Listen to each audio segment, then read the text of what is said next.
Good morning, ladies and gentlemen. We are here bringing you the Northzone Youth League on Scorch TV, presented by Dairy, the Milky Milk. And this morning's feature will be Trendsetter Hawks versus Cardinals. Both teams from Port of Spain, both teams with a long history in the grassroots development football, and it should make for an exciting match. This is the under 15 division. It is the very source of development. This is the first time a lot of these kids will be coming out here into the 13, 14 age groups to really play competitive football and get a chance to match their skills against their peers. So we see it as a beautiful day here in Mocha, Maraval, and we have the two teams coming out to greet each other.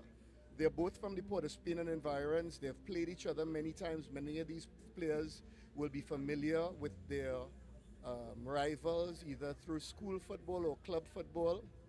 And we'll just give you a rundown of the players that will start today's game.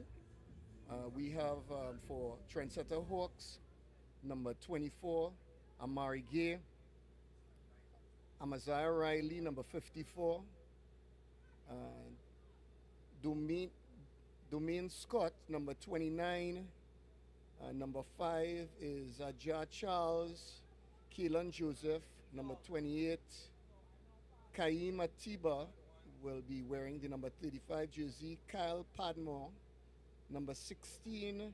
Malachi Simon, wearing the number 34 jersey. Mikhail Williams, the number 31. Robert Primus, number 17. And Isaiah Westfield in number 42.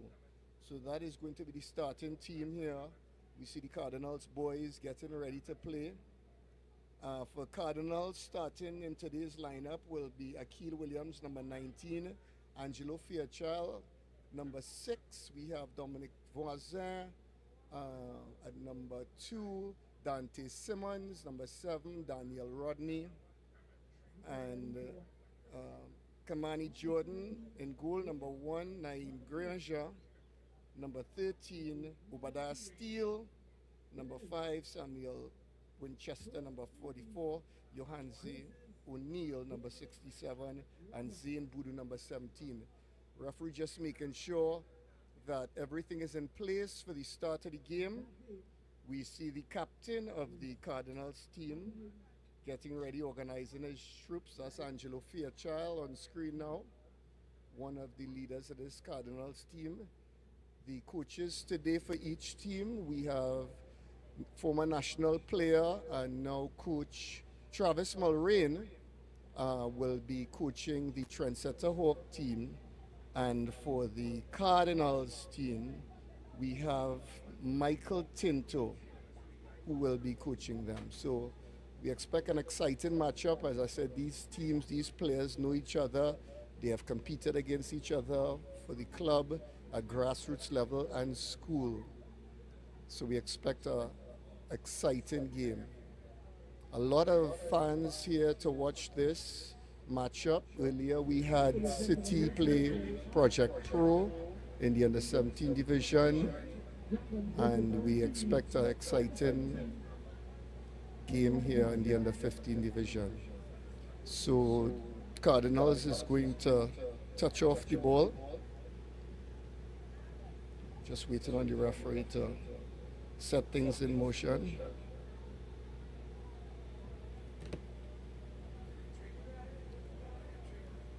Cardinals based in Nelson Mandela Park in Woodbrook, St. Clair.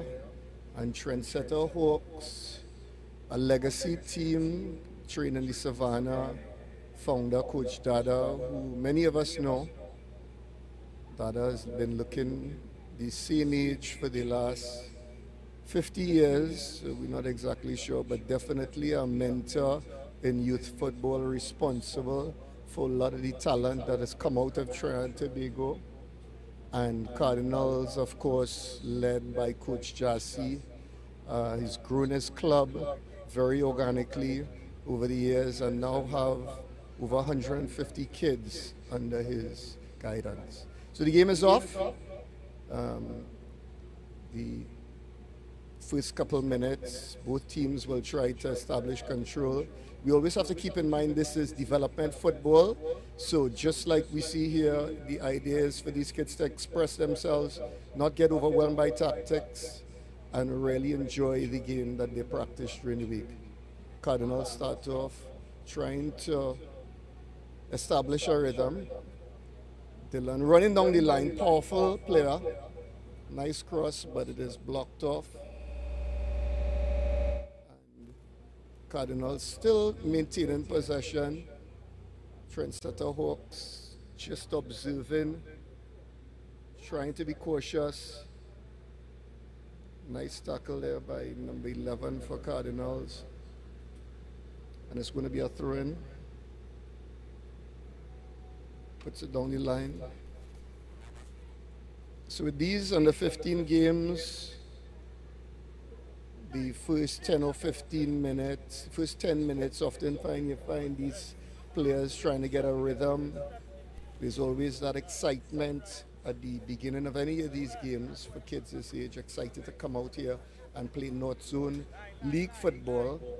For many of them, is the first time playing on a national level, other than for their schools. So expect to see them expressing themselves at the highest level. Cardinals pushing through. Cardinals has an attack. Shimmies his man, but well defended. Trendsetters, they know what they're about. A lot of these guys have been playing with Dada and the Trendsetters team for many years. So they would be accustomed playing with each other. See number 31 going down the line. Nice pass, nice composure.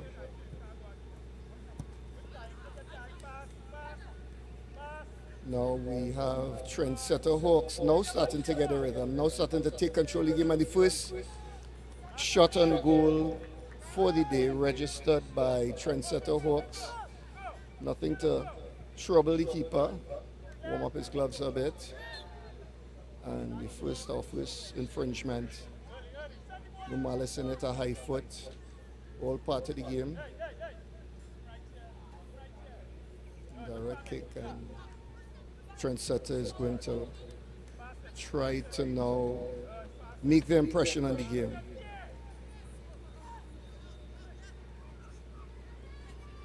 Field here in Mocha has a lot of grass. Looks lush for this time of year. Or the players making with it through. Solid tackle, the referee says play on. Dylan with the ball. Tries a shot for outside and it goes outside. That is Dylan Suarez, the number 9, who has been causing some problems here at the beginning of the game for the Trendsetter Hawks. Dylan Suarez, a player that is very skilled, very strong on the ball. It's very tough to get him off of that ball, protects him well, and we expect him to really give the Cardinals team a boost offensively. Cardinals now trying to make their way through that stone wall defense of Trendsetter Hawks. Well, shot over the top opportunity here, but it is well defended. The Trendsetter defense playing very composed, not troubled yet, not appearing flustered by the few attacks we've seen from Cardinals. And now they have a second attack down the wing. They come back to the top. And a nice clearance.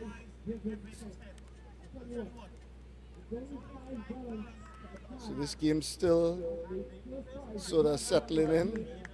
Both teams making their share of attacks. But we expect as it goes on, you will start to see some of these players ease into the rhythm of the game and show their skill sets. So the player who has been causing some problems for the Cardinals defense is Mikhail Williams, number 31. Both left wingers are the ones who seem to be coming out here now to leave their mark on this game. But let's see how the game progresses. See fans, parents, siblings all out to watch this Northzone Youth League, which has had a great showing. So we see Dylan Suarez now on the board. Plays it outside. And still in play, is it? Yes. Keeper, safe hands of the keeper. Oh no, the referee calls a corner. First corner for the day. And we'll see if it can produce anything. Suarez behind it.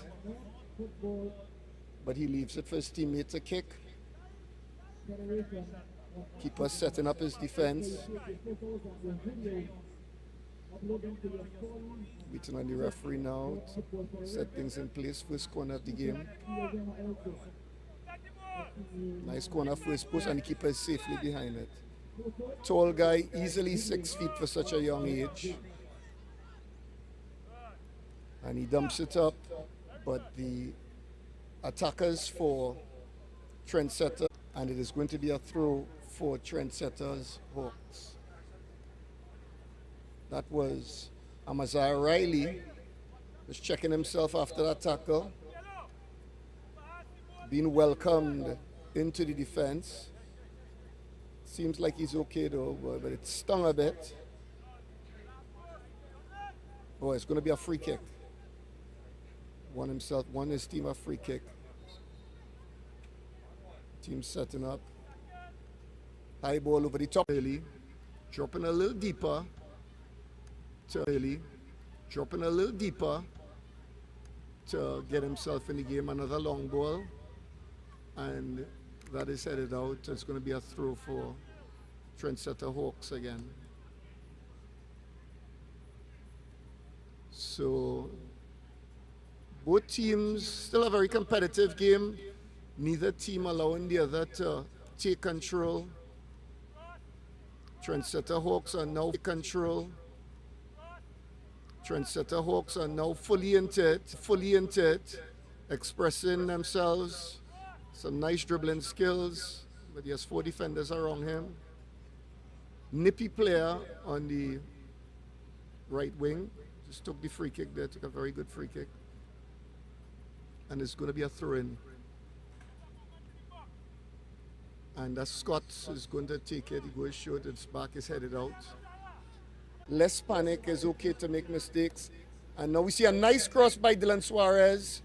They haven't cleared their lines, and coming back to defend, it's still in the box. A shot, and it is still not cleared, and it's finally put outside the 18-yard box. But a good chance for Cardinals to get on the score sheet. We see a nice shot again, and it is going to go wide right of the keeper. So a tense moment there for Trendsetter Hawks. Not able to clear their lines, but they're sure that they have the tenacity and focus to continue blocking shots, to continue keeping their heads in the game while under pressure. Simon marshalling his defense, keeping them in the game, and now they're all going to come back for the corner. We see Kaim and Simon getting their players in place. Dylan Suarez to take the corner. Changing it up, Suarez goes very high, and a nice header, but it is going to be put out, and it's going to be another corner for Cardinals. Well, it seems that Cardinals has a greater share in the attacking half. We have really seen the defensive tenacity of the Trendsetter Hawks team in what could have been 2 goals in the first half here. So nice corner, top of the box. Controls it, but it is going to be brought out, and Trendsetter Hawks trying to get an attack, and they will be pushing. They have an opportunity to attack down the line, and a nice slide tackle. Coach Mulrain questioning the legality of the tackle. Either way, they are going to... No, it's not going to be a corner. It's going to be a goal kick. Referee assessing that it came off the Trendsetter Hawks winger, Mikhail Williams. And they cleared right up the middle. Granger on that, playing a deep 9 position, deeper than normal 9, trying to use his strength, and he's going to earn his team a throw. We see more of the fans coming in. There are going to be games all morning here. After this game on Scorch TV, you have the opportunity at 12:10 to see Trendsetter Hawks under 17 team play AC POS Spain, and then you can come back at 2 p.m. to see City FC Gold versus BELMONT in the under 15 team. The Scorch TV broadcast being sponsored by Dairy, the Milky Milk, and of course the Northzone Youth League. First time it has been held in this location, a dedicated location for the league, where they will be hosting under 15, under 17 divisions on Saturdays, and then the under 20s on Sundays in the Northzone. And of course, evidence and features and interviews of the performances of these kids featured on Instagram, social media for the Northzone League. Main sponsor this year, Gatorade, which has fueled these kids. Oasis, another main sponsor, and of course Bermudez, the products, Dixie, Holiday Snacks, Cricks. Back to the game now, we see Williams go in line. Good control, good skill down the line, and there's opportunity there. Player seemed to be suggesting to the referee that there was octopus-like restraints put upon him while trying to express his skill. Small but very nippy player, giant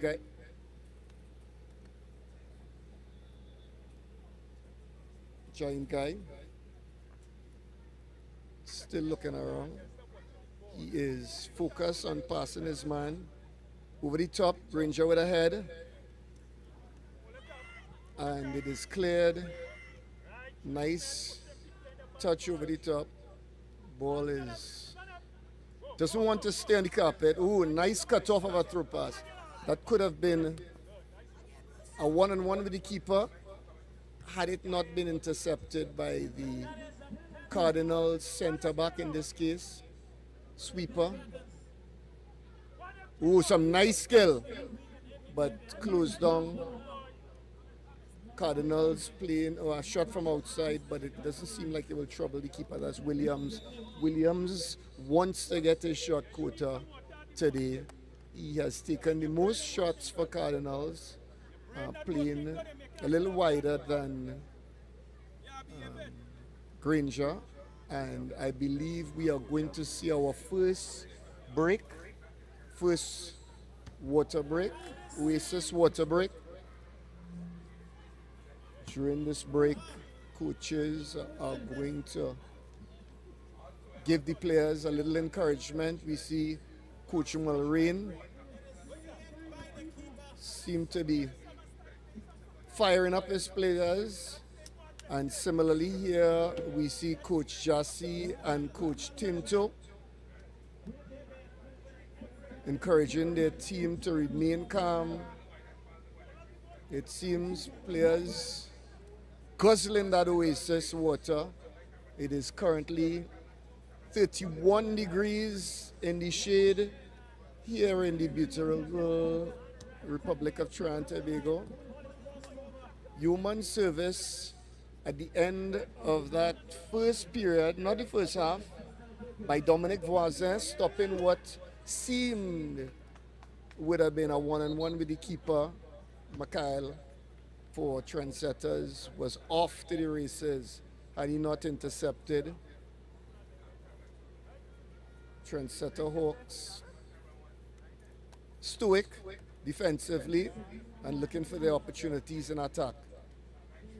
But as I say, at the under 15 level, we see it in the coaches. The coaches doing a good job. They encourage the players to play without fear, to play composed, and take every opportunity to express themselves and develop in the game. This is a development league, so we expect that there will be a lot of experimentation and discovery by these young players as they find their footing and grow. So Trendsetter Hawks resumes playing it out the back, coming through the middle, but it is intercepted by the skipper, who's going to have a shot, but keep us safely behind it. That is, I believe, the fourth shot on goal by Cardinals, who's had the lion's share of attack. Nice touch by that winger. Nice skill together around his first defender, but the Cardinals team playing very compact. So if you get past one, hardly likely you will get past the second and third defender. Again, trying to cause some problems on that side is Amari Gay. Very good on the ball, very tricky. Always good at getting past on one-on-ones. But Cardinals has managed to continue. So, next free kick from outside. High and into the box. It's going to cause a problem again, and it's cleared off the line. Second time, number 2, Voisin for Cardinals had to stop what was a very good chance. Keeper losing the ball in the crowd. A very second dangerous free kick taken by Trendsetter Hawks into that same area by the same player. They bring it out now, and that is Williams, who gives it away and comes back, works back for the ball. Does well. Williams now bringing it out himself. Cardinals goes wide. Good throw pass, but it is cleared up. Very stoic in defense, these Trendsetter defenders. So with all the skill and tactics, they're going to be hard to get past. So we see on the wing here, the tricky winger, Gay, Amari Gay, looking for his opportunities. He goes over the top, a nice touch. Cardinals defender putting a toe on it. Nice ball, but he looked offside, and of course the referee called it accordingly. So there we see number 2, Voisin, I believe, who has done human service so far in this first half. Critical tackles to stop Trendsetters from going ahead. Voisin again behind it, and he puts it out, tries to clear it, but nonetheless he puts it out of danger and gives his team a breather.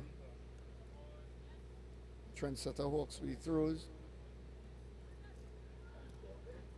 Nice shot. Oh, there's a player behind it, but is he onside? Yes, he's onside.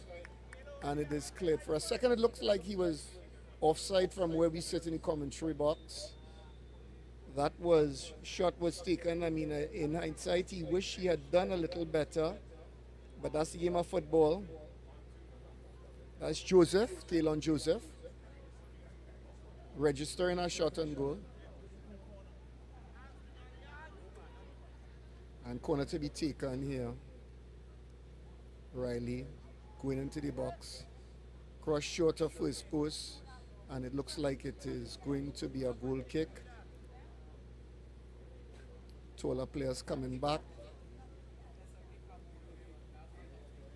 Still 0-0 here. 30 minutes into this game between Trendsetter Hawks and Cardinals. Two teams on either end of the Queen's Park Savannah who have met on many occasions somewhere in between. It's going to be a little delay here. We are in the middle of the Mocha Golf Course. Cardinals player setting the ball specifically like we were playing golf. earning his teammates a few seconds rest. And now we see some skill by Gay. He gets past one, he gets past two, he leaves the ball for his teammate. Shot blocked, and it is going to be a throw for Trendsetter Hawks. So down that side, Domini Scott has been the danger man with free kicks. And in front of him, of course, he has Amari Gay, who is expressing himself with his speed and skill and giving the wingbacks for Cardinals a lot of pressure. None that they have been unable to handle it. So now we see kicking the ball, kicking the corner, and Dell from Trendsetter Hawks. He goes up. Nice corner, headed across the face of the goal. Trendsetter Hawks still in possession. Players looking for his opportunity, and it is going to be cleared out, and Trendsetter Hawks are going to have a throw. Don't forget, you could see more Northzone Youth Football League here on Scorch TV later today and throughout the rest of the league. Some exciting matchups at lunchtime and this afternoon. Streaming live, online on TV, on Twitter, Twitch. 12:10, you see Trendsetter Hawks, the older team. The under-17s will be taking on AC Port of Spain youth team. AC Port of Spain, of course, represented in the Trinidad and Tobago Professional League. And then we see at 2 o'clock, City Gold under-15 team, currently on top of the table, will play Belmont under-15. But it's going to be a cross, a nice cross, but it's going to go just shy of the first post, and the Cardinals keeper sees it out. Voisin to take the goal kick. Not going to go short, playing it safe. It goes straight through the middle, Granger behind it, but unable to control it. And Trendsetter Hawks back in possession. And it's going to be a throw-in. Padmore here, we see young Padmore waiting for his opportunity. He's been doing very well, trying to calm the football in the middle, in that sort of attacking position. One looks like Coach Mulreen put him there to influence the game. A player with a lot of vision, very composed, even if not the ball stays in place, stays in play, and Trendsetter Hawks still with it. And is it still playing? The Cardinals players believe that it was out, and apparently that is the case. So it's going to be a goal kick for Cardinals. About 4 minutes left in this half. Ooh. Goal kick almost intercepted by Trendsetter Hawks striker. That would have been his opportunity to get on the score sheet. But it's going to be a throw-in for Cardinals. A lot of pressure in this corner here, but they're staying composed. Nice idea. Granger behind it, using his strength. Complaining to the referee. And Williams clears. Williams doing a lot of work both offensively and defensively. He hit the crossbar early in the first half and is hoping to get one later on. Here we see Coach Mulreen keeping a close eye on what's happening. It's number 24, Amari Gray, changing sides, playing a little deeper, plays it forward, and there's a chance here. Intercepted, wasn't clears.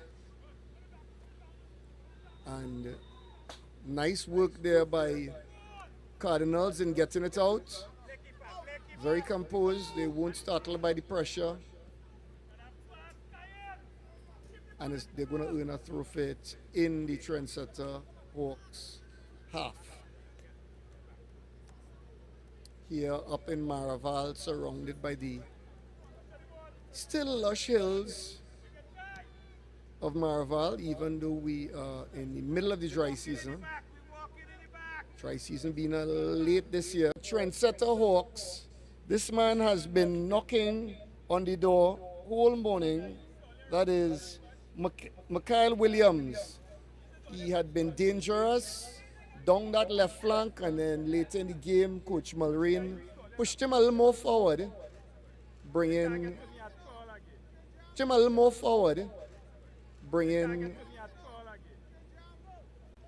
by the Cardinals midfielder. Still a lot of time left in this one, and Delcan making an immediate impact after coming on earlier. But the most dangerous as fast as possible, and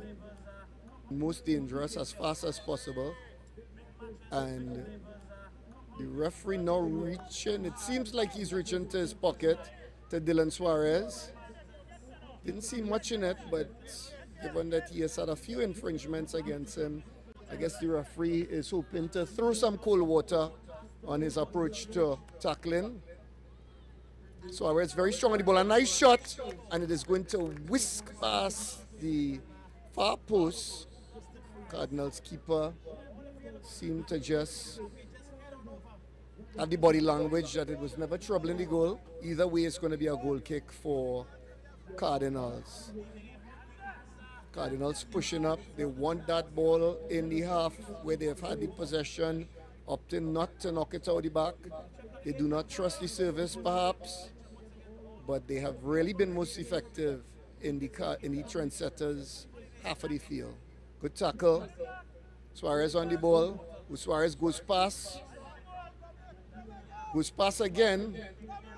Is it going to stay in play?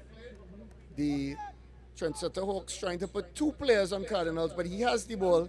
It is impossible to get this boy off the ball. Nice touch over. Nice effort by Granger. And the Trendsetter Hawks defenders are relentless. You're going to take a lot more than skill to get past them. You have to have numbers. You have to have strength. All the qualities that the tenacious Dylan Suarez, Granger, and these Cardinals attackers have. Trendsetter Hawks taking a much different approach to goal kicks, opting to bring it out the back. They are leading 1-0. Suarez again, using his body well. Incredible balance, but again, it's very difficult. Trendsetter Hawks. The score is 1-0 to Trendsetter Hawks.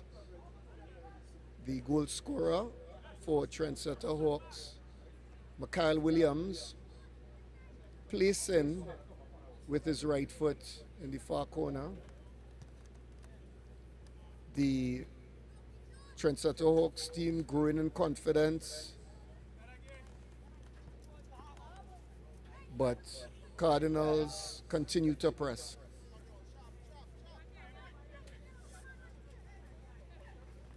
Just half, like about few minutes left in this half. Both teams want to finish strong. Ball played down the line for Mikhail Williams, full of confidence. Tries to get past the defender. Defender doing well. That looks like Jonesy, but it is going to go out. And the referee is saying it is a Cardinals ball. So it's going to be a throw-in for Cardinals. Play down the line. Cleared up by Jalen, sorry. Granger behind it.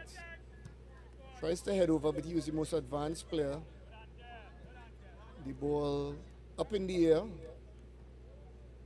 Coach urging them to put it on the ground.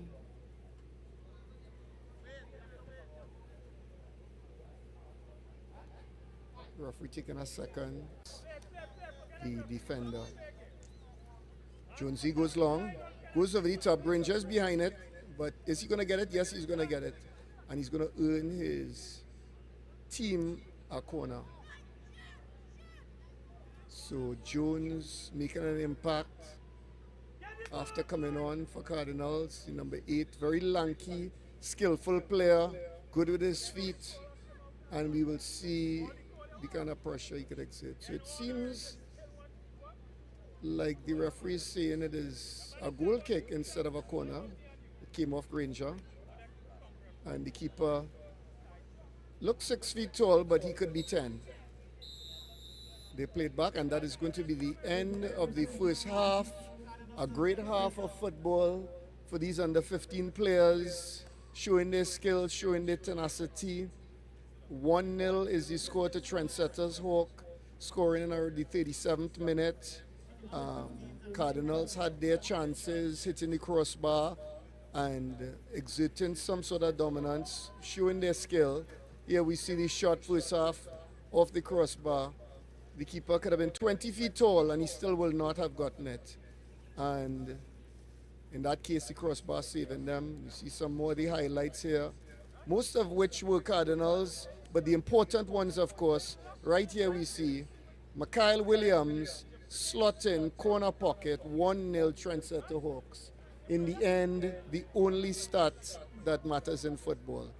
But good performances here from both teams, a lot of skill, a lot of youth. Everything you do in on the action of all the good stuff that they have going on over there. Half time, both fields.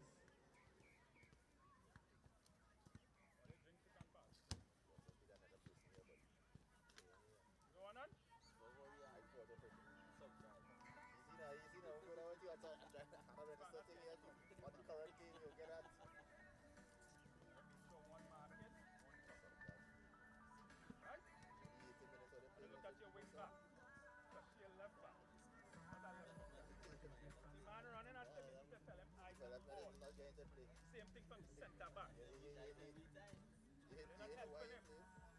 Right? Need instruction to help him through his game. In midfield, it improves coming down to the end of the half. We start marking and that kind of thing. No problem. Up front, we have to get all the shots. Kilo. You can't be dribbling the ball all over the place.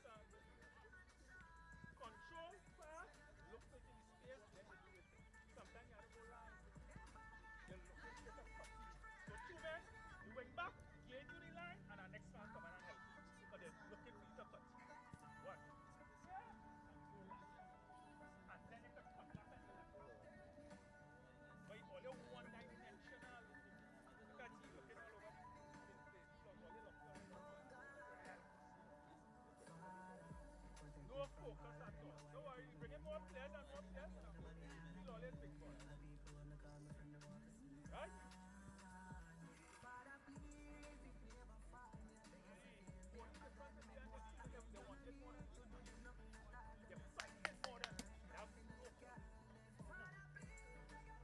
But hard work with this talent is talent. Always big ball. Lazy. Game start to quite out anyway. Man, what? Are you a winger?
So we're back out here for the second half.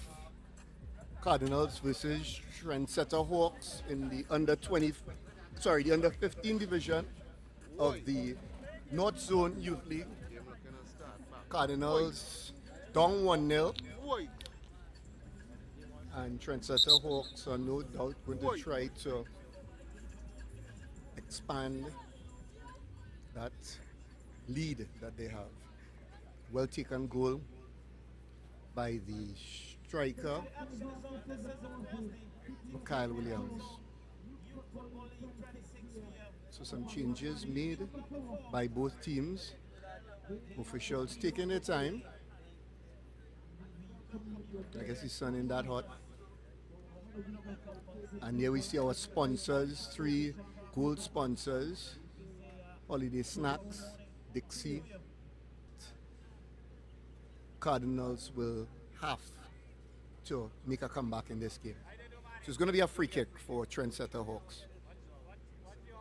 They've seen both free kicks, have had a fair chance of scoring, and I suspect they're going to try to go right into the box on that penalty spot to cause some problems for the Cardinals keeper. That looks like Marshall Montano look-alike on the sideline. Just a parent, of course, cheering on his team, and the keeper is not able to hold the ball.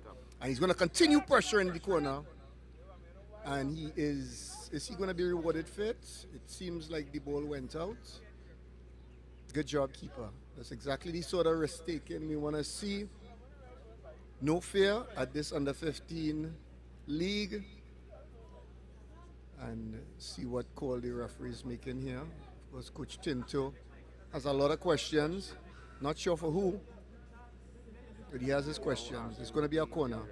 Good pressure by the Cardinals keeper not to let that attacker turn and see his goal.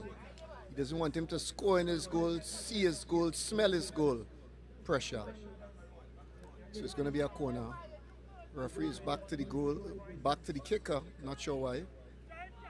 And now he is giving him the all clear to kick it. A nice corner, and it's just put over Buzz.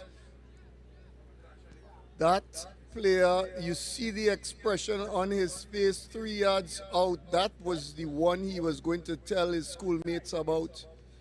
And filled with regrets. Only momentarily, of course. No doubt he will have another chance. Tall, strong player, Amaziah Riley. Always causing problems for those corners. And I feel like it's only going to be a matter of time. Ball cleared up. Under it is Andel. It tricks him, it tricks everybody, but he's still under it. Still battling the tricky midfielder who assisted the first goal. And here is the de facto free kick specialist for Trendsetter Hawks. Cleared to safety. Granger again behind it. Ball up and down like a ping pong match, and the keeper seems to have been blocked, but the referee says it is by his own player. A moment of chaos ending in Cardinals' favor. So a few nervous moments, but Cardinals survive it. The score remains 1-0.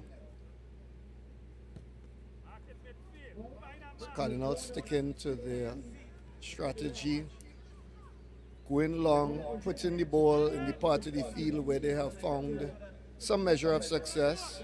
High foot, referee says play on. Williams tries to go through the middle, but not fully getting to its destination. Nice touch outside. Jonesy uses his strength, but he's not able to hold off his man. He comes back. Both teams here fighting up, and it's going to be a shot from outside and held on to by the keeper. Keeper goes long. Nice touch outside. Small in size, but big in skill, this Cardinals midfielder. We see Williams make it the Trendsetters defender. Holding his waist, Isaac. He knew the effort it took, but he knew the importance of the tackle as well. So held up, and The referee, it seems, is going to say play on is a shot. And it's going to be a throw. Isaac believed that he was fouled, but the referee said to play on. And it's going to be a throw. Granger behind it, not able to get it. Williams behind it. And Hawks able to clear it. And on the run, down the left side, 3 men around him. And it's going to be Voisin to get a touch on it. But still with Hawks. The referee says play on. Recognizes the foul, but Trendsetter Hawks still in possession. And it is going to be a throw for Trendsetter Hawks. So a few changes that we're noticing for Trendsetter Hawks. Amari Husbands is on that left side. Behind it now, the guy who just got the header, imposing figure, Amazar Riley. They play it out the back, but Trendsetter Hawks is going to retain the ball. Nice pass work here by Hawks. Good strength and good clearance. So we see Trendsetter Hawks now trying to make some connections. Husbands, Andel, Scott. Ooh, it's going to be a foul on Andel. And no doubt it's going to be this man to kick the free kick. Scott, who every free kick he has taken has created a lot of problems for the Cardinals defenders. Let's see what he'll do this time. He goes short, is headed out. Trendsetter Hawks gets the rebound, goes out to Scott, plays a nice pass back inside. These two players looking like prime Brazil. Referee says play on. Scott behind it, using both feet well. Tries to come back around. And now we see, probably with the confidence of that, not sure what they're appealing for. The referee is going to consult with his assistant referee. Keeper not. Coach Tinto encouraging his players. Wasn't behind it. He has 2 men on him. Nice header, still not cleared. And a nice turn and shoot. And it's in the back of his neck. It's in the back of the net. So a nice shot, a nice goal. Thereby it looks like Edwards, number 15. Very proud, very short. He did not stop to control it. Swiveled 180 degrees and put it far post. The keeper was not able to react. So there it is, bounce and a nice side volley. That is exactly the type of goals we like to see these youths scoring, the chances they take. And it is now 2-0 to Trendsetter Hawks. So great goal, great competition.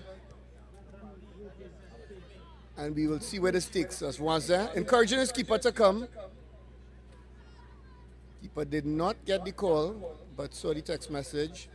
A little late perhaps, but he was able to get it. Good strength down that right wing.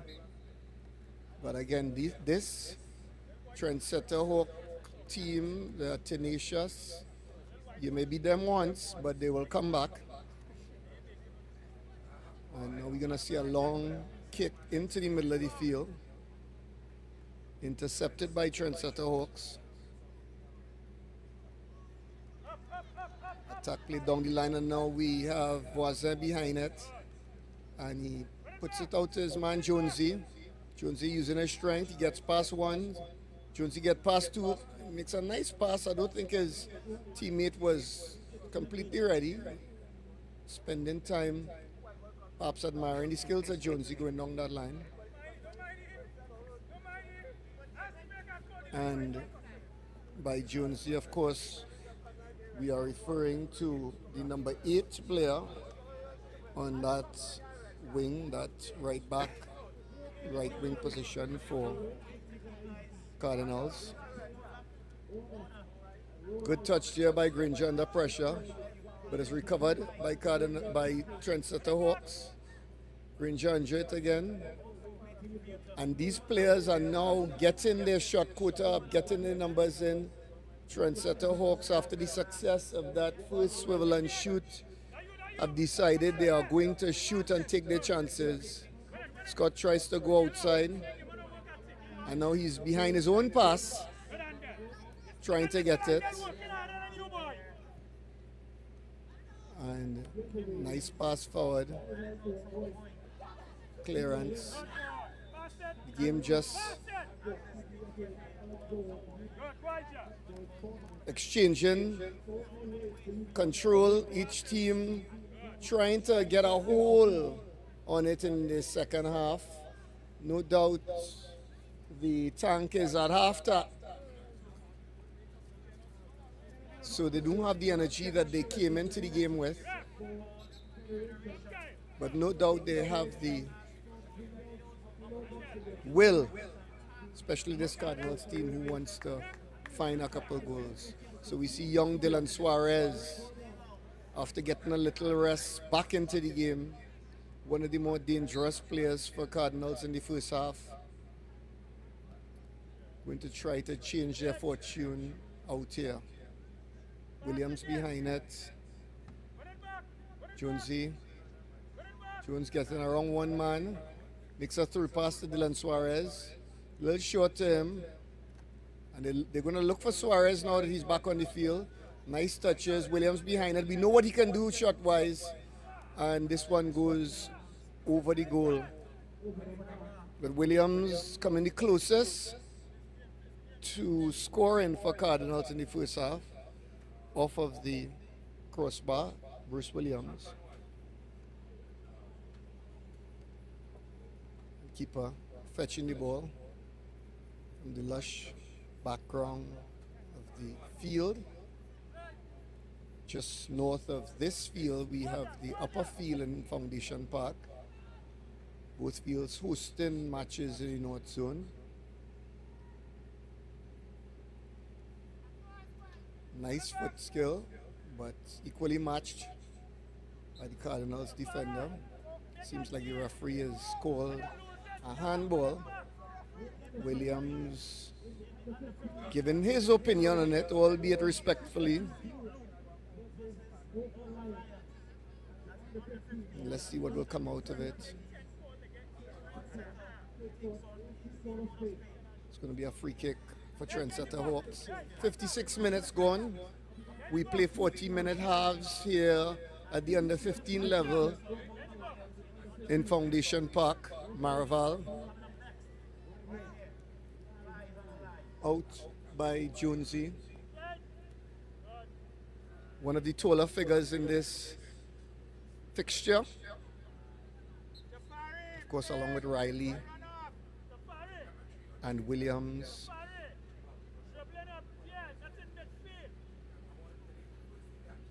A lot of fans looking on, a lot of players, younger players for the same teams, and will be given to the Cardinals player. I believe it is Jalen. Right, so, all right. Waiting to get confirmation. Lewis. So we know what Domani Scott can do from this zone. We've seen him causing problems. We haven't seen him with a direct shot on goal, which this is the zone for. The referee seems to be indicating to the fans to not get too excited, even though it's a very exciting matchup. He is signaling to the coaching staff that he is in control of this game, which he is. He's been doing a good job so far. And his good friend here, it seems, Coach Yassi, exchanging some friendly conversation. Two good friends. But back to Domani Scott with his free kick. And he goes last post. It's a good free kick. He expected his attackers to come into that for Trendsetter Hawks. Seems like the referee called a foul throw. And it is going to be a Cardinals throw.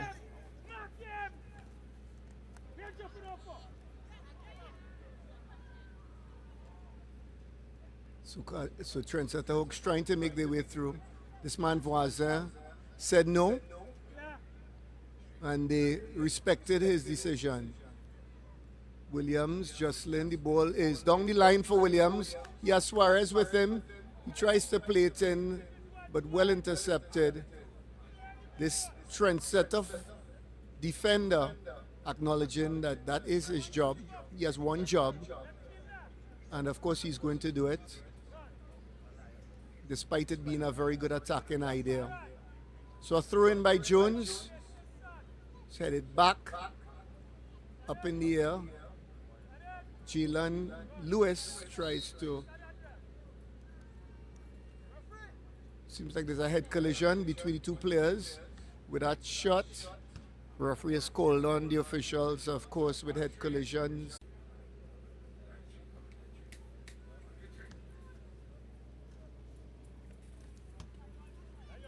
Coach Mullerine making sure his players are good games. Of course, at the end of this day, despite the competition, we have a breakaway here, and it's a goal. It is a goal. Goal number 3 for Trendsetter Hawks. Right after the resumption of play from that head collision, referee awarding a drop ball, and immediately Trendsetter Hawks launching an attack through ball. And the attacker, we'll get confirmation on which attacker it was, puts the team 3-0 up. So the referee calling it back, and great opportunity for an Oasis water break. Here we see the shot again, and it looks like number 29. And those changes seem that they have added considerable value over the course of the game. He has seen the things that has worked against this well-organized Cardinals team, and he has yielded the benefits of it. Two very experienced coaches on either side, with three with Coach Tinto and Coach Jassy. And here we see the young man who has been sort of a free kick specialist, Dominic Scott. Every free kick that he has taken has caused a lot of problems for the Cardinals defense. He's talking to Jones comes back on. It looks like Jones is going to go up front where he can express some of that skill he has been pressing on the wing, and be in a position to have a more direct a chance on goal. And this looks like Andel Khan going forward, intercepted. Cleared out like Andel Khan going forward, intercepted. Cleared out by Cardinals. Nice touch by Cardinals. Nice touch by Jones. He goes past one. That's what he was put there in the middle of the defense. And no doubt Coach Mullerin knows what these players have to do to maintain this. But surely the Cardinals players will not accept that opinion. So these under 15 players, very early still in their development. This Northzone Youth League, still very much a development league. At under 15, under 17, less so at under 20 perhaps, where you find a lot more the tactics influences the game. It's an all-out attack now by Cardinals. They have the manpower to do it, but of course Trendsetters ain't taking that so.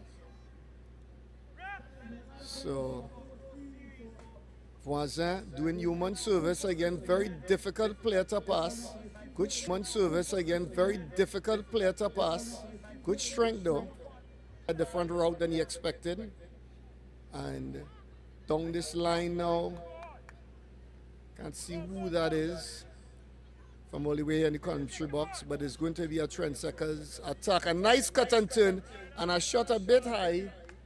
The player opting for the big chip, lesser chips, more like steak fries, when he could have driven that.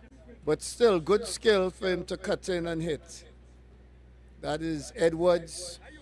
Looking at his boots, he did not tell it to go that high. Williams plays it back, but it's intercept. The advantage play. Corner, Dylan Suarez with that powerful right foot is going to take it. Puts it over the top, a nice corner, it goes over everybody. Cardinals still in possession. Good touches, Williams across the goal mouth. There's opportunity here for a shot, it is blocked, another opportunity. And the Trendsetter Hawks defense has done well to clear it, but again, Cardinals in possession. Williams, 3 defenders around him, and he almost makes it out. And hopefully maintain a shutout. Thoughts that Coach Tinto and the Cardinals players may disagree with. So Hawks clear, and it is going to be a throw. So they are not out of the woods yet.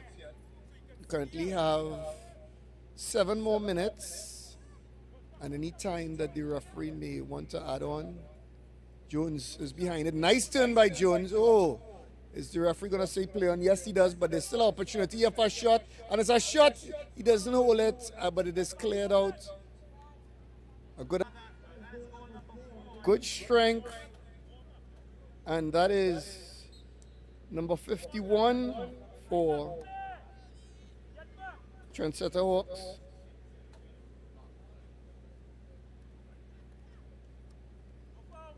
Not seen as Chase Simon.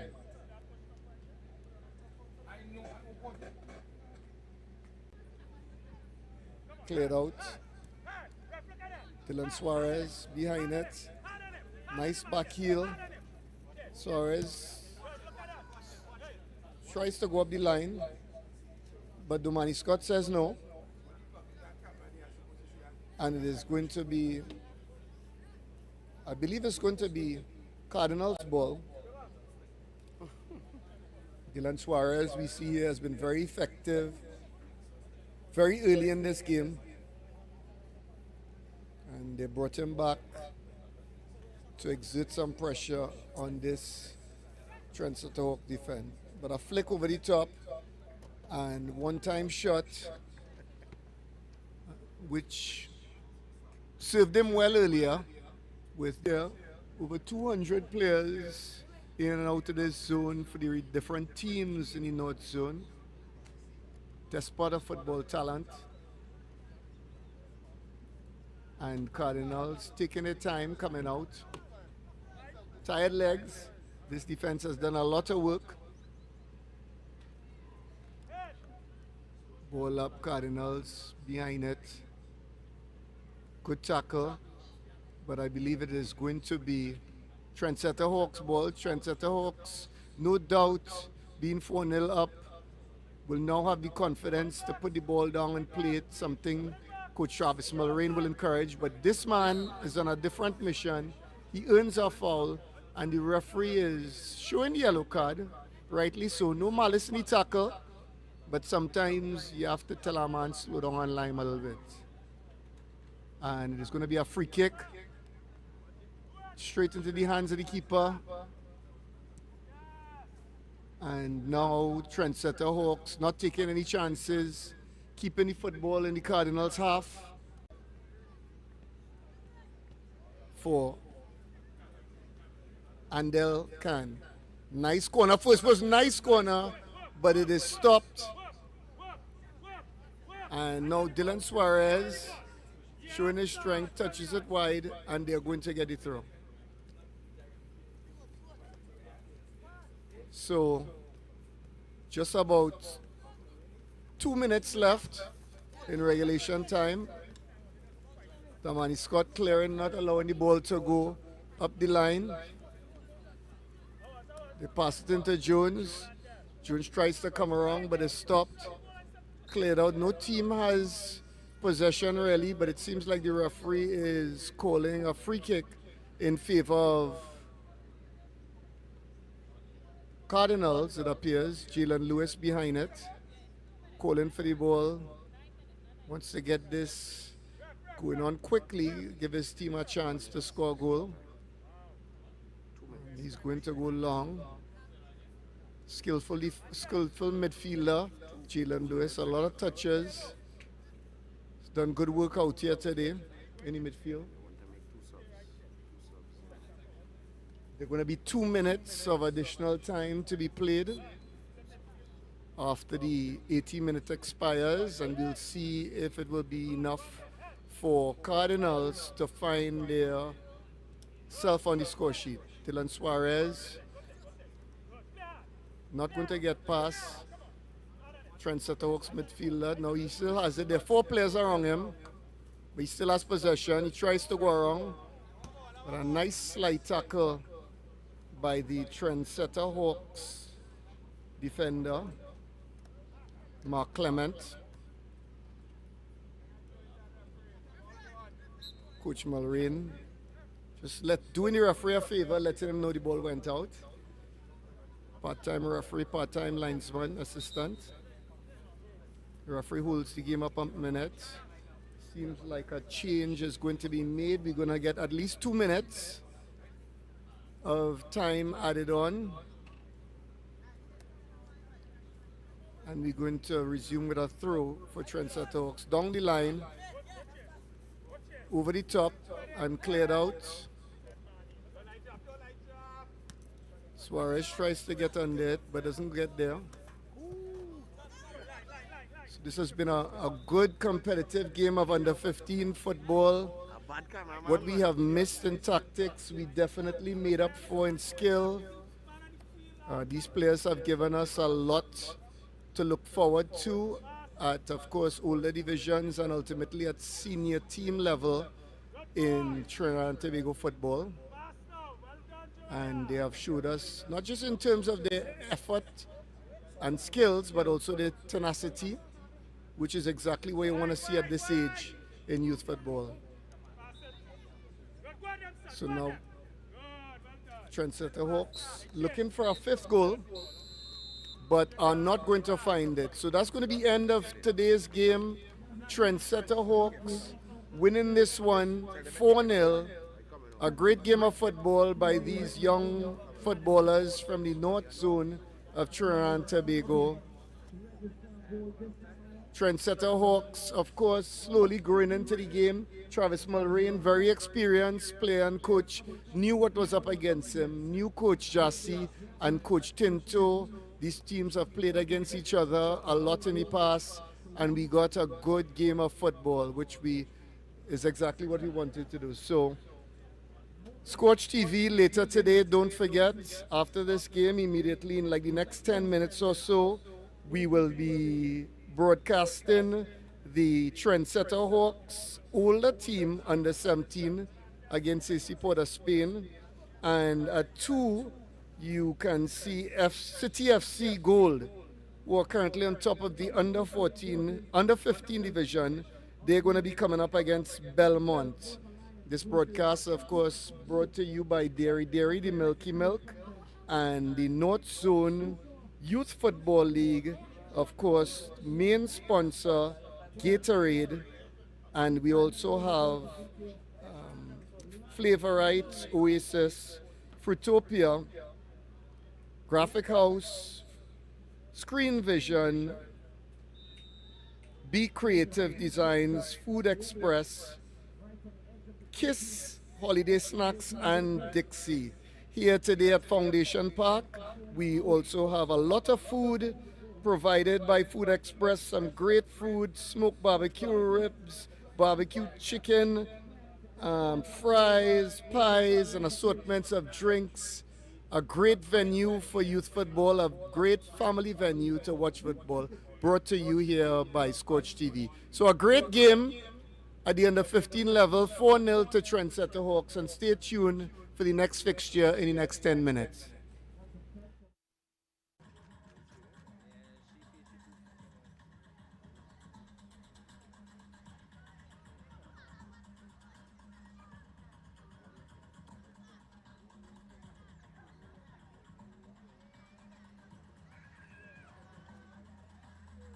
It's lights, camera, and action. All right, we're in. Let's see how much zoom I am.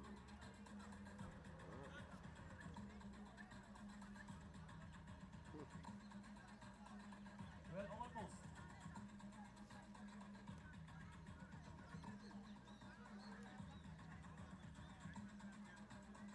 Ladies and gentlemen, boys and girls, AC POS Spain versus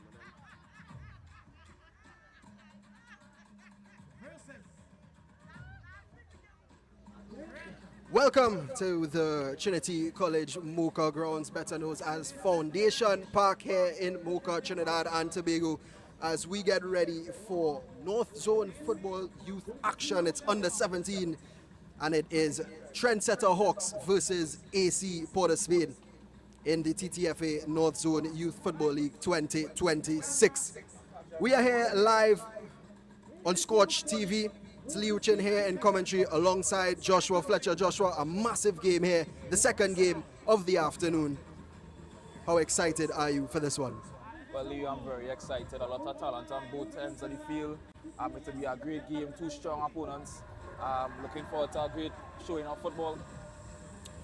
Well, there they are, the troops walking on to the center of the battlefield. And just to give you some context as well, this is a battle of 5th place versus 6th place. AC POS Spain sit 5th on the table, 2 wins and 1 loss from their 3 games. And of course, the Trendsetter Hawks sit 6th on the table, 1 win and 2 losses in their 3 games so far. The officials are ready. They're ready for the players to shake hands. All the friendly moments right before the battle. And of course, just to remind you that this is a Scorch TV broadcast brought to you proudly by Dairy. All the action for the TTFA Northzone Youth Football League will be here live on Scorch TV throughout the season. Captains are doing the toss, and let's get ready as we look at the 2 lineups for the 2 teams. For Trendsetter Hawks today, it is York in post. Joseph, King, Lewis and Marshall make up the back line. Wickham and Alfred make up the double pivot, with Brito in the center attacking midfield position, with Burke, Redhead and Riley on top for Trendsetter Hawks. Fletcher, your thoughts on the Trendsetter Hawks lineup? Strong team. As I said, they're having a decent tournament so far. I think they really want to get this game in the bag so they could advance on the table. So, as I said, strong team Trendsetter Hawks put out. AC POS Spain, there they are, of course, in post, the ever-present Frederick, Pierre, Toisson, Souza, Charles make up the back line, with Arajo, Matthews and Joseph in the attacking midfield position, with Hercules and Lewis on the wings, and Rampol leading the line for AC POS Spain. So Joshua, of course, AC POS Spain lost their game last week 2-1 to City FC Blue. The likes of Jeremiah and Anton scoring a brace in that one. How do you think they're going to bounce back today? Yeah, I think they come back to this game with something to prove. They need to get a win back in their belt, so they really will try to put their best foot forward going forward in this game. And I think they should, just to get that win going and that momentum going as well. Certainly. Referee making his last checks. And AC POS Spain and Trendsetter Hawks get ready for battle. It will be the Hawks to kick us off in this first half. Redhead standing at the center, and any minute now we will be underway.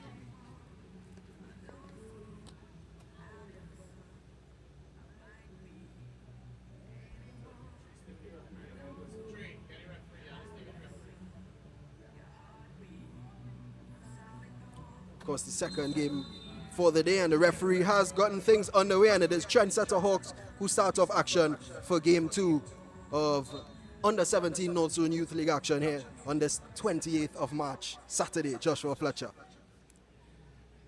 Yeah, I must say, lovely weather to play football right here. I think that would be a great showing of football. There's a good ball through already, and oh, it's just gone wide, and not sure what the referee has called. It's a corner kick. But while you were doing your introduction, Joshua, AC Port Spain immediately knocking on the door. Well, you have to remember they lost last week, so they really want to get that game going early. Lovely ball through. It was Rampol dinking it through, and actually, I think it was good defending in the end from the Hawks. But AC Port Spain immediately trying to put pressure on that Trendsetter Hawks defense, and they've been rewarded with a corner kick. Rampol, danger man, did score the 1 goal in the game against City FC Blue last week. So he's in some form himself. His confidence will be pretty high. Rampol whips it in. It's a decent looking ball, and it's well defended, and the Hawks could try to counter attack. Here's Rampol in a dangerous position once again. Outside of the foot, but disappointing in the end there. But Fletcher, great start for AC Port Spain so far. Yeah, they are strong on the ball. They are confident. They're taking their chances. They really want to get that first goal for the game. I think it's a good showing so far. Certainly. Just in the second minute of this one, and we're already being entertained as we see Joseph, number 14 of Trendsetter Hawks, had a bit of a rough start so far, the Hawks defense, but we do know the quality that Trendsetter Hawks have produced over the years, Joshua, the likes of Real Gill, Nathaniel James, a lot of players who have gone on to represent the country on a high level. Yeah, they have a history of producing great quality players. I think this team as well have a lot of quality as well, so they just have to live up to their already great name of the team. Certainly so. Here the Hawks trying to show some of that quality now, but it's good defending from AC Port Spain. Will be a throw-in for the Hawks. Joseph to take it. But there seems to be an injury here as well, Joshua. It looks like it's Redhead, I believe, who's picked up a niggle. Yeah, he picked up a knock there. See, he's getting some treatment. Hopefully he can continue the game. Yeah, hopefully it's nothing too serious. Still pretty early on in the game. Don't want to have him have to make an early exit, but it seems as if the magic spray is coming out, and that spray is a very powerful tool. But while he does receive treatment, we could also remind the people, of course, Trinidad and Tobago senior men's national team in action yesterday against Venezuela, unfortunately coming second best, 4-1 defeat. Your thoughts on that one, Joshua? My thoughts on that game, we could have played better defensively, created more chances, better effort compared to the Bolivia game, but in terms of results, not satisfied. And Frederick gathers that one easily and launches it forward, but it's well cleared back by the Hawks, and Trendsetter Hawks just growing into this one a bit, showing some of the quality that they have.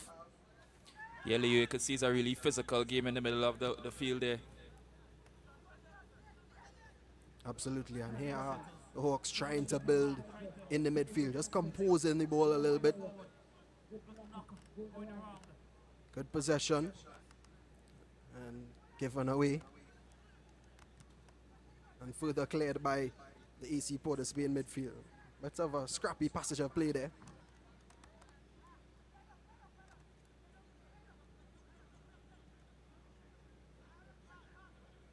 Of course, it is a lovely day here in Foundation Park. Sun not too hot, just the right conditions for these players. I know you prefer to play in the rain. That's your style. You like to slide tackle. Yeah, in my day, I used to like that kind of rugged football, more physical than anything else. Very characteristic of a Liverpool fan himself. There's Joseph taking the throw in here for the Hawks. That's good play. Araho trying to release his attackers, but just couldn't find that final ball. The Hawks could once again rebuild. Marshall puts it out for AC Port Spain through. You can see so far that the game haven't really calmed down yet. It's still a bit rugged in the field. Both teams trying to get a front foot to calm the football and get a few chances going, but the struggle is there. Struggle is real. Yeah. Of course, as well, just to remind the viewers, anybody who may be tuning in to the Northzone Youth League for the first time this season, it is 40 minutes a half and not the usual 45. So added time will be added at the end of 40 minutes for each half, and of course there is a cooling break in each half as well.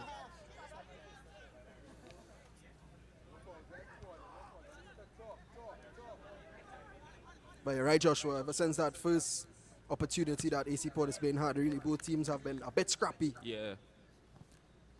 No one was really able to calm down the football yet to get a few passes going.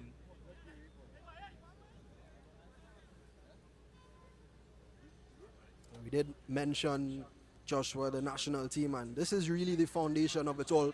Lovely initiative by the organizers of the Northzone Youth League to get some consistent football for these young players outside of the school season. Really important, isn't it? As that ball is played through, and this could be danger here for the Hawks, but they're saved by the bell.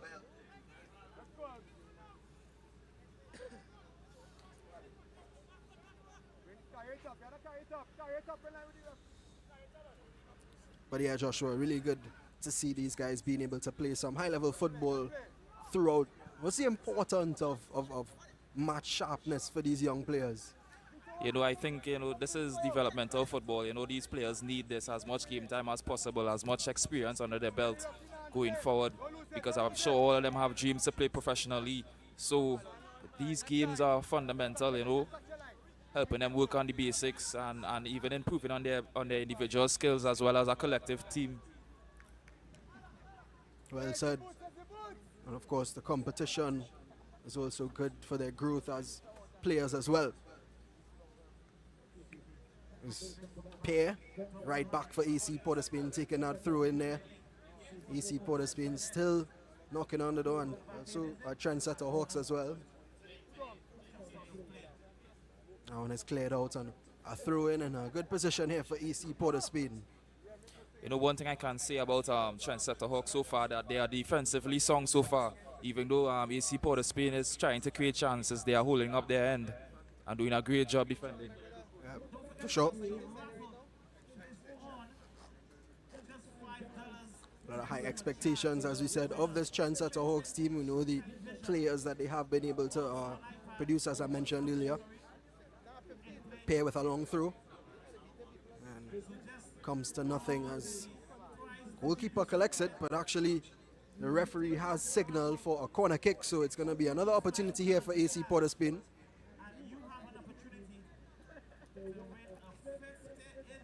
And it's going to be the left foot of Araho to whip this one in, or he might go with his right foot. Does have both feet. You know, that's really a benefit for a player. Huh? So it's Araho over this for AC Port Spain, whipped in nicely. Heads go up. Oh, it's a good ball as well, but it's well defended by Trendsetter Hawks, and they now have an opportunity to counter-attack. AC Port Spain trying to get numbers back. That ball played up, and they still have possession here, do the Hawks. This could be danger for AC. Shot comes in. Oh, and it's a mistake from the keeper. And would you believe it? Trendsetter Hawks, against the run of play, have taken the lead against AC Port Spain. Yeah, I really think Trendsetter Hawks really capitalized on the counter-attack. Lovely build-up play, and they took their chance. Even though it was a mistake by the keeper, I think it's a great build-up play going forward. Absolutely. Action here in Foundation Park. Ball played through, and I thought at that point, Joshua, they messed up the counter-attack. But I'll tell you what a strike. Keeper has to do better there, but Trendsetter Hawks wouldn't care. They'll take that all day long, and it's Wickham, the man who is rewarded for his efforts. And the Trendsetter Hawks lead 1-0 against AC Port Spain. At the same time, Leo, the keeper really has to do a better job at holding the ball.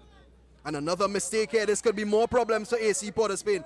Think through. Keeper holds it this time. Look over your shoulder. You can really see TRENDSETTER Hawks really settling down in this game right now. I think all the nerves is really gone and they're just trying to pick some passes and get something going. Israel Wickham, the man who scored the goal, number 9 for TRENDSETTER Hawks. And that's the cruel game of football, Joshua. A corner kick and a really good one too for AC Port of Spain. Quick counter.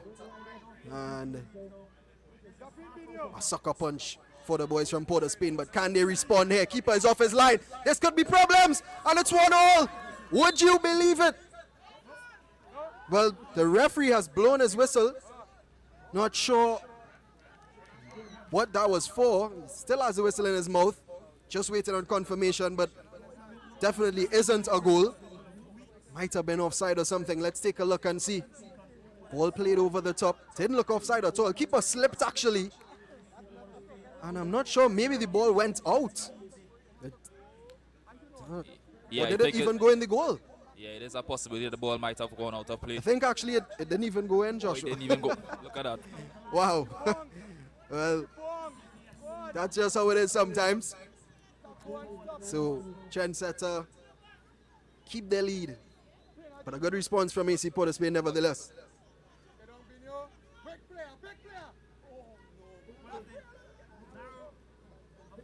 Love the idea from TRENDSETTER Hawks. Trying to play to their striker.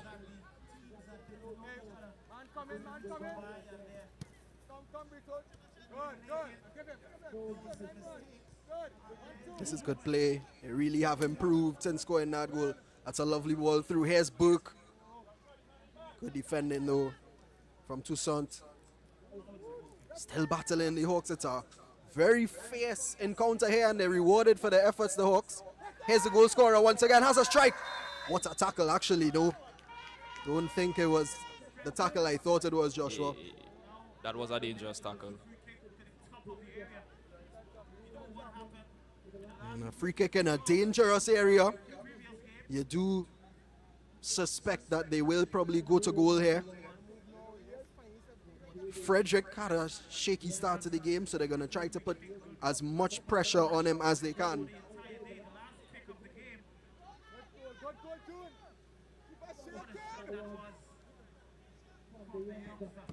But TRENDSETTER Hawks really will be pleased with their response. It is Riley and his teammates standing over it.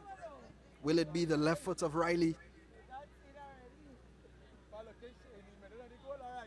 Does look a long way out, Joshua. Might be a bit optimistic to go to goal for them there. Strike comes in and it's decent. Good save this time from Frederick. Not a bad effort at all. Good placement. A bit more to the left and he would have probably scored, you know. It was good technique. It dipped at the right time as well. As you said, just lacked the accuracy to beat Frederick. But it looked really good. Looked like Kevin De Bruyne. I know you would have said that, though, you're a Man City fan.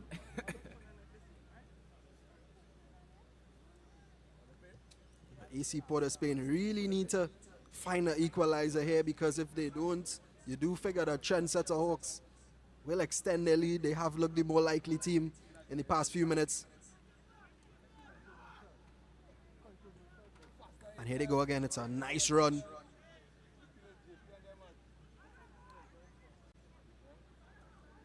One thing I have been impressed about as well, Joshua, the TRENDSETTER Hawks, they know when to settle the ball. They know how to move the ball well as well. They know how to get those little link-up passes. You know, at first they had some defensive duties to do, but as they calm down, they really start to pick their passes and get their link-up plays going. Absolutely, and the goal scorer, Wickham, has really had a good game himself. So a skillful midfielder. Oh, and some skill there as well. Hawks starting to turn on the style a little bit here on AC Port of Spain. Yeah, you can see confidence is building within the side. And AC Port of Spain have to be careful, because you don't want them to get a handle on this game and being out of control and they're scoring a few more goals.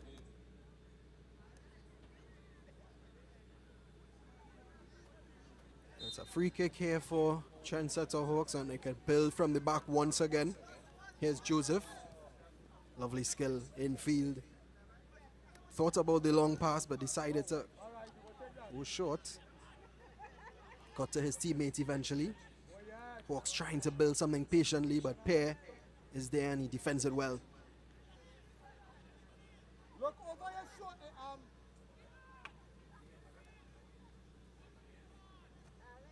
Yeah, we hearing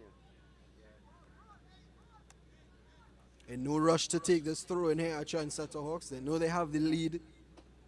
Just managing the time and the game and the energy as well. Yeah, I think they have the game in their control right now. Long throw in should be easy to deal with. Is eventually. Oh, and another mistake from AC. And it's really been mistakes, Joshua, as well from AC Port of Spain that have just crept in. Yeah, you could see it's still a bit nerves. They're defending it at times. But I think the game is not lost. They have a lot of time to get back a goal or two more. Surely. Now there's a goal kick for Frederick and AC Port of Spain. Northzone Youth League under 17 football here in Foundation Park, Trinity College, Mocha Grounds. Trendsetter Hawks versus AC Port of Spain. Trendsetter Hawks lead 1-0. A goalkeeping error from Frederick in the AC Port of Spain post. Wickham rewarded with the goal for Trendsetter Hawks. Just to remind you, of course, you are watching live on Scorch TV, and it brought to you all by Dairy Dairy. Here's Book running down the right wing, tries to get it across, but it's good defending in the end from Charles. Yeah, strong defending from Charles. Really hold up his end.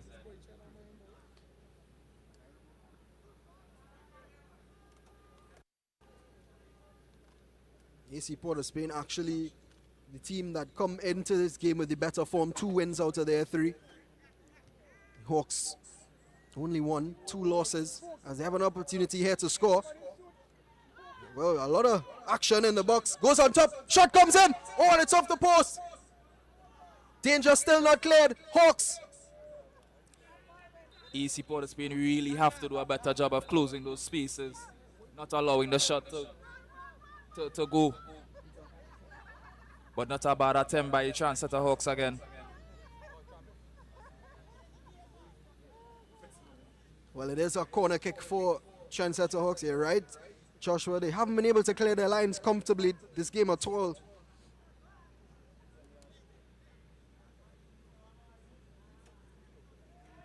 Ball swung in. Meets ahead of a Trendsetter Hawks player. Strike comes in. This time it's too high. And AC Port of Spain can breathe. Yeah, I think he was just trying to get over the ball to control the shot a bit more. Trendsetter Hawks really have responded well. That shaky start. And you just have to wonder, Joshua, if AC did get that earlier goal, it could have been a different story. Yeah, it'll be a different game, a much more balanced game. I think it would have been a bit more competition in the midfield, trying to get the second goal for each team. Well, they have put together a really good team performance, Joshua. And if you read the back of their jerseys, it says unity and strength. And we could see that here. A really good team performance from Trendsetter Hawks. Yeah, you could see there's a well-coached side as well. They are very disciplined in terms of how they move the ball.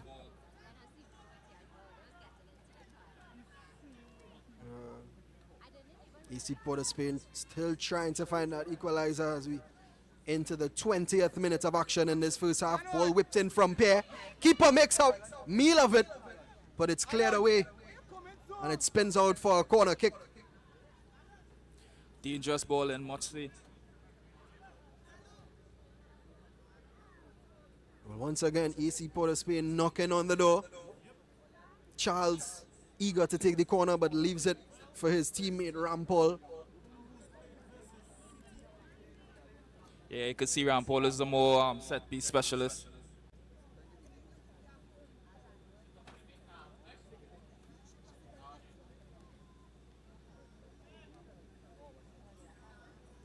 Ronaldo Rampol whips it in.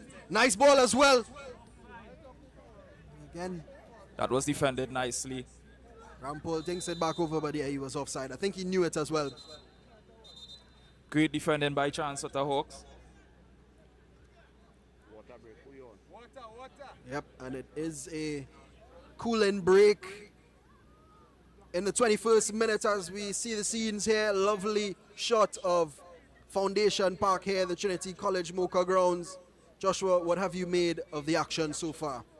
A great showing from both teams. TRENDSETTER Hawks basically edging over AC Port of Spain. TRENDSETTER Hawks is playing a more calm football. They're disciplined in the back and disciplined in the attack in front as well. They move the ball lovely in terms of finding each player, attacking from all fronts. But AC Port of Spain, they're still trying to get acclimatized to the game. They're not playing badly, but they need to create a few more chances just to get a goal or two and get themselves back into the game. Absolutely, and as we see the drone shot there, I think I spotted your car, Joshua. I think you might need to check a car wash. Things not looking too good there for you. Yeah, it has been a while. You know, the Sahara does. Absolutely, but yes, you are right. TRENDSETTER Hawks really have impressed in this first half. AC Port of Spain have had their glimpses as well, but TRENDSETTer Hawks seem to be the more likely. There they are. They look a bit dejected. I think it's a bit early for that, Joshua.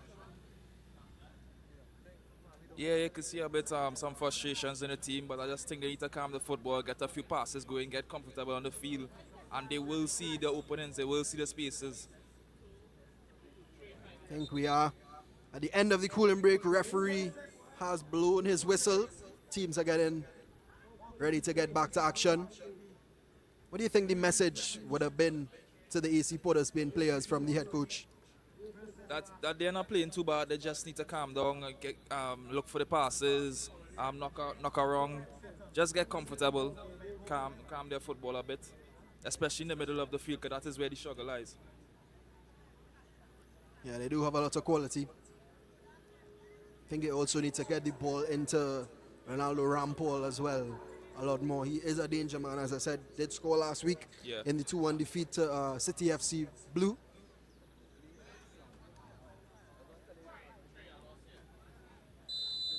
And play will resume with a free kick here for York and the TRENDSETTer Hawks. Launched forward, Arahu meets it first. Rampol is running it down. This could be problems. York running out of real estate, but he does well.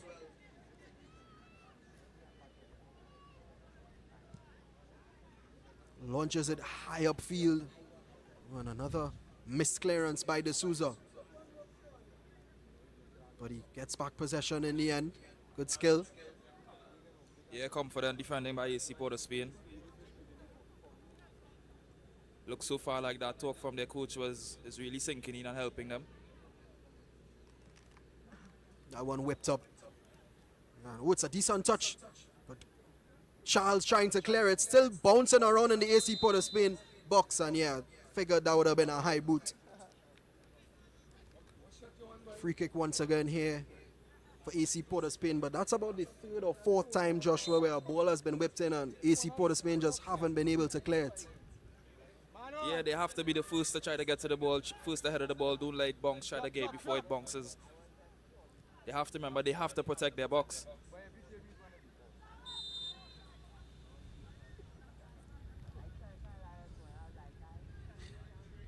Free kick for the Hawks.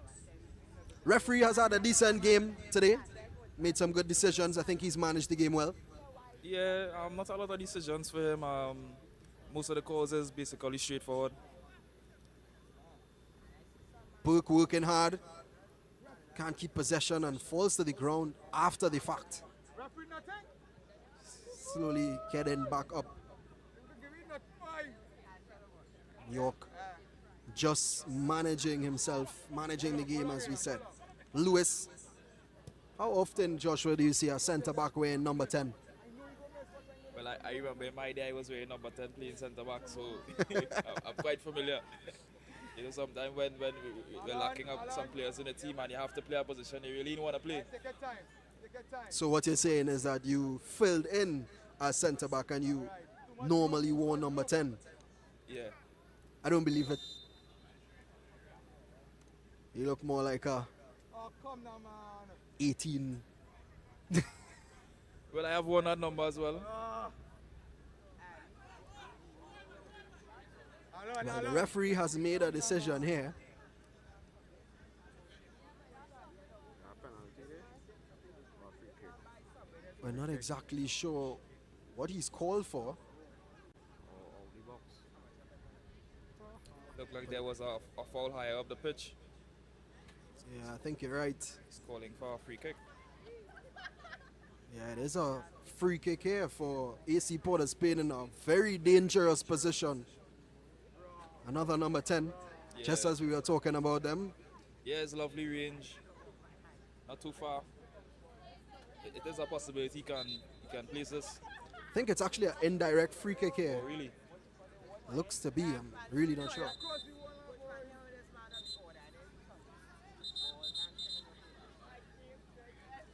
But nevertheless, it is Rampol and Arahu standing over two players in this AC Port of Spain team who could really strike the ball. And this is a great opportunity for AC Port of Spain. Looks as if Rampol is just going to touch it for Arahu to run onto.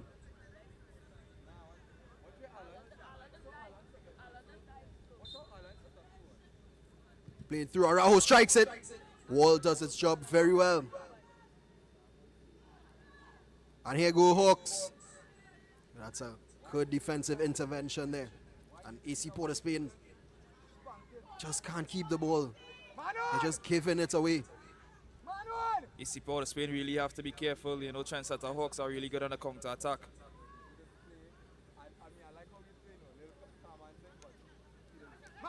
That's a good ball.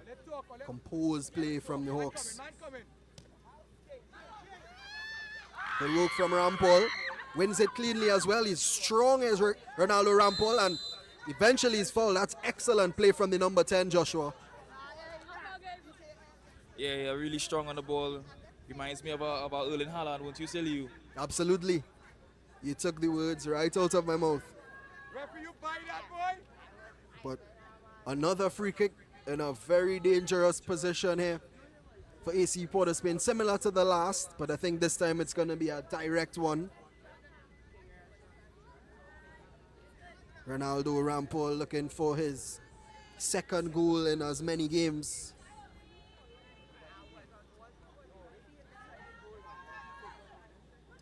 And the Trendsetter Hawks wall has work to do once again.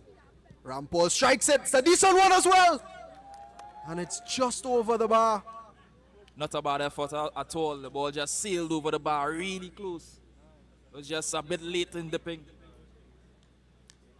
Well, if anybody is to score for this AC Port of Spain team, you do suspect that it'll be that man, Ronaldo Rampol. He's had a really good game. Yeah, he really shown quality in his delivery so far for today. I think if it have a difference maker in the AC Port of Spain team, it will be him. Definitely.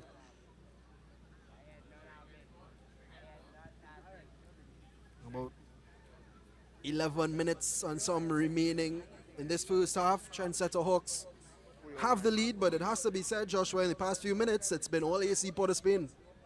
Yeah, you can see that they're hungry to get a goal back. They really want to capitalize on this game and get a win. Launched forward. Good defending there from AC Port of Spain. And here's Rampol again, tries to push it through, but referee calls a foul. I think he just pushed the back of his opponent. You can see that the momentum has changed into AC Port of Spain's favor. They're really, really trying hard to get a goal.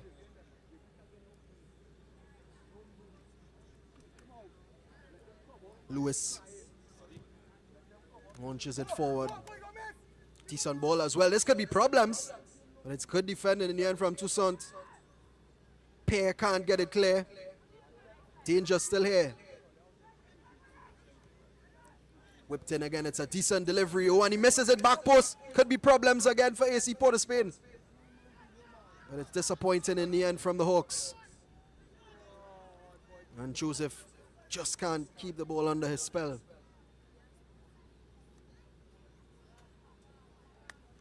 Again, shaky movement in the back from across for AC Port of Spain. Lovely ball over the top. Lewis is there to clean up. York under some pressure here. Does well.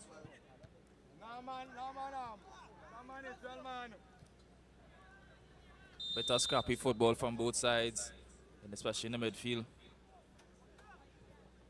There was Lewis trying to get on the end of that one, but he was deemed to be offside.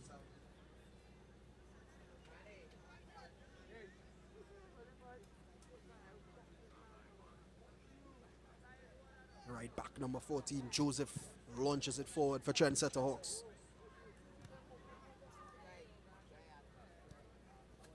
Oh, and another ball given away by AC Port of Spain. Could be problems. It's a lovely turn and a lovely ball through as well. Here's Burke. He's onside. Can he keep it in? Oh, and he just couldn't get the cross right.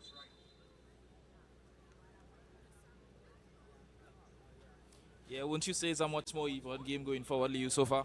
Yeah, definitely. I think AC Port of Spain have grown into Trendsetter Hawks. Just showing some more attacking potency in the past few minutes. You can see whatever the coach said during the water break for AC Port of Spain side really is making an impact on the side.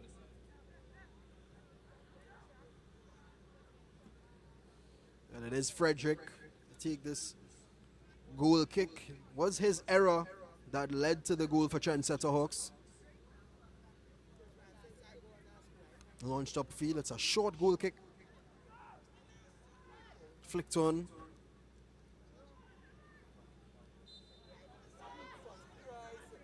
And he's frustrated there. It could be a yellow card here. Yeah, it's going to be a booking.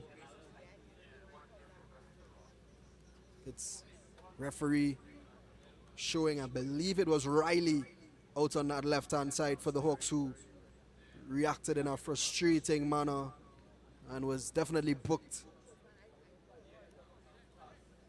First yellow card of the afternoon.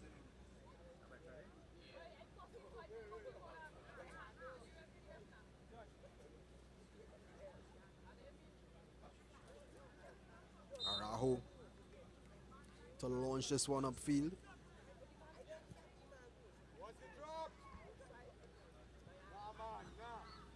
Decent ball as well. Can AC Port of Spain make something of it? No, they can't. And this could be problems once again. Excellent skill from Wickham.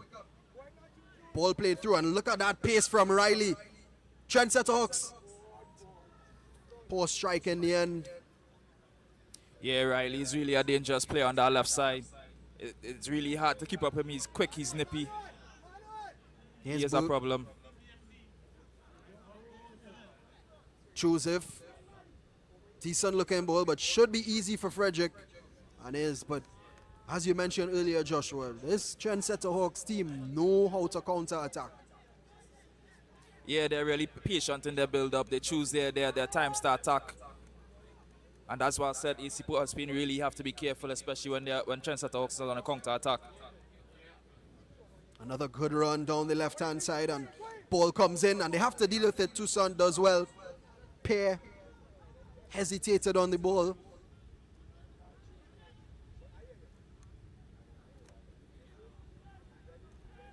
Oh, this is great play. Oh, lovely skill. And can they find a second goal here? Good save by Frederick this time. Ball might have went out. Yeah, it's a corner kick for the Hawks. And they're putting on a display here in the late stages of the first half here, Joshua.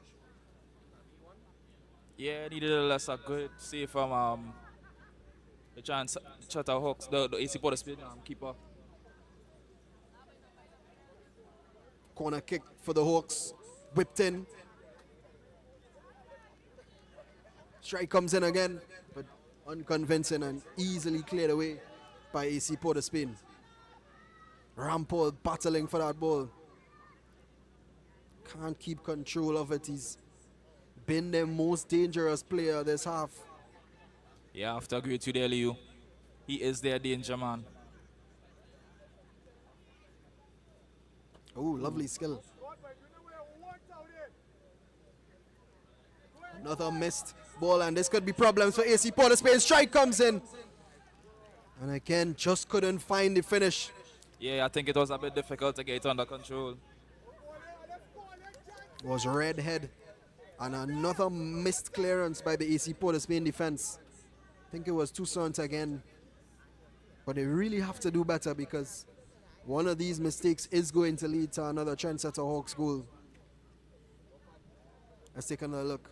Yeah, just missed the clearance there, and I think he just couldn't settle it early enough to get off a good strike. Yeah. As well, a bit of a bad bounce as well.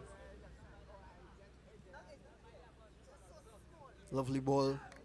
Charles into Araujo. Lovely one-time ball, and this is good play from AC Port of Spain. Lewis. Charles gets it back. Can he find a cross inside? Tries to beat his man, but runs out of space once again.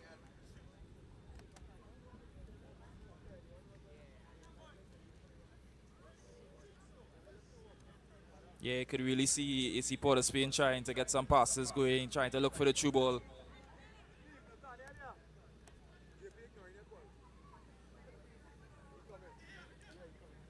Lewis.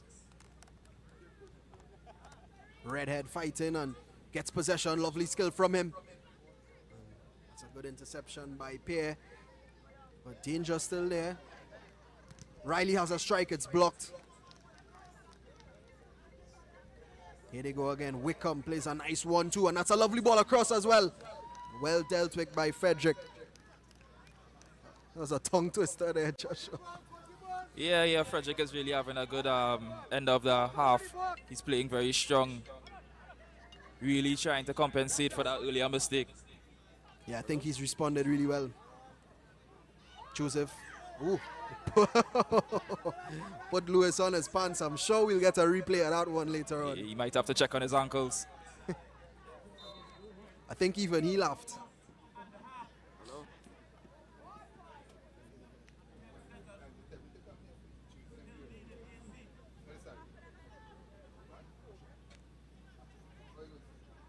Oh, look at it there.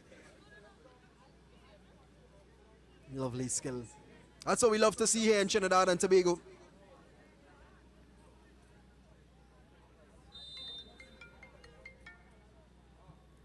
Ball whipped in. It's a decent looking one as well. Heads go up. Frederick gathers it once again.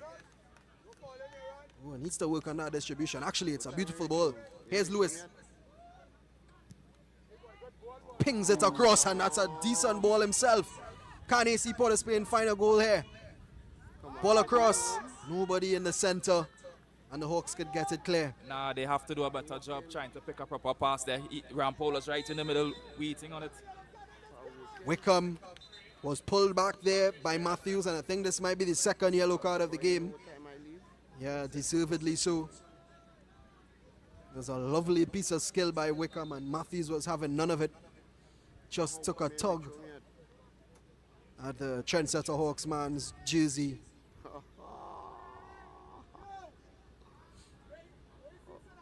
Party was. It was real good. Free kick here for Trendsetter Hawks. Nice, man. Nice. King. Nice nation business. Marshall. Back to King. King goes long. And it's a lovely turn and beautiful skill. And this could be problems for AC Port of Spain again. They deal with it somehow. Toussaint fumbles on the ball once again. Hasn't had the best first half, Joshua, but he gets away with this one, and a poor pass again. You know, I have to say AC Port of Spain are really fortunate for the scoreline only being 1-0. A lot of defending they have to do. Absolutely right. They've gotten away with a lot in this first half. Questions have to be asked as well of the Trendsetter Hawks finishing. Then you're coming home, then you're sleeping over. Lovely ball. Redhead. Oh, this could be a beautiful goal if they're able to finish off. Redhead! Lashes it wide. And I'll tell you what, the build-up was world-class, but the finish was the complete opposite. Yeah, those are the chances you have to take. That one-on-one. Look at that beautiful ball, and he had all the time and space in the world. Has to score there, Redhead. And AC Porter Spain, Joshua gets away with yet another one. Look at that. It actually bounced up on him again, to be fair, but still, surely you have to score that one. That's the last bit of action as well for the first half. So an exciting end to an exciting half, it must be said, here at Foundation Park in the Northzone Youth League under 17 between Trendsetter Hawks and AC Porter Spain. 1-0. Wickham with the goal for the Trendsetter Hawks early on after a mistake from Frederick. And there has been chance after chance for both teams, but it is Trendsetter Hawks who maintain the lead here at Foundation Park. So let's take a look at some of the highlights. So early on, first bit of action, Rampol dinking it through, and I still don't know how that didn't score, Joshua. I think it was good defending, but here's the goal. Lovely ball, Redhead with some good hold-up play. The strike in from Wickham, and surely he has to do better there, does Frederick. Yeah, you really need to hold the ball. That is really an unfortunate goal, you know, especially on the part of the keeper. And then AC Porter Spain, well, they were knocking on the door. This is the one that we thought scored, but our eyes failed us. A lovely free kick as well from Trendsetter Hawks, and Frederick really grew into the game, making some big saves. Redhead at the end of the half having some big chances. That one there, which maybe was a bit difficult, but this one, the beautiful build-up, and it had to be 2-0 at this point.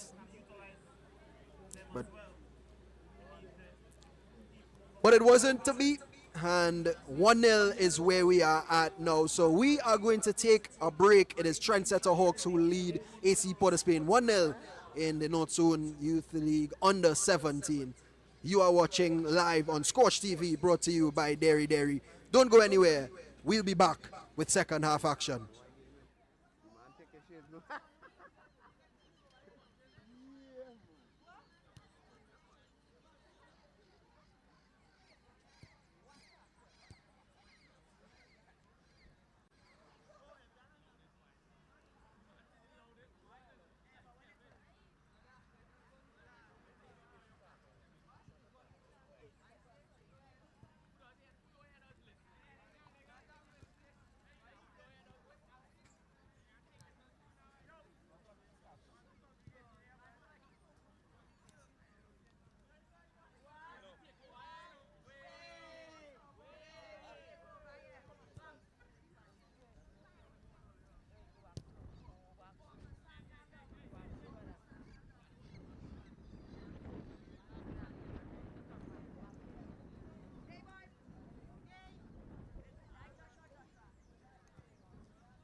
What a goal.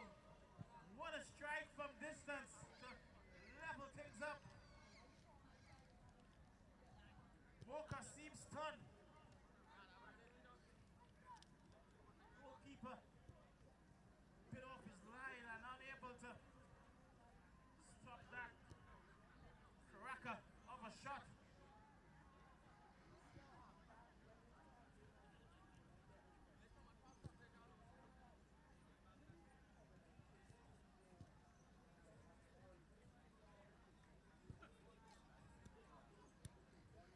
All to play for now. City Mocha gets even more interesting.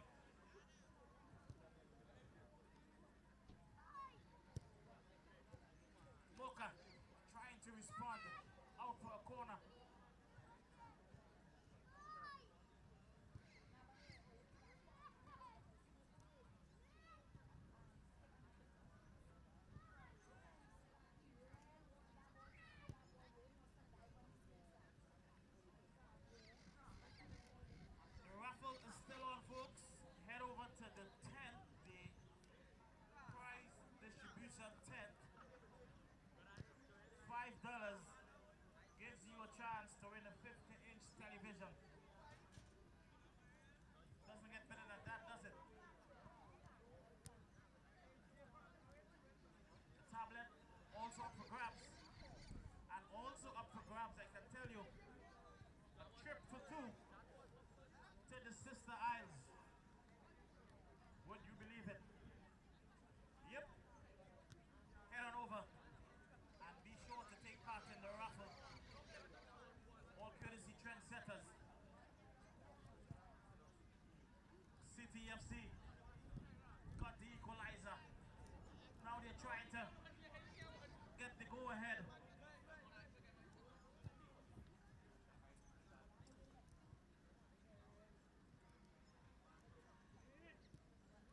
Oh, keeper just about holds on to it.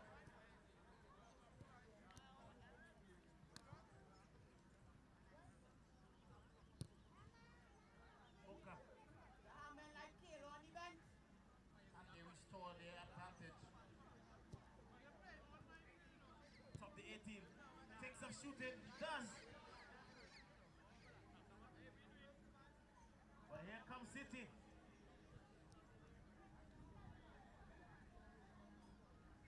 Oh, beautiful ball played in, but it doesn't reach the intended target.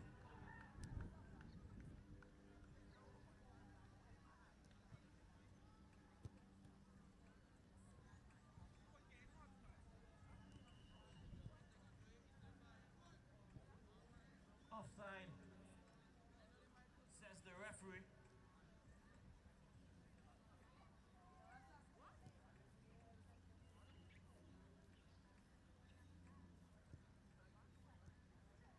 Both sides are, well, actually is Walker makes a substitution.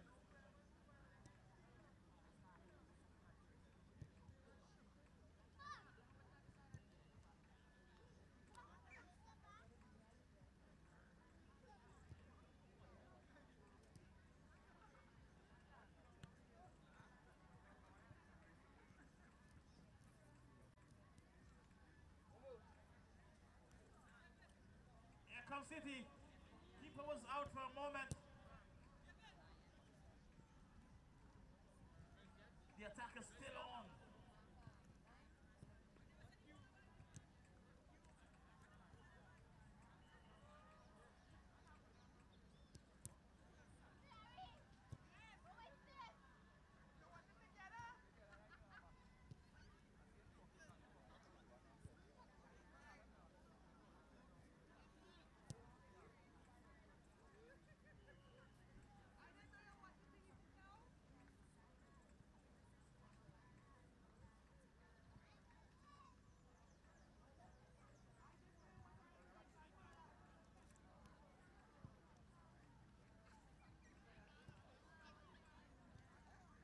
Well, shout out to all the players that are representing their clubs and sticking around to support the other teams.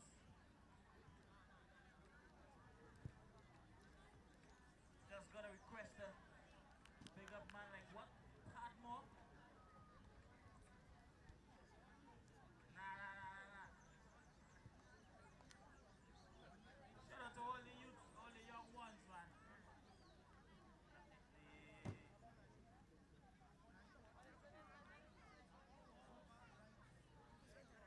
Easy under. Big player. Big player.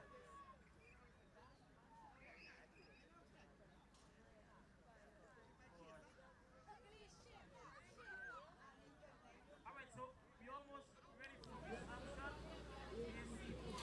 Welcome back to Foundation Park for Northzone Youth League Under 17 action. Trendsetter Hawks lead AC POS 1-0. A first half strike from Wickham. We're getting ready for second half action. Liu Chin here alongside Joshua Fletcher. Joshua, what do you expect to see from AC POS in the second half? Well, they coming down to the end of the first half. They haven't really been playing bad. I think they just need to capitalize on their chances, create a bit more, get a few passes going, build their confidence more going into the second half, and they can get the result they're looking for. Absolutely. Of course, you are watching the Northzone Youth League Under 17, live on Scorch TV, brought to you by Dairy. Referee just placing a ball for Ronaldo Rampol, a man who did stand out in the first half. Can he find an equalizer for his team in the second half? It's a lovely day here in Mocha. Fans are starting to come in. It's a lovely day of action. Yeah, great weather for football.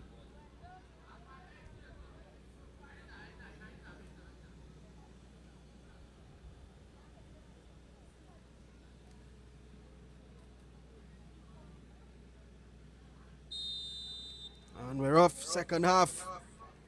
AC Port Spain versus Trendsetter Hawks. Coming down to the end of the first half as well. Redhead for the Hawks had some really good opportunities but was unable to convert either. But they have played some really, really good counter-attacking football, have the Trendsetter Hawks. Yeah, really good football, but at the end of the day, they have to score the goals to win the game. That's the most important thing. Well, here's Wickham. It's nicked off of him by Araujo. It's good work from the number 12. And a lovely ball as well. Here's Hercules. Lovely tackle. Hercules still has possession though. Lays it off, and Araujo with a decent looking ball. Woo! Was some problems for the Hawks. Yeah, but nobody was at the end of it. Wasn't a bad ball at all. Toussaint. Oh, another error, and this could be problems. Today will really be a day that Toussaint has to look back on. Joshua hasn't had a confident defensive play as he usually does. Yeah, I think it's probably nerves or him second guessing himself. He really have to be confident in his ability. And he should be. He is a very competent defender.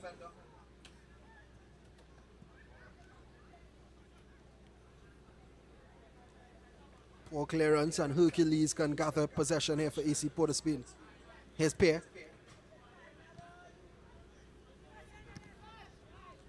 Launched up in the sky by De Souza. Redhead couldn't keep it under control, but eventually does. Here's Wickham. Always trying to make something happen. Very skillful and talented young man.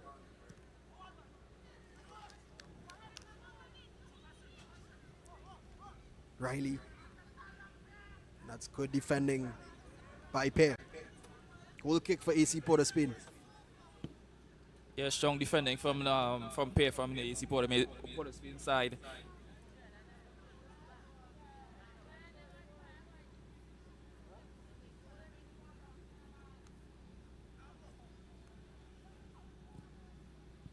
Frederick launches it upfield.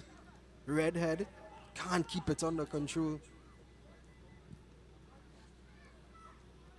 Oh, and this could be problems. Rampol has some pace and strength. But that's good defending by Trendsetter Hawks. You know, Liu, these both sides have been defensively strong so far.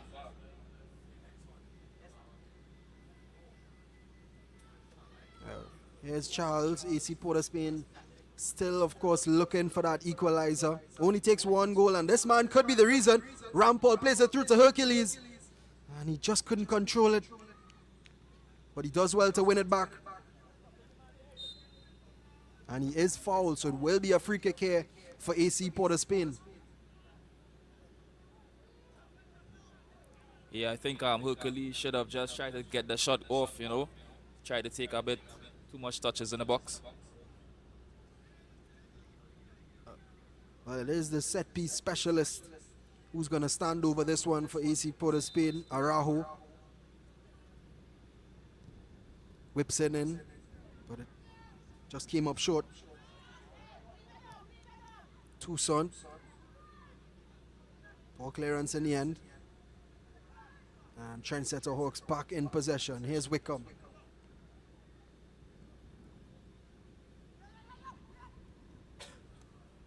Lovely pass. Riley Spreading it wide, but it's good defending. Good pace as well. Here's Burke.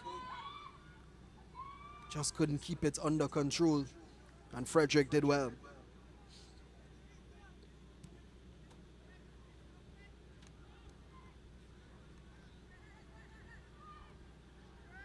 Ooh, clash of heads there. Referee has to blow. It was Araujo and Wickham who collided. Araujo seems to have gotten up quickly, but Wickham's still on the ground. The goal scorer for Trendsetter Hawks, they'll hope that he's okay to continue.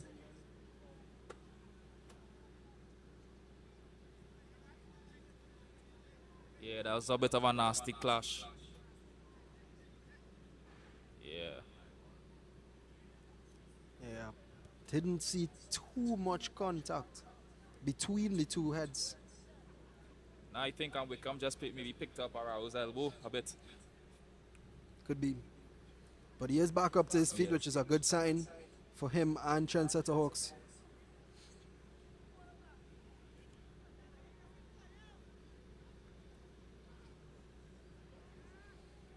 Wickham.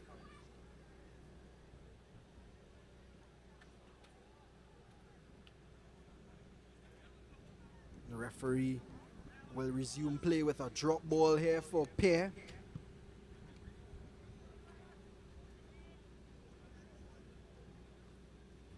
Actually, possession given back to Trendsetter Hawks, and we're back on the way. It's a good ball and could be. Again, the finishing wasn't up to standard. Yeah, good defending from Charles. Really covered the attacker well. Made sure his presence was felt and made the block. It was Burke who couldn't provide the finish, but it is a corner kick for Trendsetter Hawks. Whipped in high and cleared away by AC POS. Araujo slices that one forward. Hercules bounced away from him, but he still has possession. Excellent strength. I mean, with a name like Hercules, he should have as much strength as he could. Here's Redhead. Ball inside, another clearance. This time Tucson gets it away. And eventually Araujo can emerge with the ball, but he gives it away once again. Yeah, the Trendsetter Hawks side is looking a bit dangerous going forward. They're really trying to get something going. They won that second goal. Tucson eventually clears it away.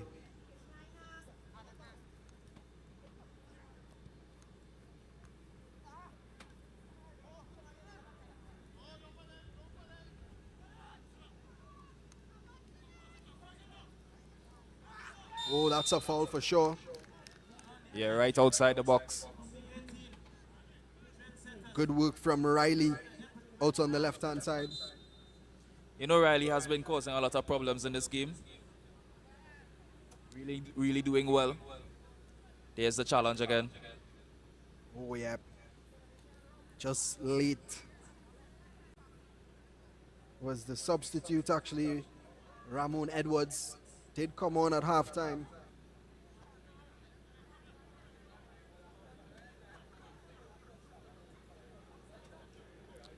Along with Ezekiah Joseph, two AC POS players who did come on during halftime.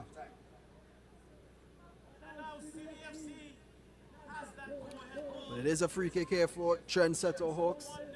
The man who won the free kick, Riley, is the one standing over it, as well as Alfred.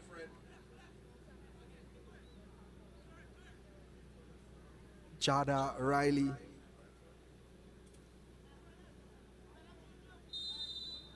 Nice angle for a right footer. But it's Alfred who whips it in, and it's a good idea as well. And that is one straight off the training ground. Beautiful goal for Trendsetter Hawks, Joshua Fletcher. I have to say, lovely execution. Well planned. They had it in their mind and they executed it perfectly. Great ball inside. That's beautiful. Alfred just fizzing that one across right into the path of the goal scorer, Marshall. And it's a beautiful finish. Frederick didn't really stand a chance there. Yeah, And it's a again, lot- poor defending from AC Port of Spain, Joshua. Yeah, a lovely finish. Keeper couldn't even try to reach the ball. Beautiful Marshall, and he runs away and celebrates. Deservedly so. Beautiful goal from the Hawks, and it has to be said, they have been the better team, and they now have a deserved 2-0 lead. Well, you have to feel sorry for Frederick there, Joshua, because that wasn't his fault at all. Yeah, that was a great goal. As I said, the Trendsetter Hawks is a well-coached side. You can see it in the way they play, in the way they move the ball, in the way they take their set pieces, Leo. Really impressed with this side so far. Well, if the score stays like this, the teams will be tied on points on the table. And they're looking for more here, Trendsetter Hawks. Riley whips that one across, but that's a good clearance. Lovely touch. Here's Rampol. Plays it over the top, but nobody running onto it. But you know, all is not lost. AC Port of Spain can still get back into this game. They just need to get Rampol into the game more. They really need to try to get the ball to him, because he is a danger man on top there.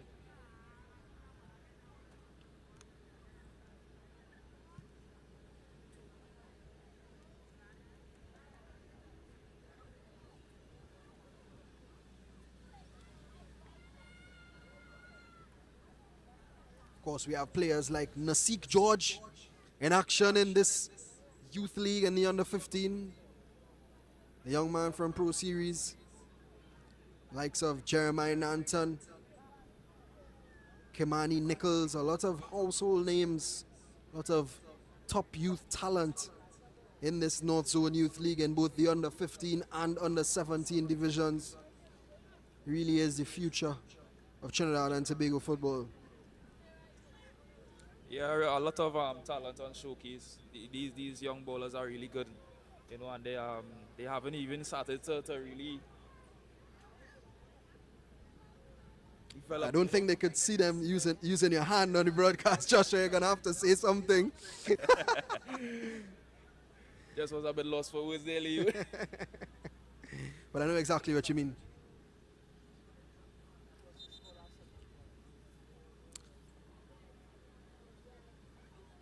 Araujo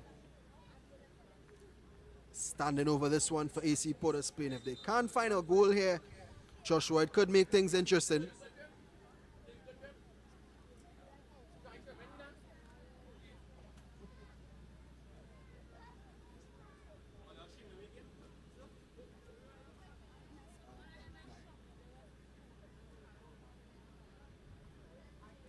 Referee is talking to Toussaint, just briefing the players. Probably saw something that he didn't like going on in the box.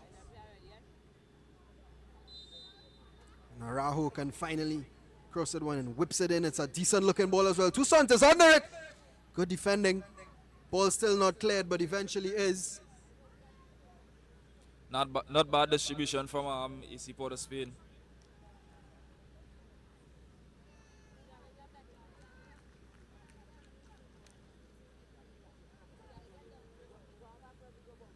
As I said, finding the danger man around pole on top there for AC Port of Spain is a problem right now. Absolutely right. That one is whipped in. Cleared away. That's good defending once again from Trendsetter Hawks.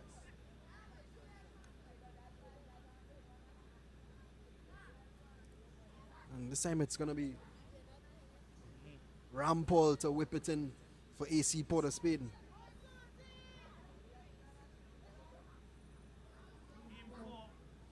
AC really trying to find that goal.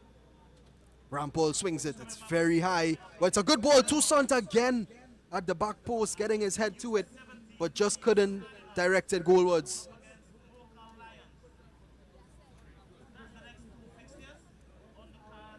See, bit by bit, AC Port of Spain trying to get themselves back in this game, trying to make things happen. Of course, as well, for AC Port of Spain, Kylan Carrasquero, the number 14, also a halftime substitution. They did make a lot of substitutions at the half. Launched forward, flicked on nicely as well. Toussaint clears.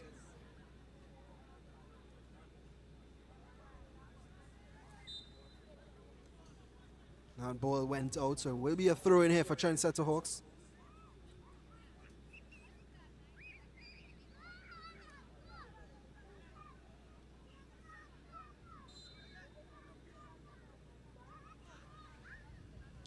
It's a good throw and a good ball across as well, but Frederick gathers and looks to send off his teammates immediately. But it's a poor kick. Pierre drops it off for Araujo. Nice ball here into Hercules. Can he beat his man? Araujo. Rampol.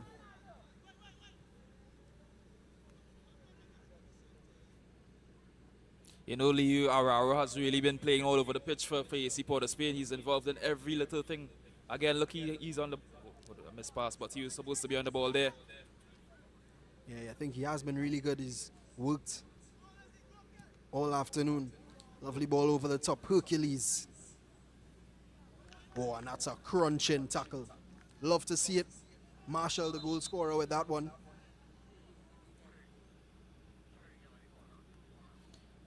So, Lee, what do you think AC Port of Spain needs to get themselves back into this game going forward?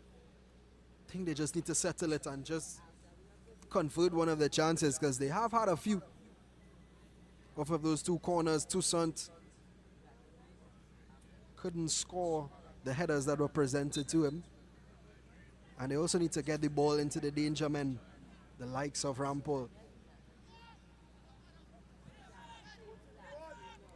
It's good defending there from Toussaint. Here's Araujo. Nicely out wide to Pierre.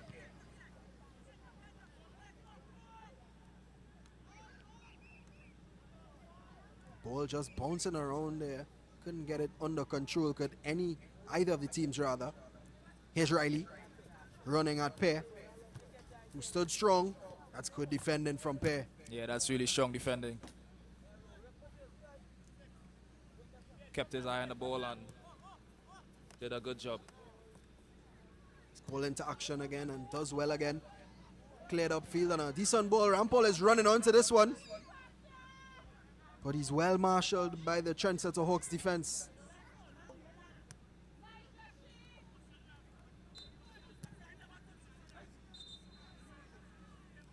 Yellow card shown.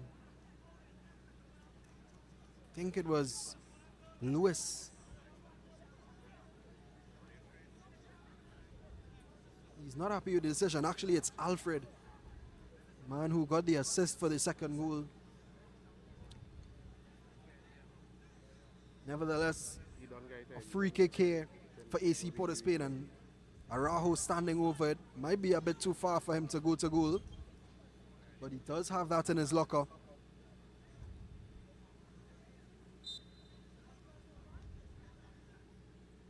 Araujo clips it over the top. Lovely ball into Rampol. And he just couldn't get a touch on it. They're getting closer, AC Port of Spain. Yeah, they're really trying to get something out of the game. They wanna get a goal. They wanna get two. They want to still win this game, and it is still possible, Liu. Definitely, and as you did mention, Joshua, it was Araujo who was at the center of it all. A lovely ball over the top. Marshall.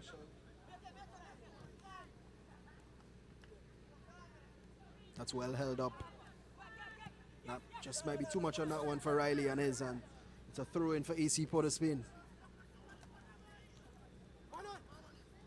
Here's Araujo. D'Souza all the way back to Frederick. Ball was bouncing and still is.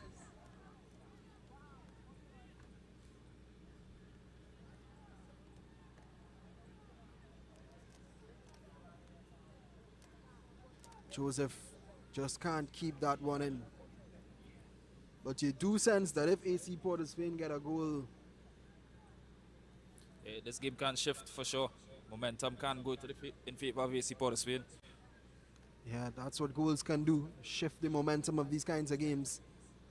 Put pressure on the team that is holding the lead, actually, to not make it one where they drop 2 points rather than gain one. Here's Hercules. Wins it back nicely.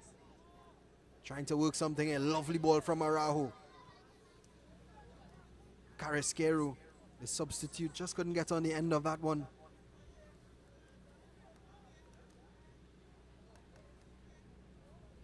AC POS been applying the pressure. Headed away nicely. Here's Riley. Can they counter attack here? The Trendsetter Hawks. They have a lot of pace, and Riley is leading the charge. And again, it's good defending by Keelan Carrasquero.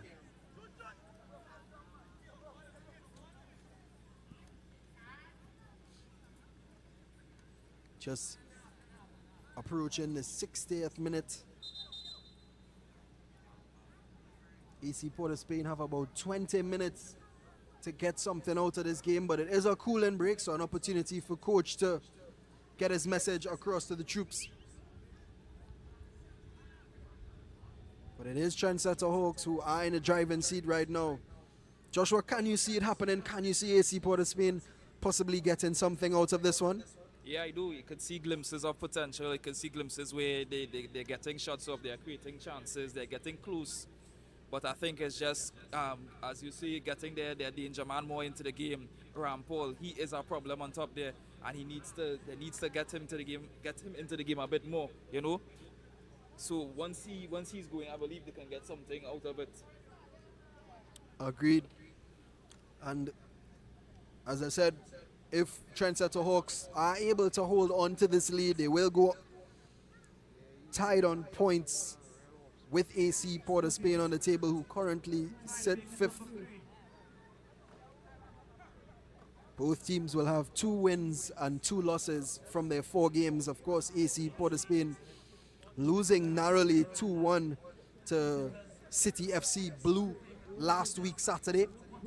A brace from Jeremiah Nanton, a penalty and actually a free kick as well that had AC Port Spain on the losing side of things last week. So they're going to want to really get something out of this and not have 2 losses in a row. And for those guys, they'll be very pleased with their performance today, the Trendsetter Hawks. They got a bit lucky with the first goal, but the second one was all class. Yeah. That goal was lovely. You could see they really worked on that on the training field, and it was executed perfectly. And arguably should have been more. They've had a lot of chances. I have to agree with you there. I think that's basically their only downfall in this game right now, not taking their chances, not capitalizing on the opportunities. No time looking like they. Absolutely. Cooling break is over, and referee is running across to resume the play.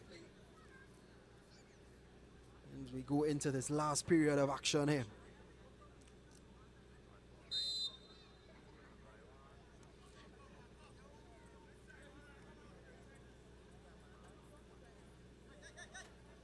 Marshall, the goal scorer. Second goal for Trendsetter Hawks.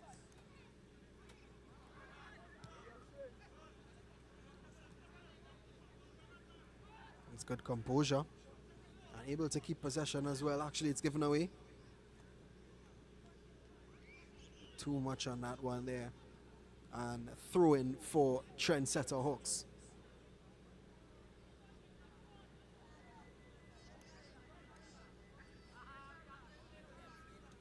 Well, it's Northzone Youth League action.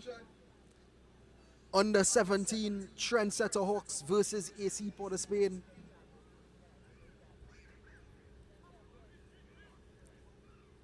Week 4 of the Northzone Youth League. And a lovely ball through. Can Hawks find their 3rd goal? It's Riley has a strike. Well blocked. And he is fouled in the end. Toussaint is frustrated with that call by the referee. Yeah, but great defensive work from him as well. You know, he did a good job covering and blocking the shot. Let's take another look. It was Riley who's really a danger man. I think he just did well to get himself in between the opposition and the ball and just drew the foul. Smart play from Riley.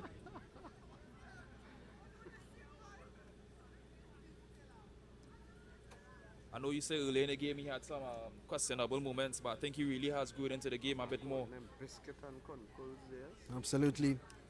Well, Alfred, standing over this one for Trendsetter Hawks. Did get the assist, as we said, for the second goal. Can he serve up another beautiful ball to lead to a third goal? Alfred whips it in. Cleared away by Rampol. Yeah, you can see Rampol doing some defensive duties.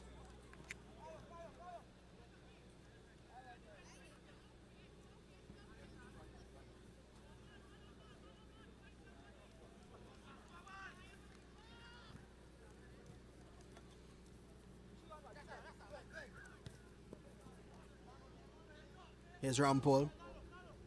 Oh, swarmed by Trendsetter Hawks players immediately. They know the danger that he possesses. Foul. And of course the number 7 as well, who did come on, Simmons, as a second half substitute.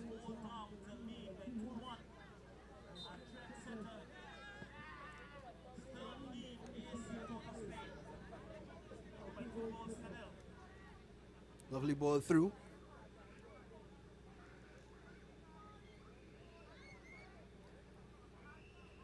Rampol loses out and Trendsetter Hawks can clear. Urgency from AC Port Spain. Here's Rampol. That one is clipped in but should be dealt with easily and is. Araujo. Lovely ball over the top into Simmons, but the pitch didn't help him there.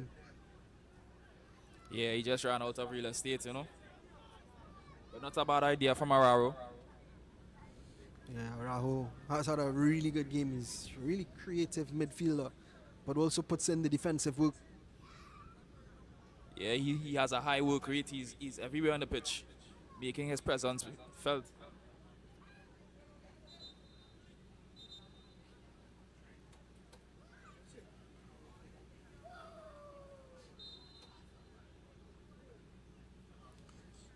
Goal kick here for Trendsetter Hawks. Oh, decent ball and a very good clearance as well.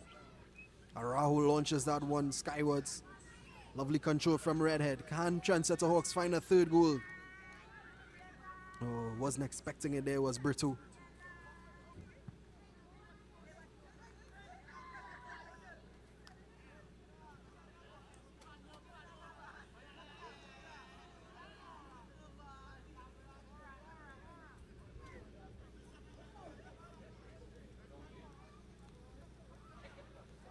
Managing this game really well here, Joshua. Not in any rush to take the throws. They know they have the lead. Don't need to do anything too risky. Yeah, they understand that they're in full control of the game. And they're just trying to probably see it out, so. Well, Simmons is on the ground, but the referee hasn't blown the whistle. And his team is playing on as well.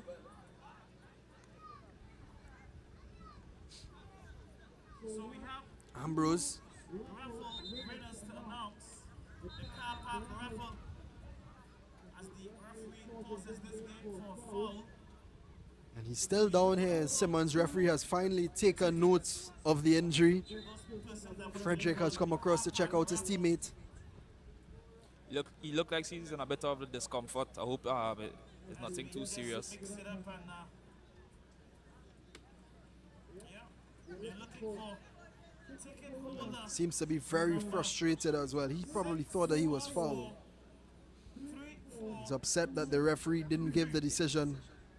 Looks to be in a lot of pain as well. 3, 4, 2, 3. So you would have gotten that ticket. Getting a spray. Seems as if he got hit in his stomach. Your $10 to enter the car park. Coach just using the ice to cool him down. Isn't one of the hottest days, but it still is some hot conditions, Joshua. Yeah, it's still quite humid.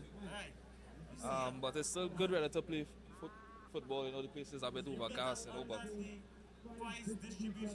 altogether great weather, great environment as well. Well, the good sign is that Simmons is back up on his feet. And we're hoping that he can continue.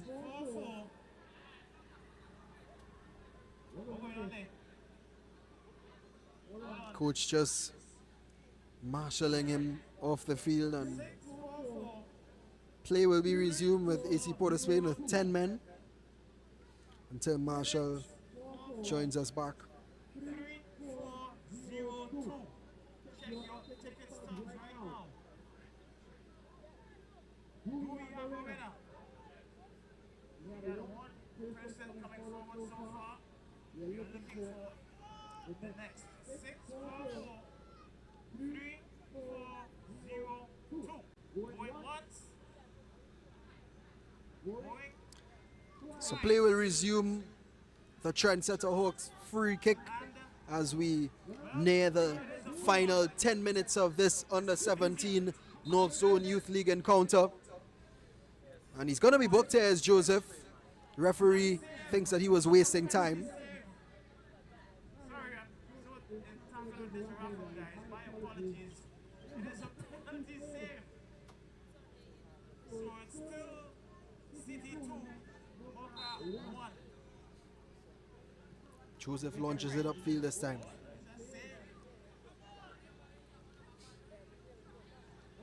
Here's Book. And that is the end. I tell you what, that was a game. Poor ball in the end, and that one is launched upfield by AC Port of Spain. Marshals that one out. I think this is the time that AC Port of Spain really needs to get something out of this game. As the time is approaching to the end of the game, they need to get a goal or two.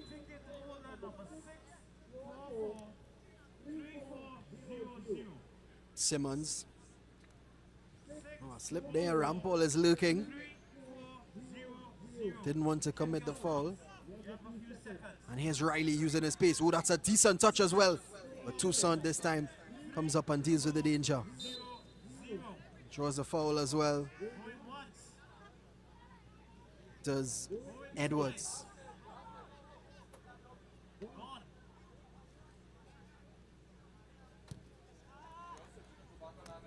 Oh, that's a poor clearance, it has to be said. Toussaint plays it out wide. Again, AC Port of Spain just can't string together anything. They're running out of time here. They have to find a goal soon if they want to get something out of it. And the thing is, it's possible. It's really possible because you could see that they're now creating chances, and things are going. You know, they're passing the ball even better. I think it's just a matter of them locking in and executing.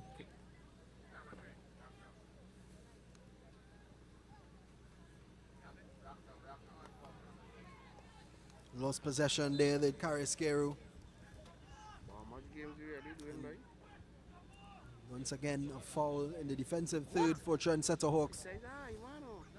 Joseph is going to have to be careful this time. Remember, he was already booked for time wasting on the first free kick.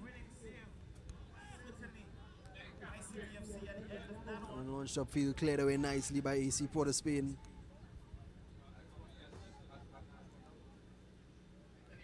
And again, frustration in the AC Port of Spain camp.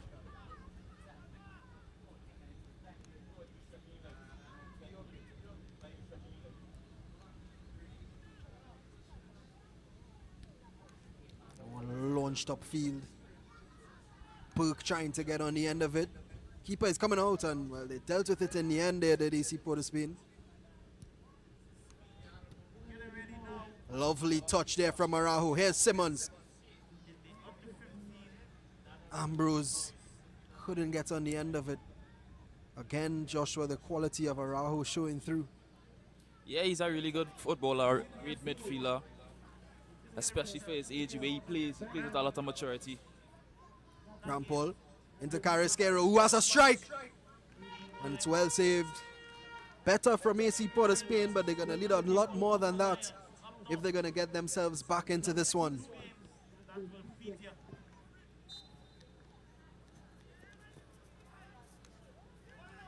It's a foul. D'Souza thought that was a soft one, but Riley's not going to care. He'll take those all day long.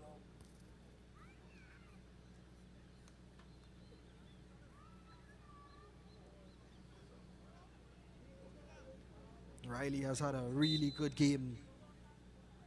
Danger man. That ball is fizzed over. And nothing comes from it in the end. Yeah, Trendsetter Hawks is still trying to find that third one. They're really looking for that last goal to really close off the game and, you know, call it, you know. Frederick trying to get things underway as quickly as possible. He knows that time is running out for his team.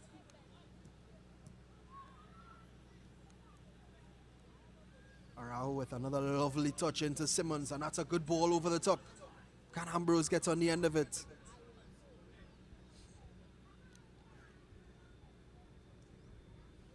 You can see Rampol playing a bit deeper. Yeah, he realizes he has to help his team a bit more. They're going to need to move the ball a lot quicker here, AC Port of Spain, to undo this Trendsetter defense. And this could be problems. Hercules just delays the cross. Rampol, Simmons. Good defending from the Hawks once again.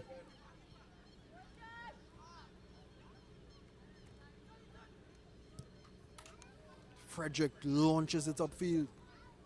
And Marshall slices that one and concedes a throw.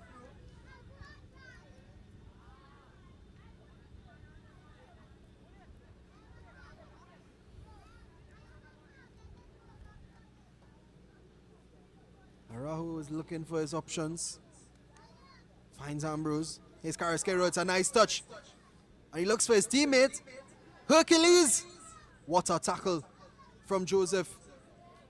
I think this AC Port of Spain side is passing the ball too much in the final third. They just need to take the shots, you know. Yeah, I absolutely agree. Had a good opening there, did Hercules, just to hit it first time. But they are rewarded with a corner kick for their efforts. Burke is on the ground there.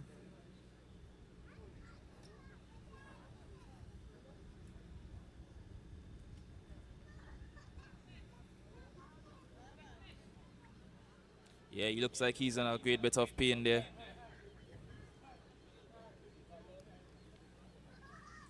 Alfred is just calling for the physios.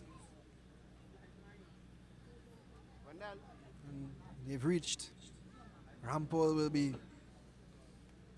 eager to take this corner kick as Burke gets back up to his feet. I'm sure the referee would have taken note of the amount of time there, and surely he'll add it on. So we will have a decent amount of additional time, you do suspect. Rampol swings it in. It's a good delivery as well, but it beats everybody.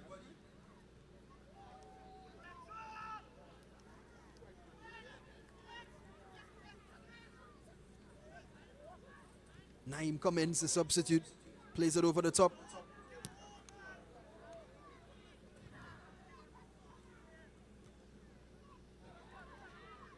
Here's Wickham, the man who started off the goal scoring today. Lovely ball through as well. And Frederick is quick off his line. That's excellent goalkeeping. Yeah, has been really alert in the second half, making those critical saves. Yeah, since that mistake for the first Trendsetter Hawks goal, he really has shaped up. Made some important saves as well.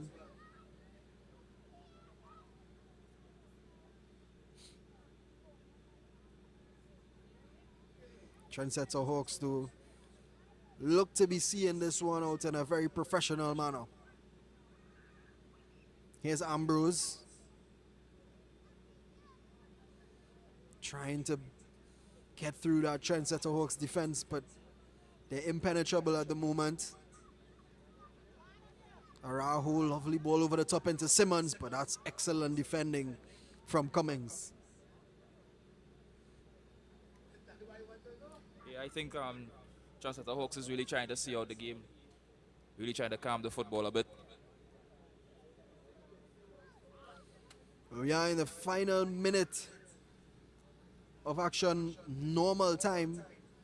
We're still waiting to hear from the officials how much time exactly will be added on. We do expect that there should be a decent amount. Araujo goes long with the throw. It's cleared away, and here's Riley. Can he use that pace of his? Just gliding.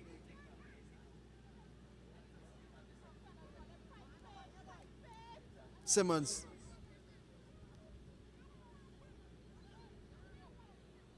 Carrasquero crosses it in, but again, nobody is there. Here's Rampol.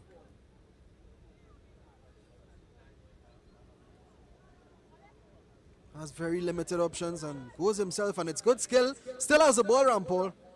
Eventually goes out for a goal kick. Yeah, I think that's the problem with this AC Port Spain side. Nobody's in the box. There's no target man. That is the thing that they are missing. Well, we have reached the 80th minute, so we are into added on time. Doesn't seem as if AC Port of Spain will be able to get anything out of this one.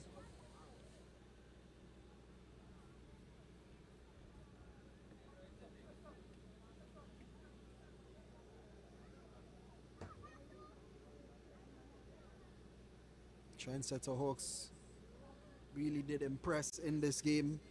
Have taken their foot off the gas a little bit, but never really looked as if AC Port of Spain was gonna get back into it. And that's the final whistle as well. So it is Trendsetter Hawks who come out on top 2-0 in this one. An impressive performance, Joshua, from the Trendsetter Hawks. Yeah, it was a great performance today. They really executed their game plan in terms of how they wanted to play, how they wanted to move the ball, in terms of even their execution of their free kick, their set pieces. They did really well. So I think it's a great performance, and if they keep playing like this going forward in the tournament, the sky's the limit. Well said. Well, let's take a look at the highlights. This was the first one. Trendsetter Hawks, Wickham with a strike from way out, and Frederick just couldn't deal with it, and he'll be disappointed with himself because he went on to actually have a good game, but nevertheless it was a good hit from Wickham, and it was 1-0 at that point for Trendsetter Hawks. And then Riley, a man who was a danger man throughout the whole game, getting fouled, and look at this. Alfred, lovely ball, and Marshall finishing it off beautifully for the Trendsetter Hawks for a 2-0 victory for the Trendsetter Hawks and their second win of the season. Lovely play from the Trendsetter Hawks. So that's all the action we have for you for this one in the Under-17 Northzone Youth League. It's Trendsetter Hawks with a 2-0 victory over AC Port of Spain here at the Trinity College Mocha grounds. But we do have more action for you. Don't go anywhere. It's Under-15 action next. And of course, the teams that we're playing in that one will be none other than the Belmont Academy of Football versus City FC's Under-15 team. So, at the end of this first one, it's Trendsetter Hawks 2, AC Port of Spain 0. You're watching Northzone Youth League football here on Scorch TV, brought to you by Dairy Dairy. We're going to take a break, and when we're back, it's Under-15 action. Don't go anywhere.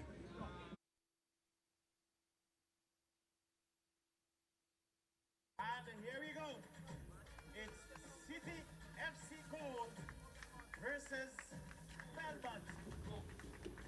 Welcome back here at Foundation Park Trinity College Mocha grounds for Northzone Youth League Under-15 action. It's our third kickoff for the day, and it is City FC Gold versus Belmont. An amazing affair that we have here for you, and it is Liu Chin in commentary here alongside Joshua Fletcher. Joshua, we know the quality of this City FC squad. We know the quality of this Belmont squad. Surely it's going to be a cracker. Yeah, you can see a great game. I know the City FC have a lot of quality in their players. I think that they won 10-0 last week, not so. So I expect a good showing from the City FC team as well as the Belmont team.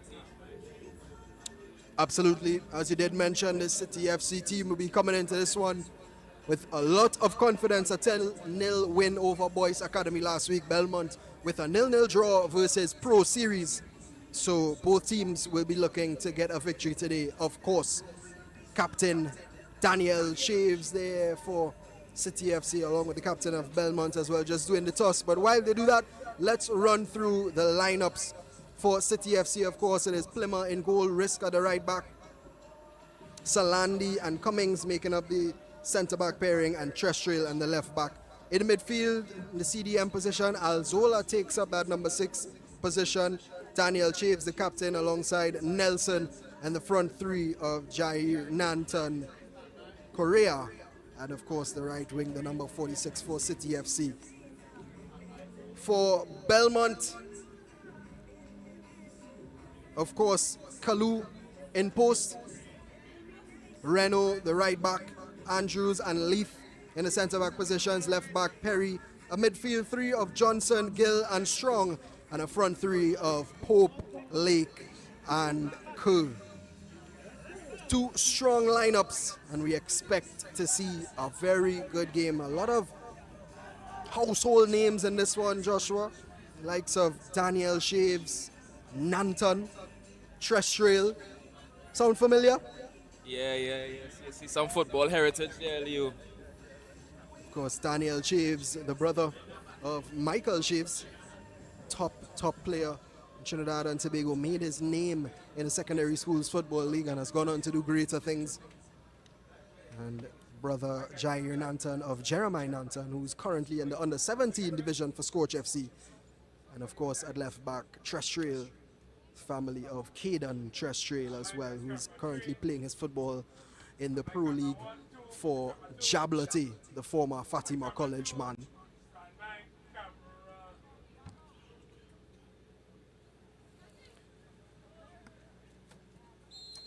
But action is off, and it is City FC who get things underway for this third and final kickoff on the broadcast today. Of course, you're watching live on Scorch TV, brought to you by Dairy, the Milky Milk.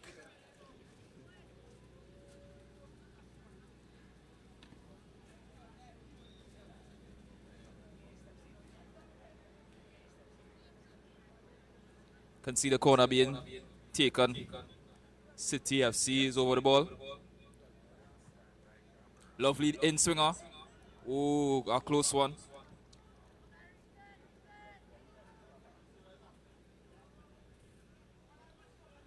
Already starting on the front foot, City FC. 10 goals last week. One thing that both teams were able to do last week, though, Joshua, is keep clean sheets. 2 very defensively sound teams. We'll see how they square up against each other today.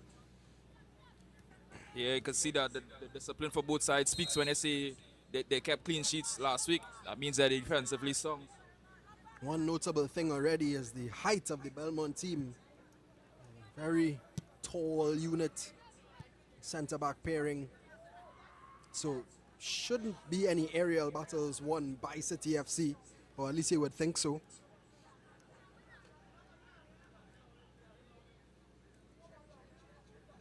City FC gold.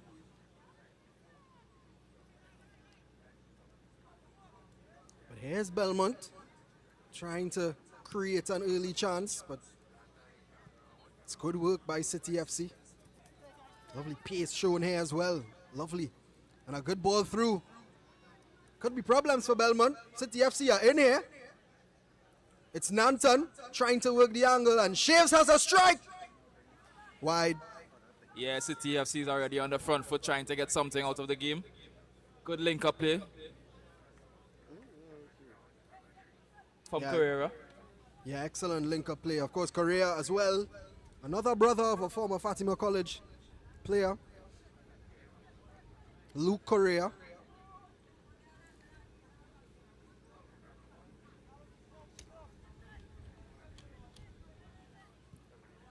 Belmont get away with that one, and they launch that one forward. Oh, it's good pace here. Keeper is coming out and does well. Plymouth. Sebastian Plymouth, of course, doesn't only play football, also a tennis player with the Tennis Patrons Club, which trains at Nelson Mandela Park Tennis Courts. Very talented young player, has to be said. I did coach him for a few sessions. Really, So he does become a pro. I guess I could take some credit for that. that's lovely. A nice duo sport athlete. Lovely ball through, and Belmont trying to work something. It's good skill. Lots of grey jerseys in the box. Back post. Just couldn't finish. You have to finish there. I think it's the number 8 there for Belmont. I think that's Gil. It's Rigo.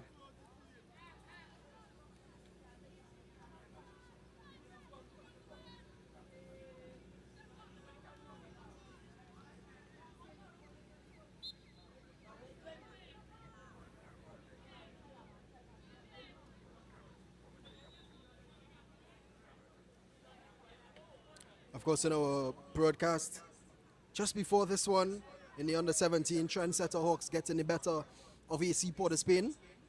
2-0. That one was played on the top field. This one played at the bottom field. As you could see, a change in scenery if you were tuned in earlier on. That's a lovely ball. Belmont have started well. Yeah, they really have been the side with a bit more hunger. Oh, here's Correa trying to work something, and he's doing well, but Lovely control.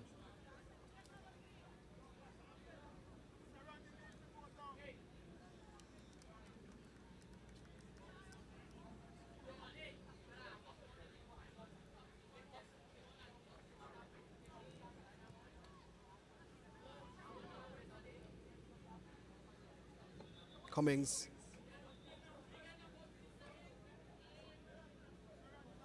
On the left side of that centre-back pairing, Tristan Cumming.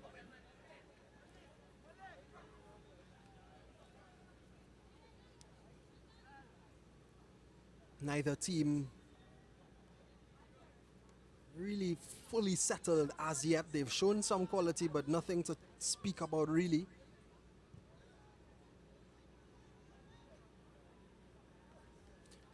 CTFC just trying to, get a few passes going, trying to acclimatize to the game going forward. One thing that has been really impressive from all the City FC teams in this Northzone Youth League, both at the under 15 and under 17 level, is we've seen the brand of football across all age groups. They have chemistry and they're able to pass that ball with very good fluidity. Yeah, they capitalize on that touch and move football. And they use the field well as well. Both sides of the pitch are constantly switching the ball. Yep. Well-coached team.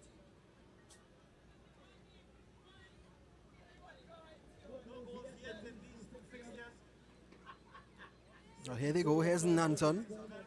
As we said, brother of Jeremiah Nanton. I'll tell you what, guys, the raffle for the television will take place in a short while. So you have last minute chances to just pay $5 to get a chance to win a 50-inch television. Yeah.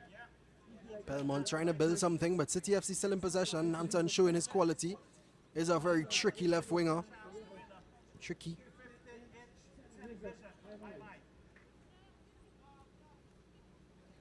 Evenly matched affair thus far. Yeah, I have to agree with you there, Liu. The football is a bit scrappy at times, but I guess it will settle down in time as the game progresses.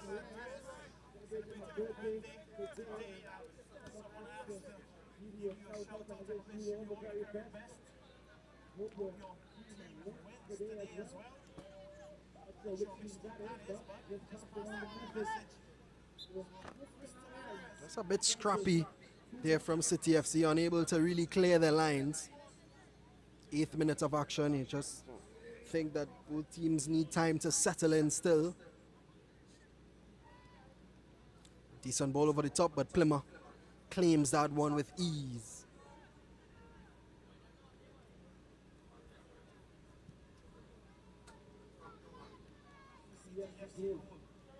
Lovely ball played through, and Nanton is in. Don't want to give him that kind of space. That's good defending from Belmont. They close him down quickly. Yeah, Belmont is so far really structurally solid side. And here they are trying to score one. Strike comes in, was well wide. But I have to agree with you there, Joshua. They really have looked a disciplined and structured side. Well, you have to be, because the City FC side is attacking force. Yeah, that man there, Lake, number 10 for Belmont. He's a sharp shooter. You don't want to give him that kind of space.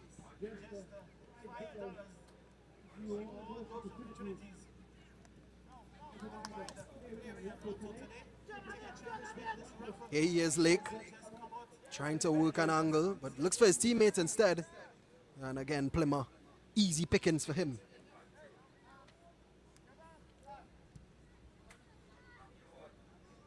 I think Belmont is just in a bit of a trial and error mode, just seeing what works for them in this game.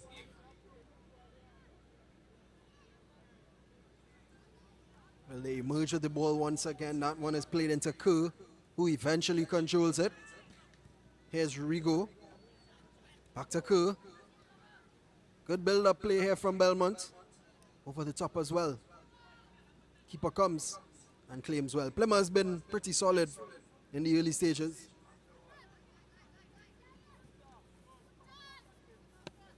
Risk. Oh, good win. Excellent work from Belmont. And here's Rigo. Finds Lake. That one just short.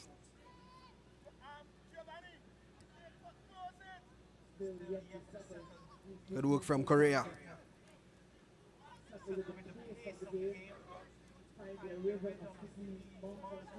Ball out on the right-hand side. Alzola. Oh, that's excellent work, and this could be problems here for Belmont. Oh, a wild tackle and a lovely finish as well. Correa lashes it into the top right-hand corner, and City FC goal lead. That is football. Great link-up play, great individual talent. Lovely football. And he sends a cheeky smile the way of the camera. Lovely finish there from Correa, known as Maggi. And that was some magic. Let's take another look. It's lovely work down the right-hand side. Look at that skill. Beautiful. Just breezes past Kerr. A wild tackle, but nothing wild about the finish. And City FC with, you could say, a deserved lead. Yeah, agreed. All credit to the assist as well, Leo. So Belmont will feel disappointed with that one because they haven't been playing badly. But it just takes one moment of brilliance, doesn't it?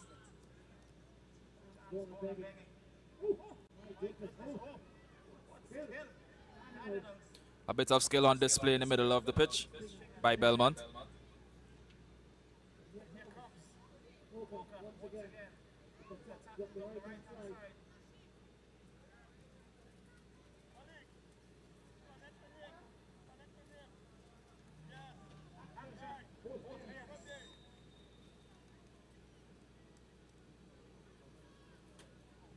"12 minutes into this one, City FC goal lead. Correa with the opening goal of the game.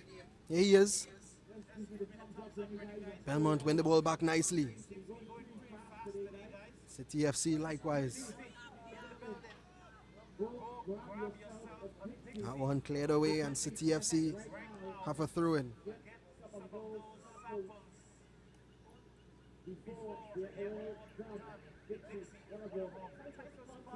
Leo, just over 10 minutes in the game. How you find the game is shaping up to look so far?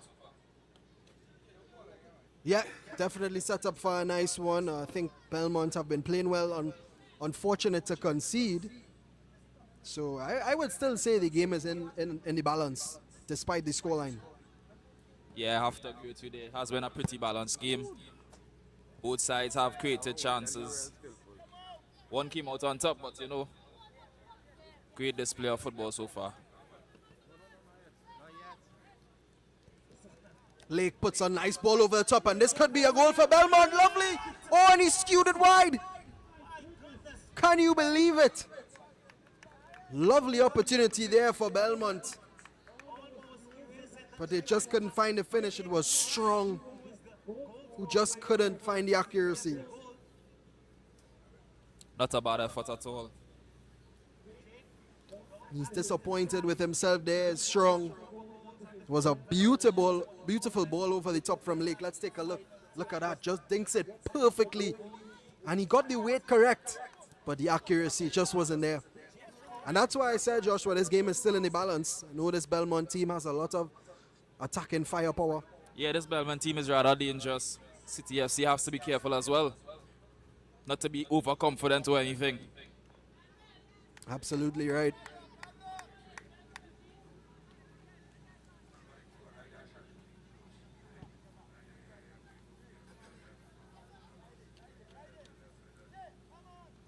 Risk to take this throw in here for City FC. Gold. Here's Kerr. Turning and does well to. Wow, that's lovely still from Kerr. But he's eventually stopped. Correa. Advantage played. Ball in behind. Looking for Nanton. Good defending. But Nanton still with a chance here. Crossed in as well. And that one is way over the head of everybody inside. And it'll be a goal kick for Belmont. Not a bad idea looking for him at the last post. Just have to work on a bit on execution. Was the Belmont Academy of Football. Last week squared up against Pro Series in the under-15. 0-0 draw. Coach said that it was a good performance. Knows his team should have converted their chances, but he was pleased with the defensive display. And well, City FC beating Boys Academy 10-0. I don't think coach will be disappointed with anything there. Almost a perfect performance. Lovely play. Correa again. But couldn't keep hold of possession. And City FC can regroup. Here's Salandi. All the way back to Plymouth. City FC building up from the back. Looking a lot like Manchester City FC.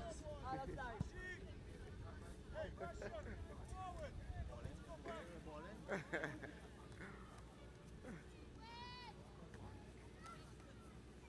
see it coming, eh? It's cool in here too. Good play from Lake, who has a strike. And he is going to shoot once he gets opportunity. I think the game is still a bit scrappy. I think it needs to calm down a bit. Both teams need to get possession going just to calm the nerves a bit.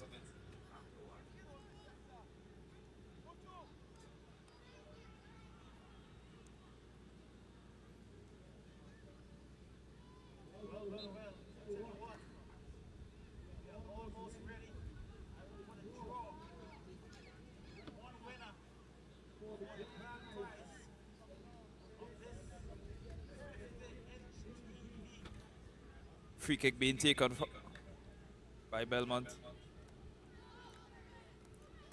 All whipped in. Danger. Lake is on top of the box.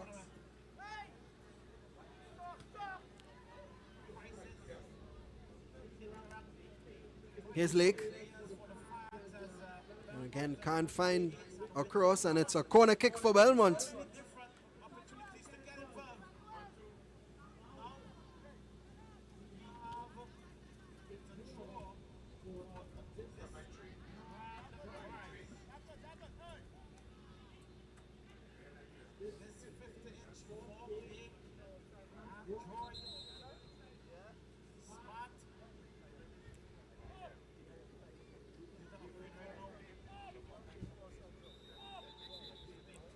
So Belmont's first opportunity here at a set piece. And actually they switched the taker. I think it was a Lake standing over it, but he's decided to go into the box so that his teammate could whip in an in-swinger with that left foot of his. Lovely ball, and Plymouth does well. And still there, and it's a goal. And Belmont have found the equalizer, and that was coming.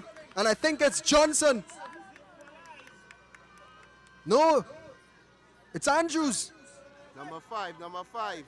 Yeah, Belmont strikes back. You can see it was coming. You can see they was working towards it. Well, let's take a Lovely look again. distribution.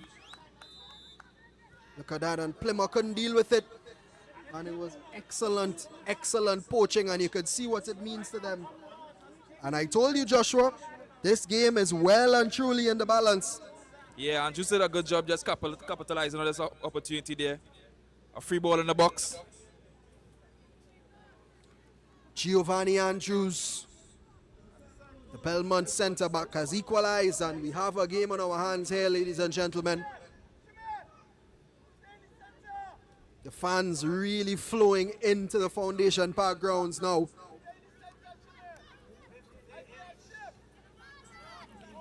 Here's Rizk. Salandi gives away possession. Chaves does well. Here's Nanton. Trying to work something here. Correa. Good defending once again from Belmont, but it's going to be a corner kick.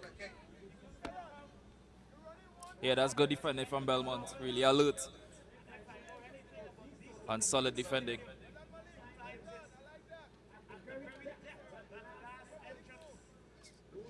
So he actually did better than we thought. It's actually a goal kick. Launched forward and good clearance there by Trestriel. You can see the advantage these Belmont players has in terms of their height.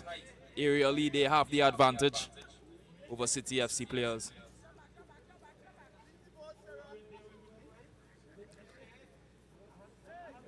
Perry to take this throw in here for Belmont.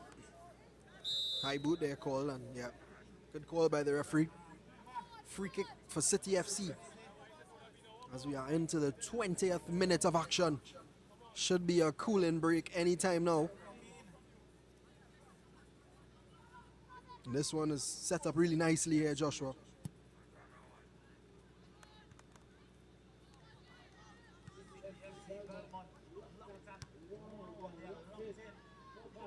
Here's Belmont looking for more. It's Pope. Johnson. Right in the true challenges and does well. Yeah. Plays a decent ball, but it's well intercepted. It was Cumming who was doing the defense back there for City FC Gold. I think the two sides are really trying to settle themselves into this game. Getting a few link-up plays on both ends.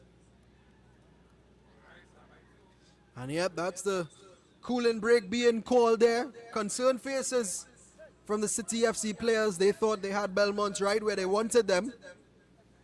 But it has been an even battle so far, and the scoreline definitely reflects that. Joshua, your thoughts on the action so far? So far, it has taken a while for the football to settle along in this game, but you can see a lot of individual talent on both ends, for both teams, sorry. But have to see a great showing of football so far. Great passing, teams holding possession well, defensively strong. And we can see a goal from City FC, right there, individual skill for the assist, and a lovely finish. Yeah, it was a great finish by Correa. As you mentioned, the assist, even better. And then this was the equalizer here. Lovely ball whipped in. Plymouth couldn't deal with it properly. And it was to his detriment and to the detriment of City FC, as Andrews was first to the second ball and he lashed it home. And that's why we are where we are. 1-1 here at Foundation Park, bottom field. And City FC players just getting their instructions. I'm sure coach will be reassuring them, telling them that there's still a lot of time.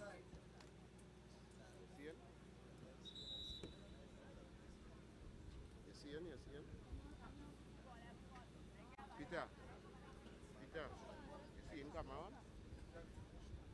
Hello? You see in camera one? Can just see some coaching taking place and some instructions being given. You on who? What?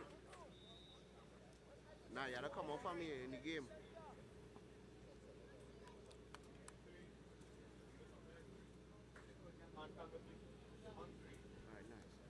Alzola, that defensive midfielder for City FC, has had a really good game so far.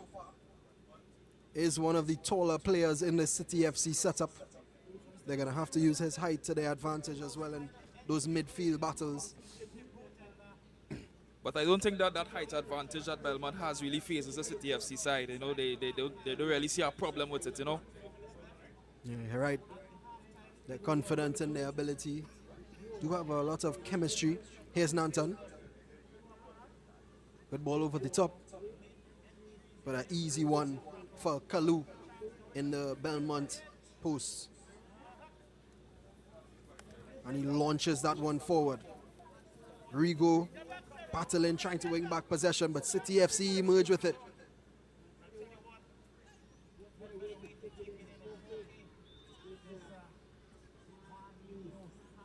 Good skill and good defending from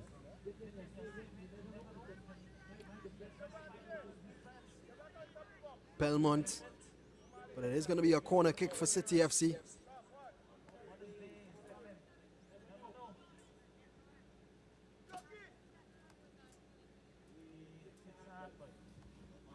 Ball whipped in. Decent one as well.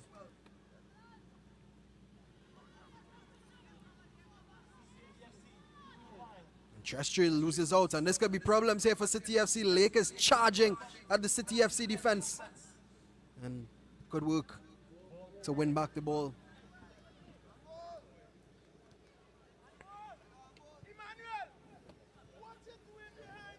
Perry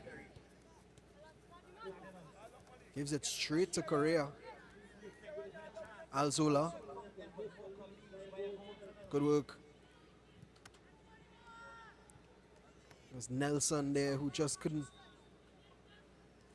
The two teams are so evenly balanced right now. The battle is actually in the midfield.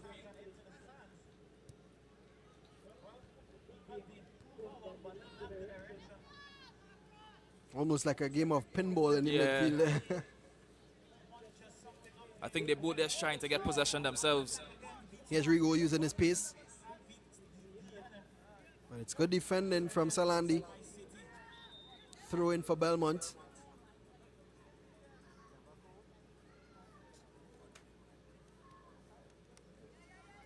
Once again, Rigo can't control and possession turned over to City FC goal. Here's Correa, the goal scorer for City FC. Salandi launches it upfield.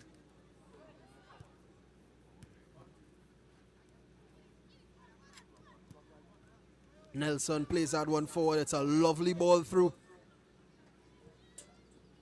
Swung across, but this time we weren't able to find that final ball.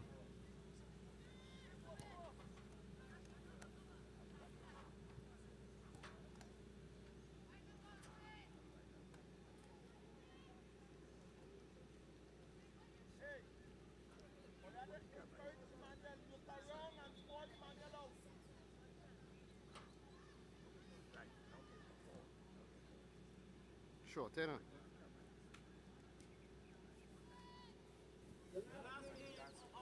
Belmont trying to advance the ball.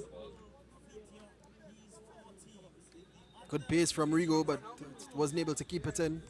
Risk. It's short, eh? Excellent skill once again. He's had a brilliant game.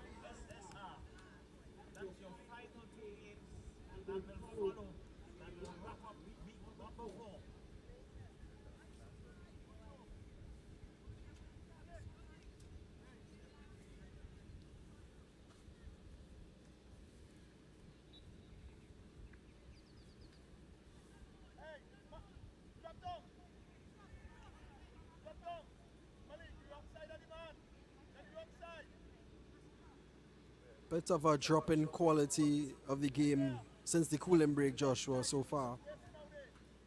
Yeah, the intensity has dipped a bit. I think after those the two goals, the team's just trying not to concede anymore right now. So it's a bit of a defensive game.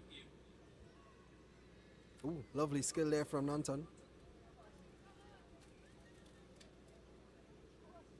Here's Lake. Oh, that's beautiful skill from Lake, but he's cleaned up there by Terrestrial. Yeah, you can see Lake is a troublemaker for the Belmont side. There's a free kick here for City FC goal. Terrestrial standing up over it.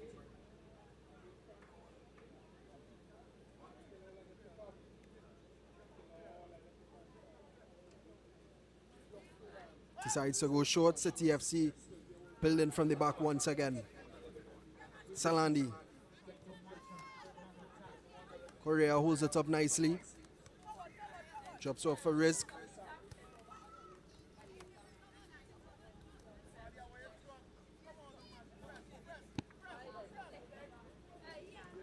Salandi coming. Terrestrial. Alzola, this is good play from City FC, but they give it away. And Belmont give it right back. Here's Correa trying to make something happen and find another goal for his team. Lovely ball through as well, but it's good defending from Renault. I think City FC just trying to hold on to their possession there. After they had a pretty good spell. Now they're just trying to create going forward and get another goal. Now we know they're capable of scoring. Scored 10 last week.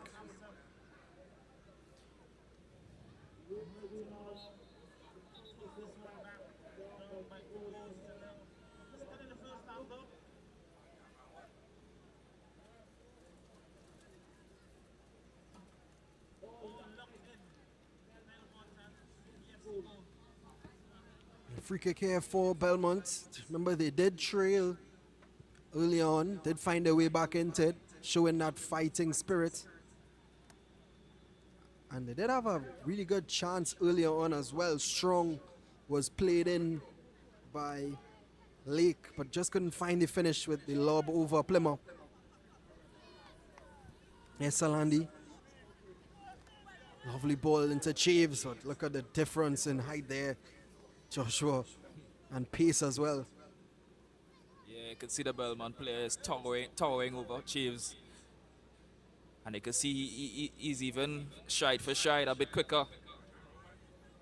Shaves does have a lot of technical ability, the captain of the City FC team. Cool.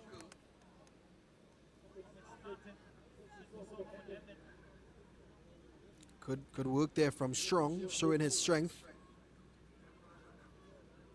Lake, lovely ball, and this could be problems for City FC.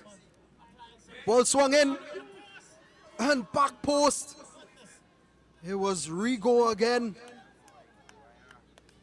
You know, City FC have to be really careful with that Lake player. He is really creative, and he's not afraid to put a ball into the box or even go for himself. Belmont really looking threatening in the attack. Really are showing their quality. And they've come close. They've arguably had the better chances in this game. Yeah, I have to agree with you there, Liu. Should be ahead.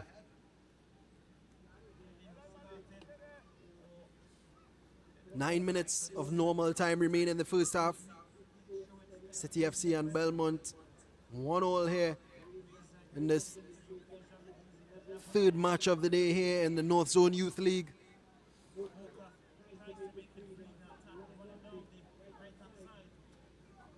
Lovely Saturday afternoon to take in some youth football here at Foundation Park, the Trinity College Mocha grounds.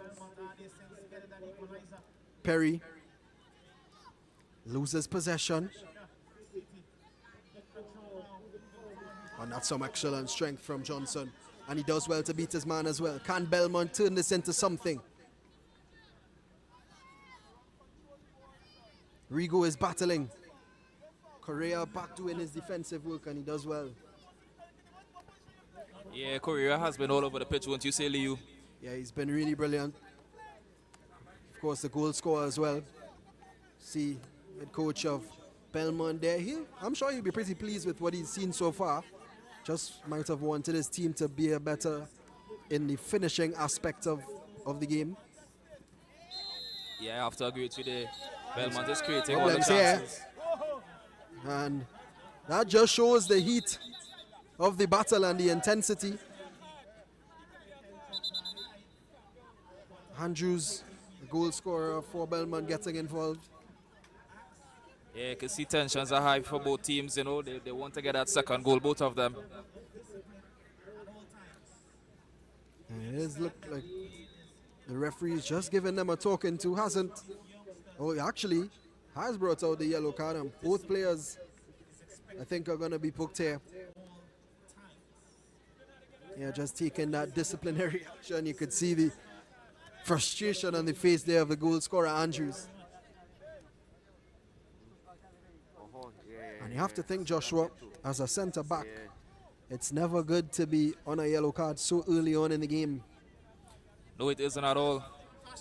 You know, you're probably a challenge away or 2 challenges away from receiving the next card. You have to be very careful with all your decisions now.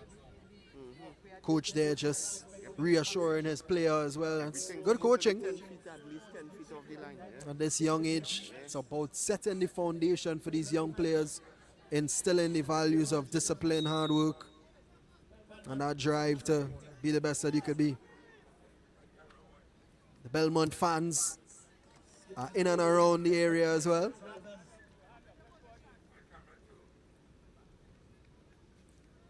Plymouth launches one long.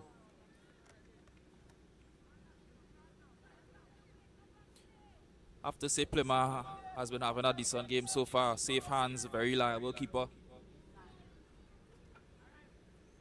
Yeah, as I think the only thing he did wrong was when it led to the goal. And that's the thing about goalkeepers. One mistake could cost you the whole game. You could make the world of saves, but one mistake can cost you the 3 points.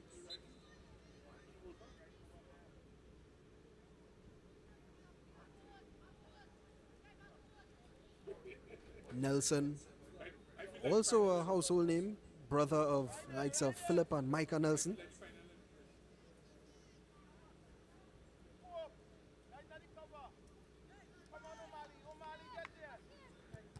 Strike comes in from way out.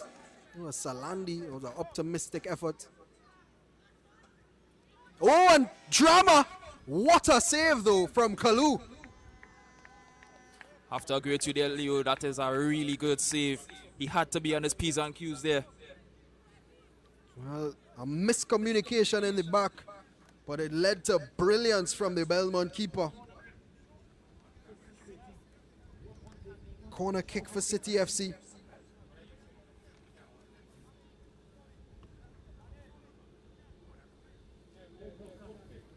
Really good reactions. Let's take another look. That ball was launched into the sky and flicked on. I think maybe the defender thought his keeper was in the goal. It was Reno, but a beautiful save from Kalu. Yeah, I think it's a bit of miscommunication in the back there. Guess that's something to improve on in the second half. Corner taken short, but it's a poor one. Lovely skill and strong goes. Beats risk with ease. Still has it strong. And he's still going. But he's fouled. Not sure it's so much of a foul there, but he probably deserved it. Lee looks a bit like you in your day. Yep, looks like me now. That's a bit far. That's a bit of a stretch.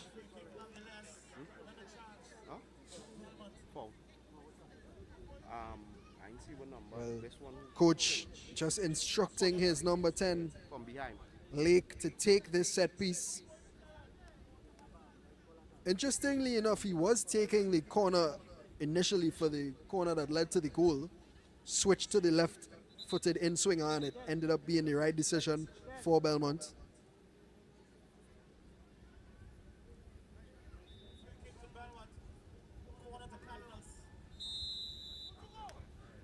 Lake whips it in. It's a decent looking one. Oh, and what a save from Plymouth. And he's fouled in the process, but a brilliant save from Sebastian Plymouth in the City FC goal. As I said earlier, Plymouth is a really reliable keeper. He's always alert, he's always looking, and he commands his box as well. Well, some of the tennis reflexes coming in there. Let's take another look. Lake whipped it in, and it came through bodies. Those aren't easy. It came to him really quickly, and he just pushed it onto the crossbar. Brilliant goalkeeping from Sebastian Plymouth. This angle should tell it all. Oh yeah, that's really, really good. Salandi missed the clearance, but Plymouth was equal to it.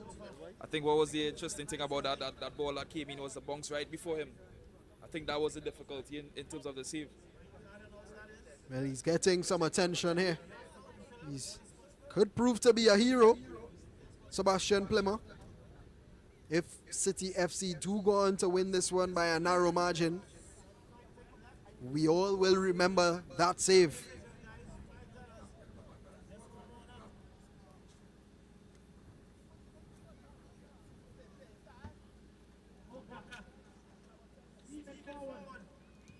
The thumbs up of approval from the physio. And Sebastian Plymouth should be ready to go as we are into the final 2 minutes of normal time in this first half.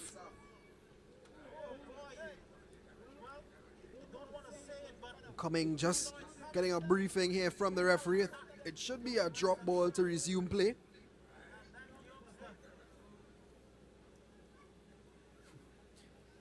See, Plymouth just taking his own hydration break. Used to have a cooler like that in my young days as well. Not sure if you did as well.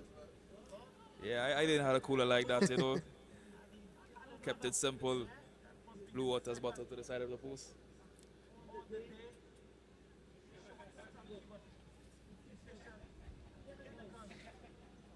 And just to remind you, of course, you're watching live on Scorch TV, brought to you by Dairy. Northzone Youth League under 15 action, City FC versus Belmont. 1-1 goals from Correa for City FC and the equalizer from Andrews for Belmont. But here's City FC trying to find a second back post. And another chance goes begging for City FC. That is an open post, so you have to take those chances. Those are chances you're not going to get back in this game. Especially how this game is a very balanced game and it's very close. I think they got away with one there, did Belmont.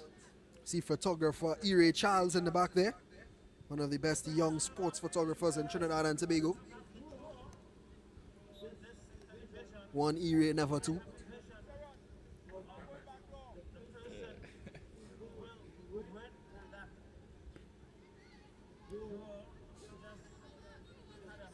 City FC trying to find a second goal right before the end of the first half. Rizk plays a nice ball out wide. Oh, that's beautiful skill and good defending once again from Belmont.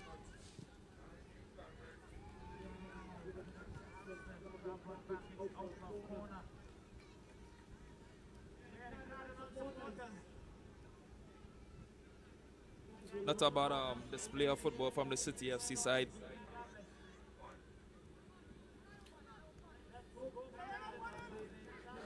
Lovely ball in. Nanton. Not a bad touch, you know. Here's Chest Trail coming. Lovely ball out to Rizk. Alzola. Oh, that's a beautiful touch. But he can't escape Johnson, who I think has had a really good game in the midfield for Belmont. Here's Lake.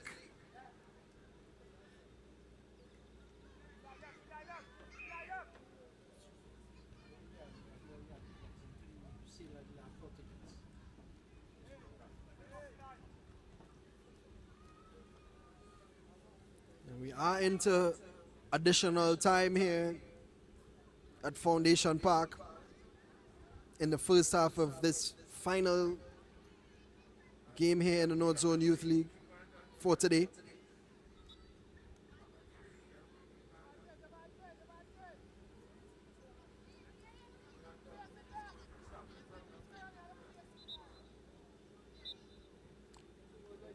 And the referee has blown his whistle and calls an end to the first half. A very exciting first half. It has to be said, 1-1 between City FC and Belmont. Fletcher, your thoughts on the first half? A very even game so far. Both teams are playing very well, very defensively strong. I think anyone could basically walk away with a victory today in this game right here.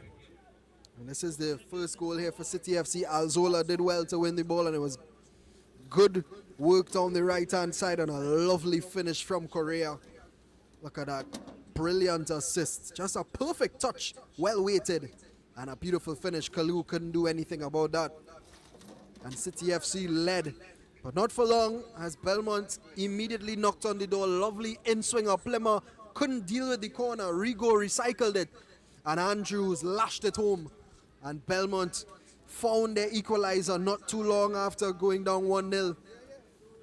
Yeah, City FC defense were all over the place, but the Belmont Academy team capitalized. So 1-1 it is in this under-15 clash between City FC and Belmont. Remember, you're watching Northzone Youth League football here, live on Scorch TV, brought to you by Dairy Dairy. Don't go anywhere, we'll be back with second half action.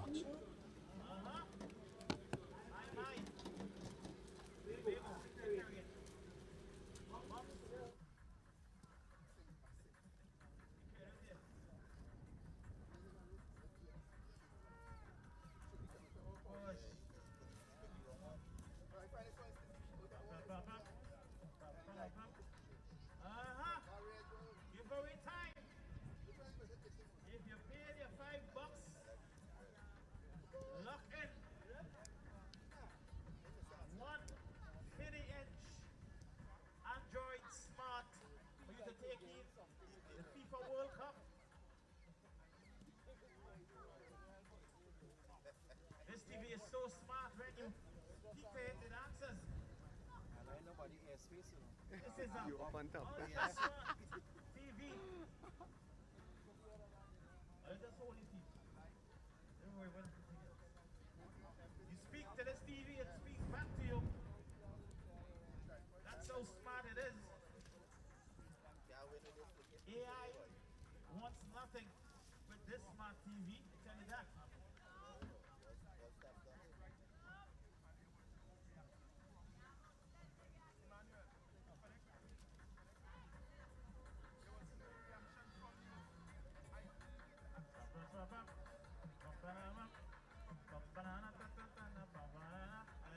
I know all who paid the $5, or they're watching it. Don't worry. I am the what you call it? I am the official from NLCB here, unofficially, making sure everything is done with proper. No voter pad in here.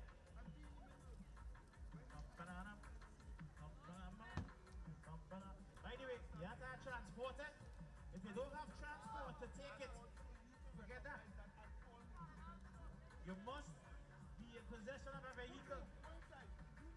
Otherwise, how you go take it? How?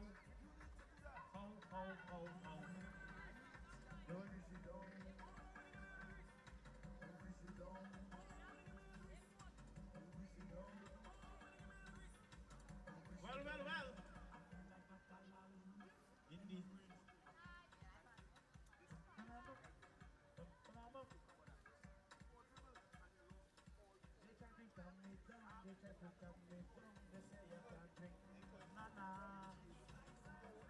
We ready?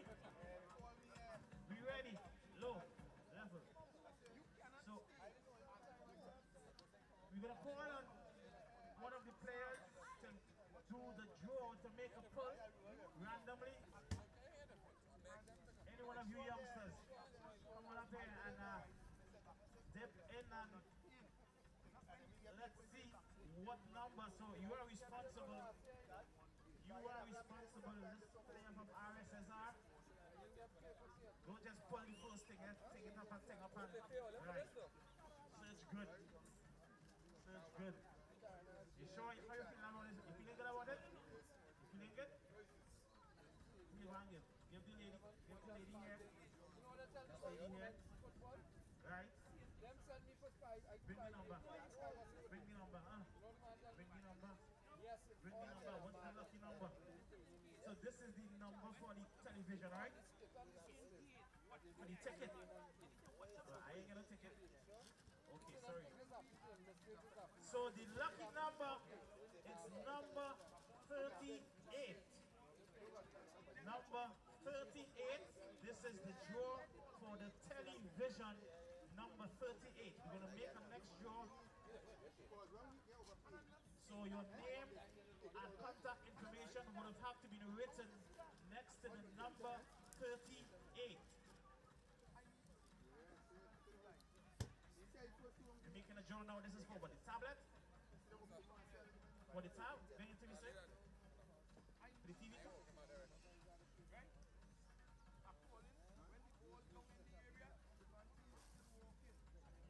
Okay, number up.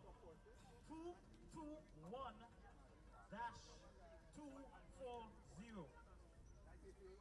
221-240.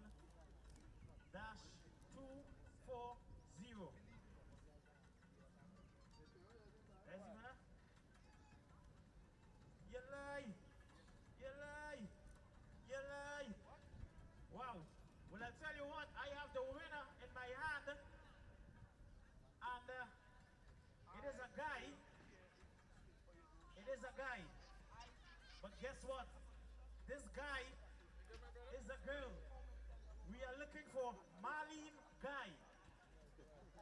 Marlene Guy. Marlene Guy, you are the winner of this 50-inch television. Is she here? If she's not, what are we going to do? We're going to go again? Or the winner remains? The son here? Ready, son?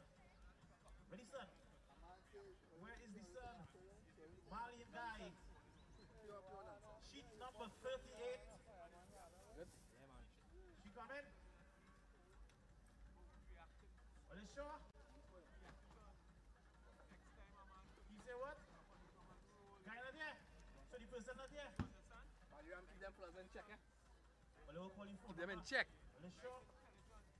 Yes. Alright, so the winner remains. So the winner of the 50-inch television, Marlene Guy. My. Not present. But congratulations to you, Marlene. And I hope you enjoy your television. More draws to follow.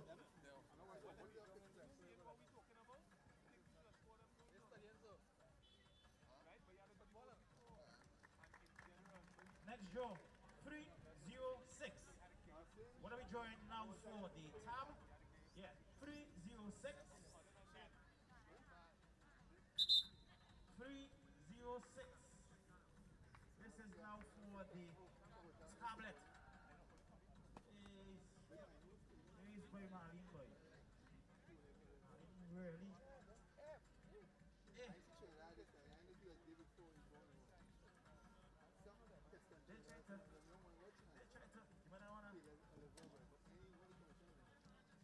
Need some good decisions we made now.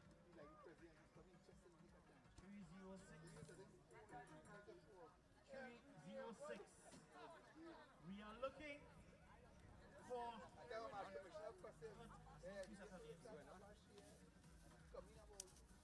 Isaiah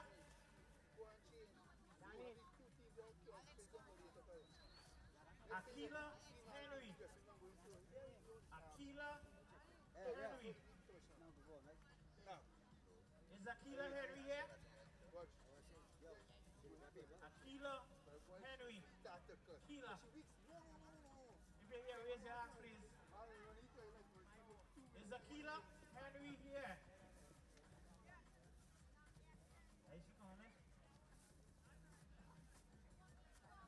Isaiah Eli. Somebody coming.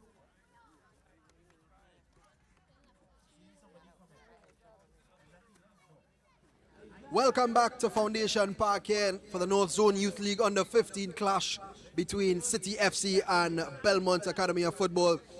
1-1 in a very exciting first half. Leo Chin and commentary here alongside Joshua Fletcher. Joshua, what can we expect in the second half? But what we can expect is a good showing of football, as we saw in the first half. That's first and foremost. Secondly, we can see some goals because I think both teams trying to win this game, even though it's very evenly balanced. Both teams really want to score and win this game. I think this is an important game for both of them, and they will really try to get both of them try to get a front foot. Absolutely. Some substitutes there for City FC goal. Alex Wortman amongst some of those substitutes.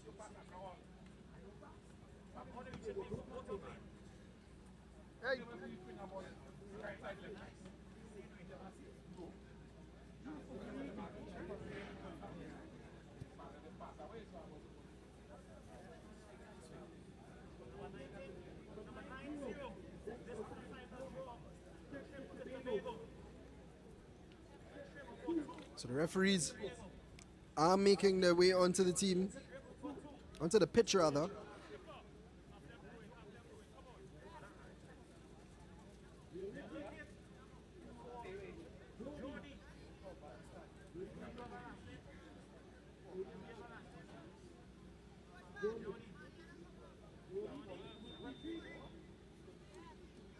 Goals in the first half from Korea, who gave City FC the lead.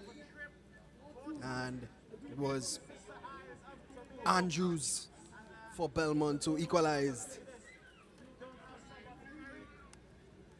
That man there, Lake, hasn't got on the score sheet, but he's been a threat to the City FC defense. And the referee is just making sure everything is okay before we get things underway in the second half. And in the 12 p.m. kickoff, the game that we brought to you a little earlier on, it was Trendsetter Hawks who got the better of AC Port of Spain on a 2-0 victory. Quite comfortable. AC Port of Spain did have their chances, but just weren't able to convert. That was in the under-17 division. And that win for Trendsetter Hawks means that they are now tied on points with AC Port of Spain on the under-17 table. Yeah, that was a great game, must say earlier.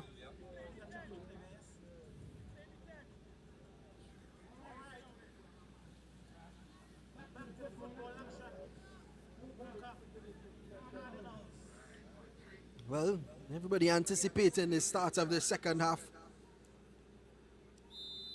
And we're finally underway, and Belmont get things started in the second half. Alex Wortman, the number 21 substitute, immediately into action.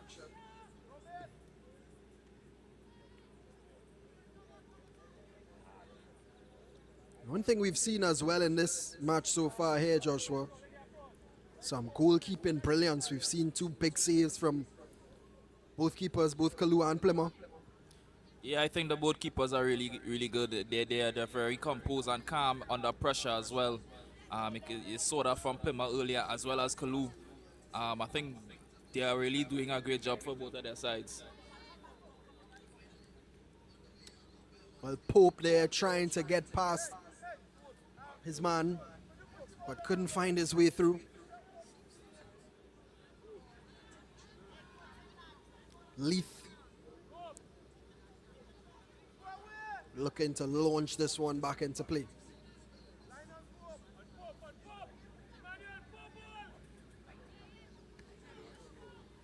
Here's Nanton.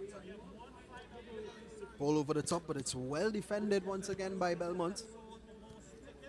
We did speak about the defensive capabilities of both sides coming into these games with clean sheets.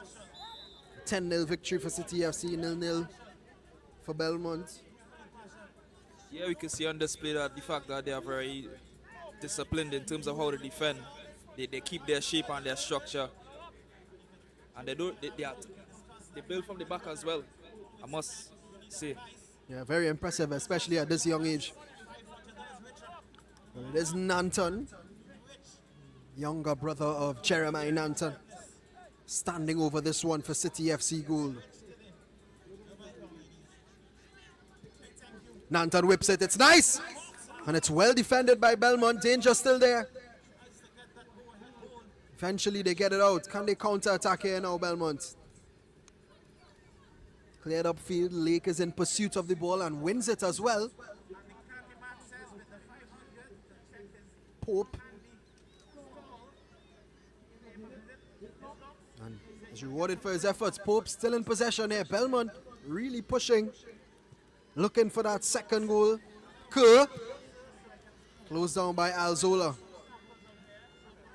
Alzola does well again. Correa can't get a touch on the ball.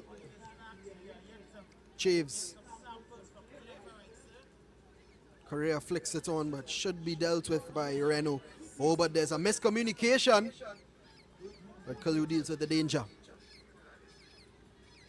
You know, there's a hunger in this Belmont side that can be the deciding factor in this game if City FC isn't careful. They are very hungry. They want that second goal. You can see it in the way they are playing right now.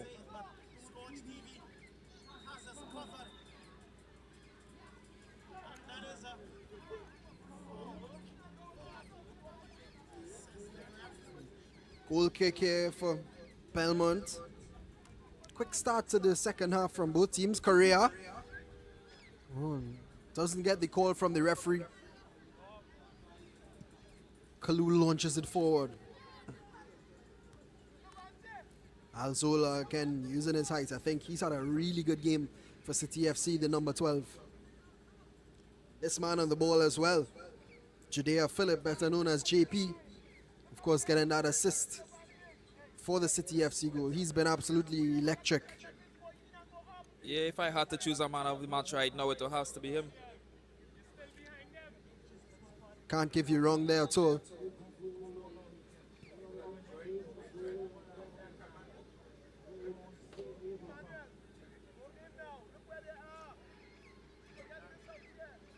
And here he is, JP. He's fouled, so it will be a free kick for City FC.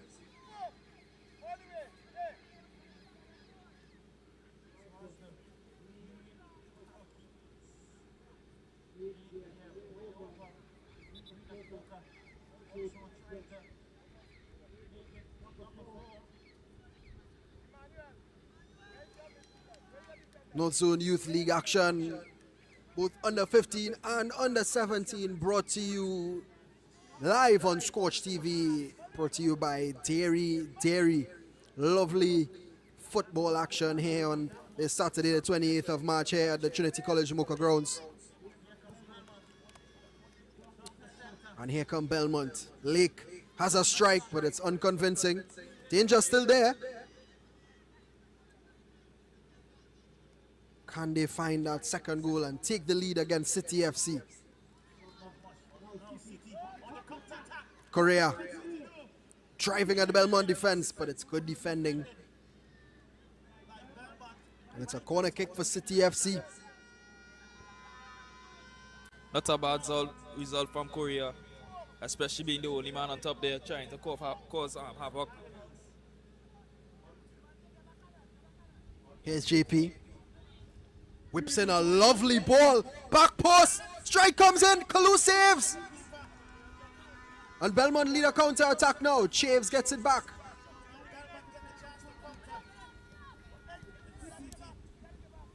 Fortman gives it away.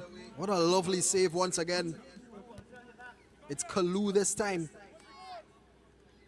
Yeah, brilliant save. Good reaction.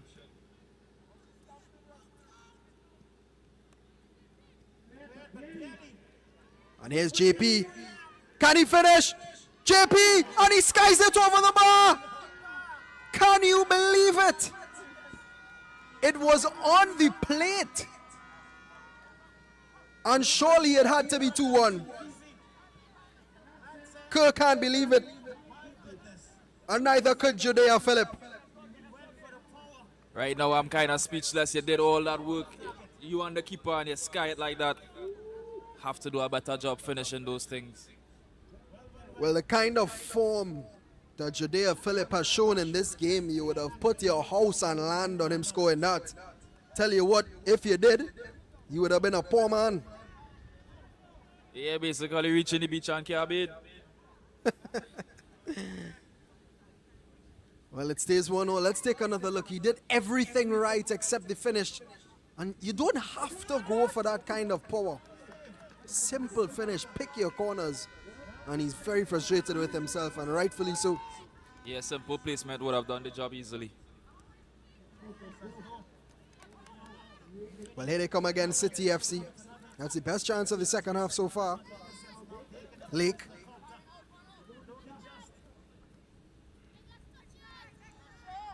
Alzola settles the play.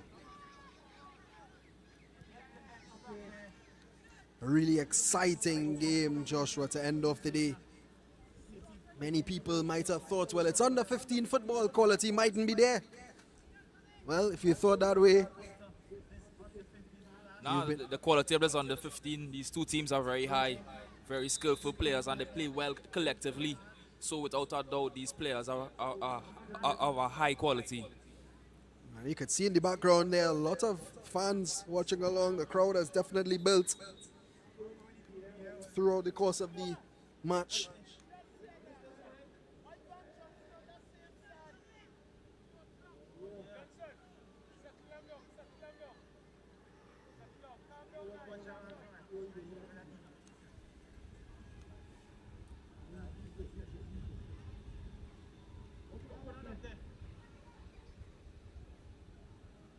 In the 49th minute of action, City FC 1, Belmont 1. Who will be the team to take the lead? Both teams look very likely. That's good work. Here's Nanton. Lovely skill into Alzola. Here's Shaves. Tried to play it one time.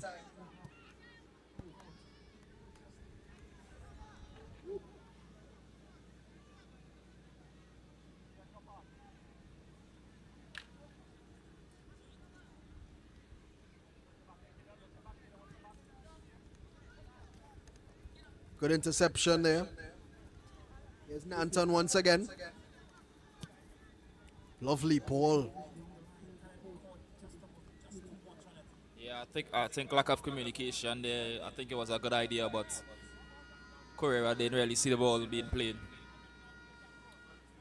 Yeah, it was a good idea. That man Kalu has kept his team in the game on more than one occasion now. Two brilliant, I would say, world-class saves. Yeah, two brilliant saves. You can see he have good reactions and he's very alert. Great game from him so far.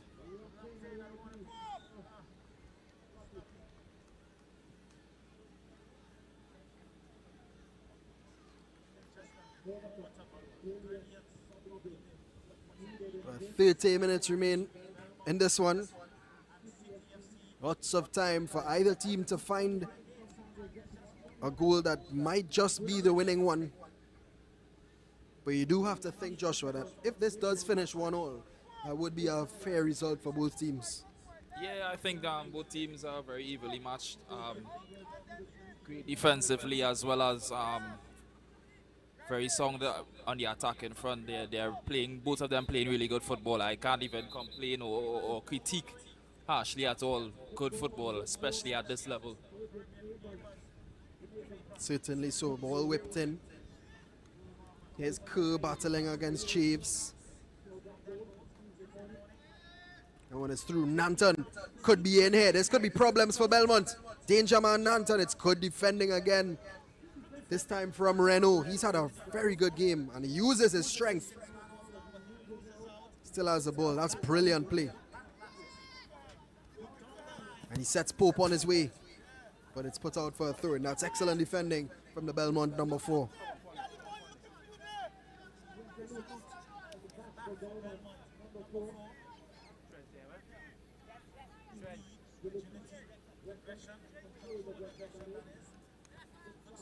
Wortman. Kalu claims that with ease.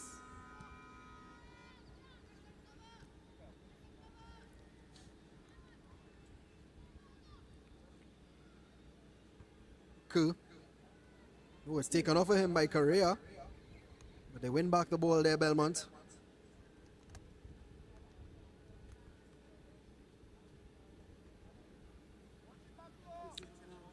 Of course, as well on the 30th of March, Trinidad and Tobago men's senior team will play their second FIFA series game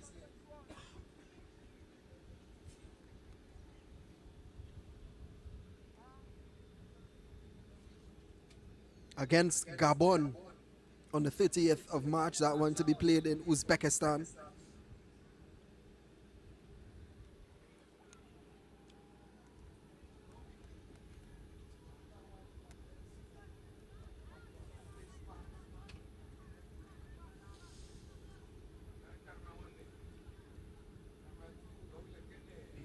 City FC ball whipped in.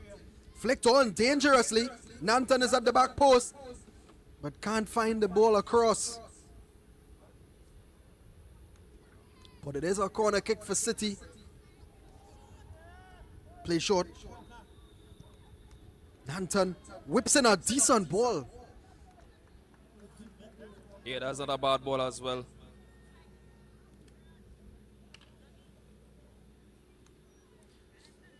But he has been playing well so whole game, you know. Not so he's been playing really, really well.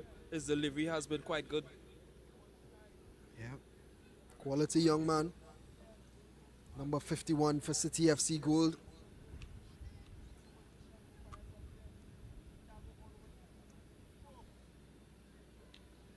Belmont don't seem to be in any hurry. But having drawn last week, surely they have to push to find a winner here.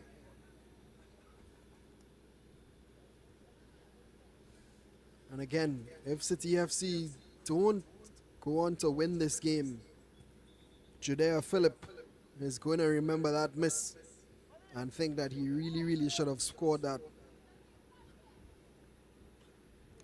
Basically an open goal. I think those are the types of chances you'll look back and say that could have probably won the game for us.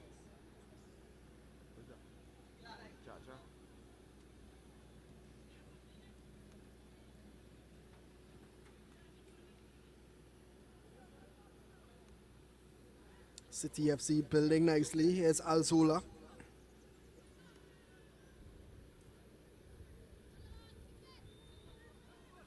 Still battling away.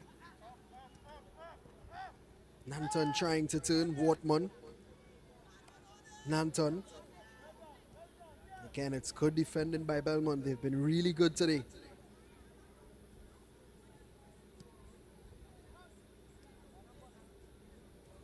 Nanton. Another poor delivery. And Belmont once again able to clear.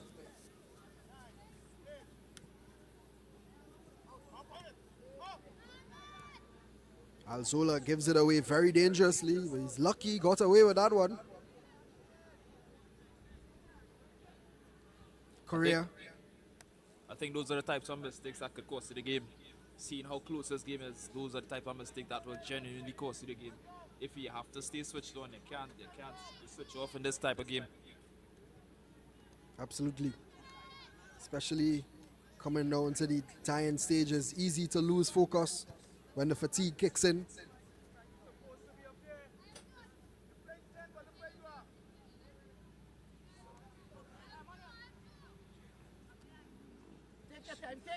Leaf.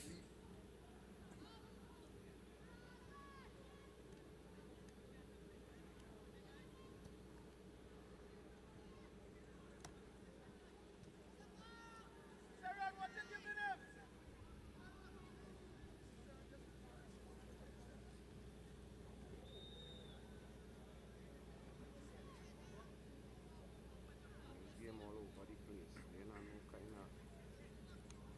Strike comes in. Just wide. Plymouth didn't look bothered by it.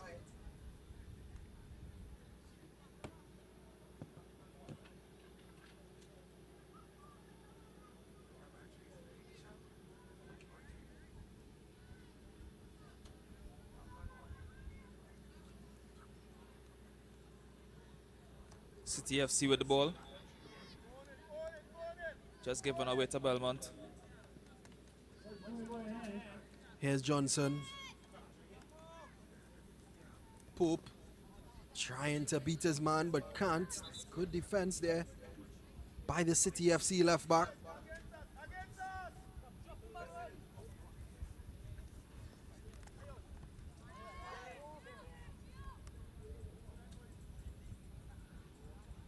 Oh, and that looked like a dangerous one, but it was deemed to be a good tackle by the referee. I don't think JP was looking for anything there though. But it is a corner kick here for City FC goal. Can they find the goal they've been looking for? JP, oh, I'll tell you what. Yeah, it's a good tackle. Very good tackle from Leith.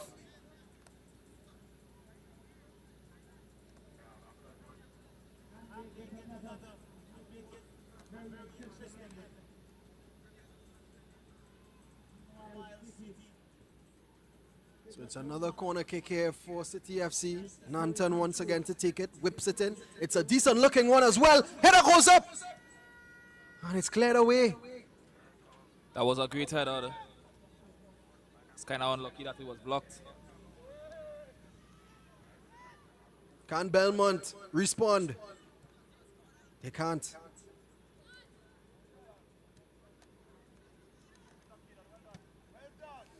Ooh, heavy challenge there, but it was clean.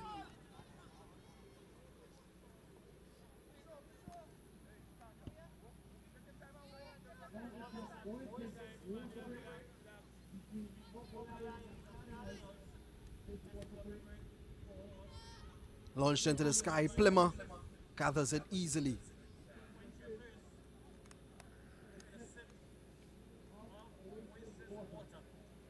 Has been possession with City FC mostly in the second half.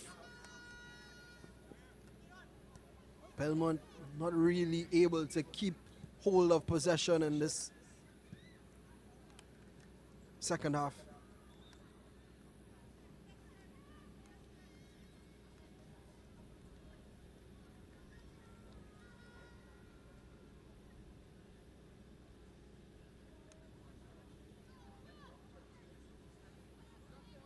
Here's coming. Nanton. Ooh, good skill. Lovely ball over the top as well, and this could be problems. JP is in. Launched away. And the flag does eventually go up for offside. Nah, I think that was handball.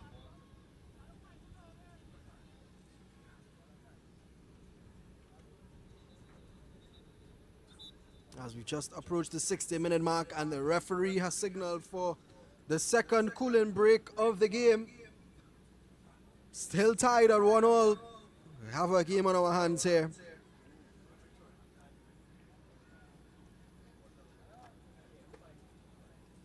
But they really have to work on their finishing, both of them. Let's take a look at some of the highlights here. One there, oh yeah, it was a handball indeed. Luke Correa's brother, rather. Maggi. And the goal scorer for City FC in the first half.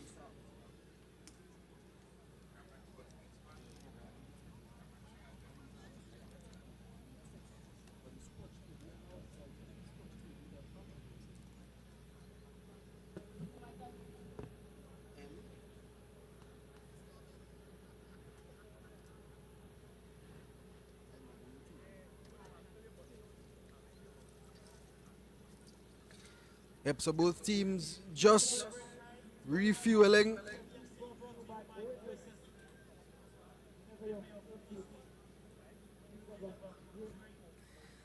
As it's 1-0 Joshua, I think the intensity has dropped just a bit, but I could see both teams still have that drive to try and find that winner.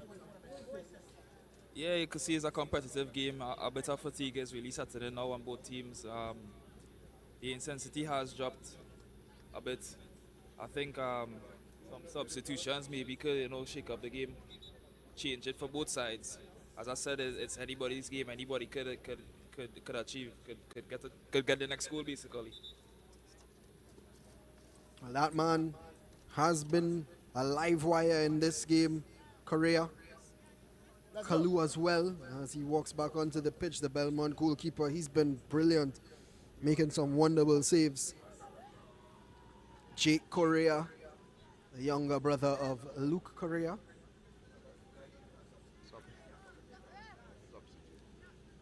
And it does seem as if there are going to be some substitutions as well.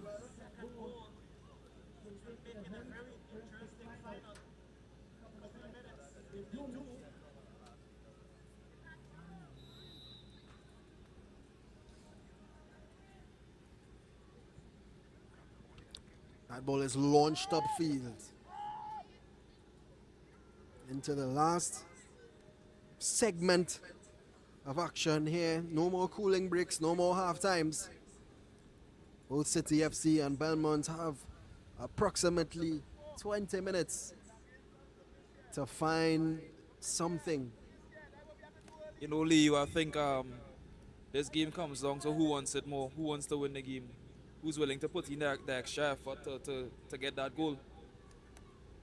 Absolutely. And here they are, City FC. That's a lovely touch. Oh, and no penalty given. Referee thought it was a clean tackle. Everybody was waiting on his decision.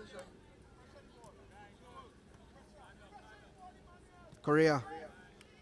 The defending once again from Leith.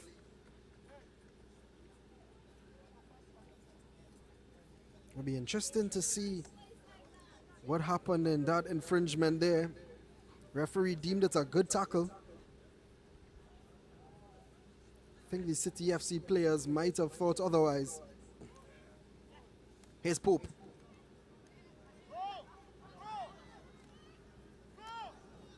Oh, soft pass there. Lake is pressing. Does win the ball for his team. Pope is in possession. But it's good defending from Cumming.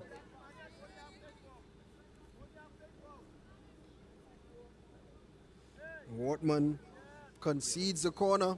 And Belmont have a good opportunity here. Haven't created many chances in the second half. Yeah, the second half has been kind of a defensive game on both sides. I guess they want to score, but they don't want to concede as well. So I think both sides has been playing it safe. Absolutely so. Well, they did score from a corner in the first half with a left-footed in-swinger. And they'll be looking to do this again. Linesman just making sure that the ball is in the corner arc. But they are going to make a substitution here as well.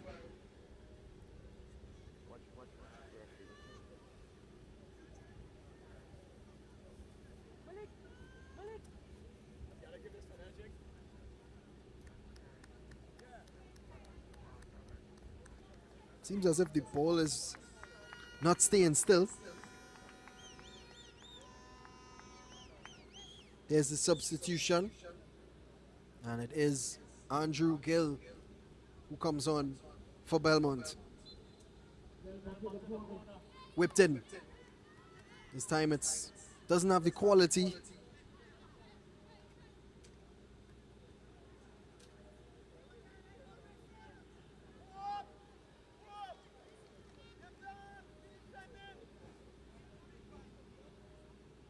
Nanton has moved out to that right-hand side. Something they've been doing this game. The wingers switch sides a lot. Keep things fresh. Keep the opposing defenders on their toes.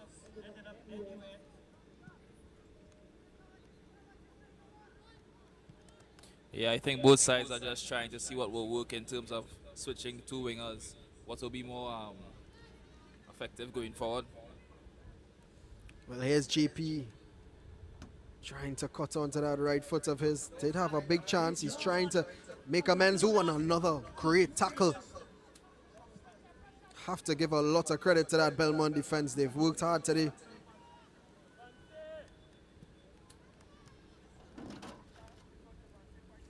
Cumming plays a nice ball over the top. Cool. Nelson. Nanton. Here's Nanton as a strike. That one was deflected wide for City FC corner. Yeah, not a bad effort. Not a bad idea as well. Here he is, young Nelson. Some more football heritage for you, of course. His oldest brother, Micah Nelson, went to Queen's Royal College. The middle brother, Philip Nelson, who recently transferred from Queen's Royal College to Fatima College in the last SSFL season. Also featured in the under-20 team that failed to qualify for the CONCACAF Championships. But he does have a lot of footballing family, does young Nelson.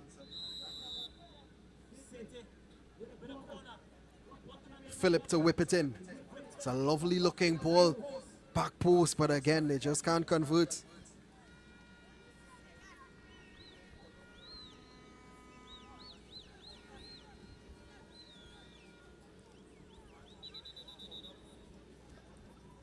Well, there seems to be an injury there. Looks like it's Renault.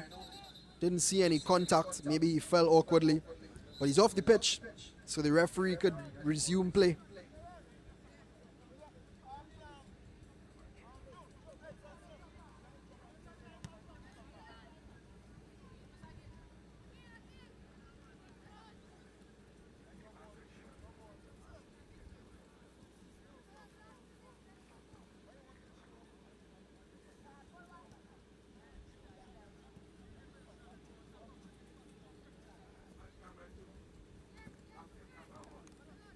Lake couldn't keep control of the ball. Correa, two number 10s battling against each other.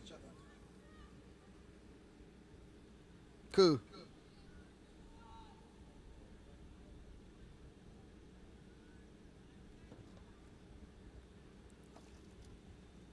The further this game goes, Joshua, it just looks as if this might end with both teams sharing the points. Yeah, I think it looks like it could end up in a draw. As I said, both teams are very evenly matched, but the game is still for the taking. Anything can happen. Absolutely right. One goal can take it all. Ball played through. Substitute trying to get on the end of it, but can't.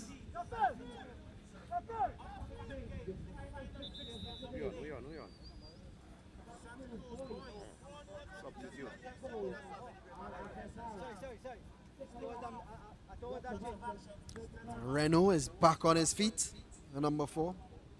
Good signs. He's had a pretty good defensive game, as have the entire back line of Belmont Academy.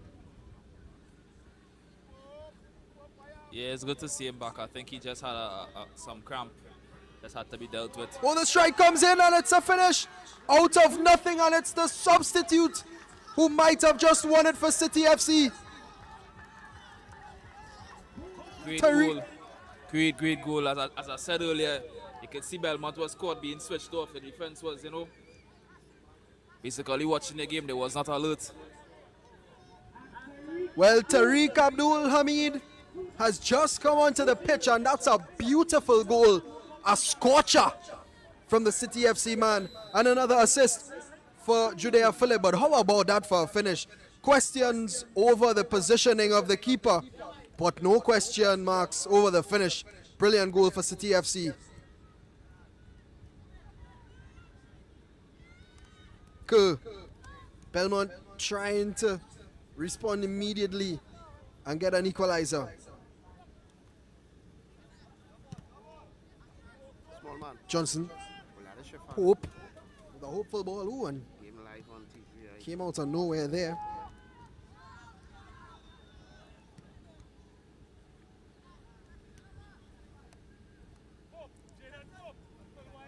Here's Johnson. Kerr. Lovely ball over the top into Lake.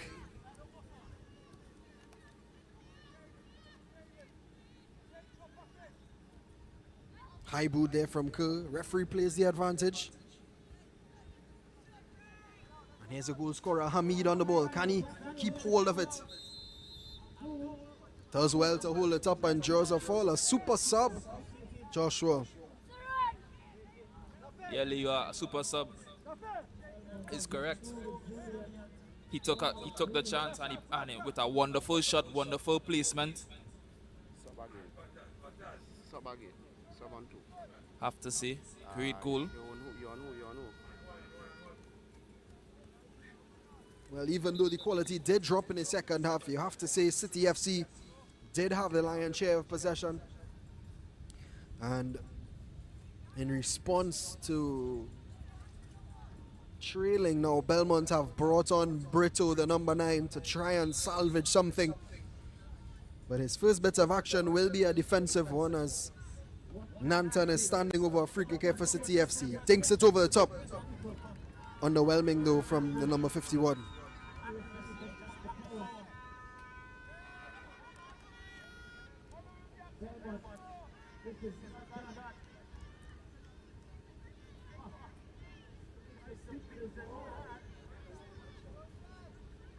Here's Judea Phillip. Holds on to the ball well. Very skillful. I think that goal really woke up Belmont. Now they're basically trying their best to get something back. And they have about 6 minutes of normal time in which to do so. Not much.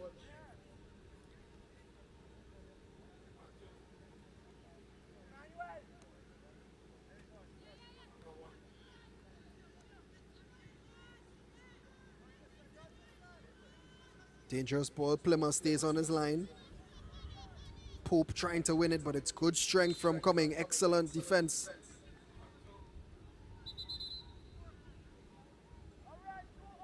He's had a really good game himself, Coming. Composed centre back.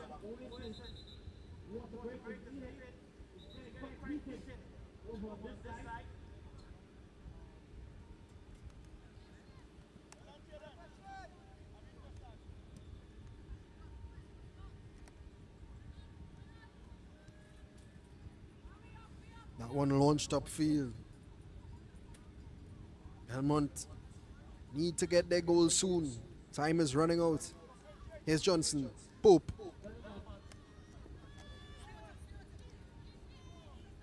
Again, it's Coming. They're doing the defensive work.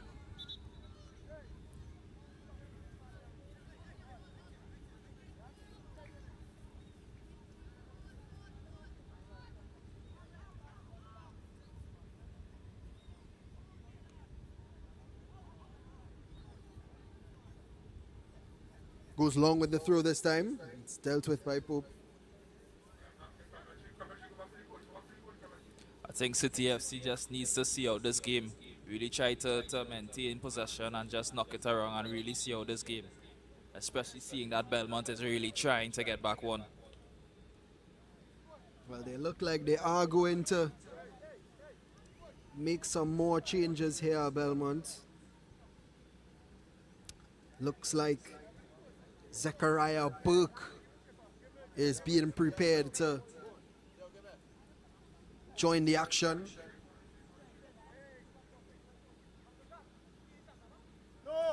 And it looks as if it's going to be Kerr.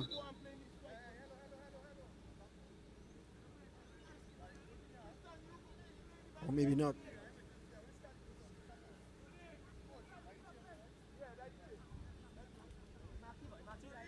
Not sure what the confusion is, but Kerr is still on the pitch. And here he is on the ball, the substitute.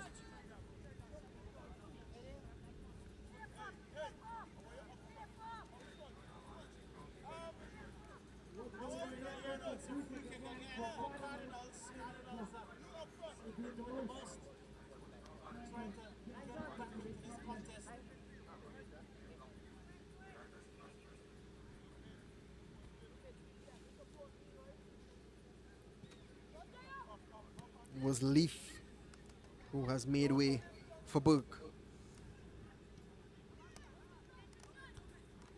Coming with a good defensive header. Here's Pope.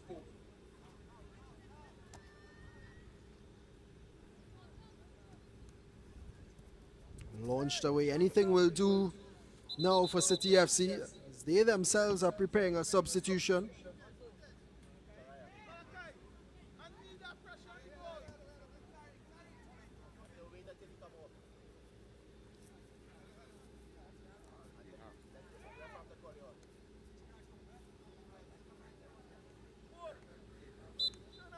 Still a very slim lead. City FC don't want to get too complacent, as you said earlier, Joshua. Don't want mistakes to creep in. It only takes one mistake for a goal to score. Yeah, I think that they're at the time in the game where they just need to see out this match. Gain possession and just try to keep it as best as possible.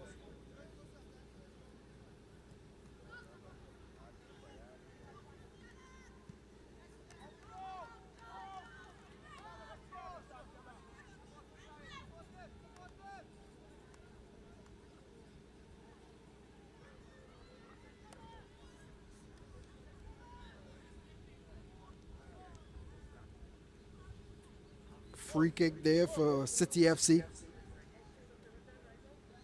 Surely if they are the ones to score the next goal, that would be the final nail in the coffin, you do suspect.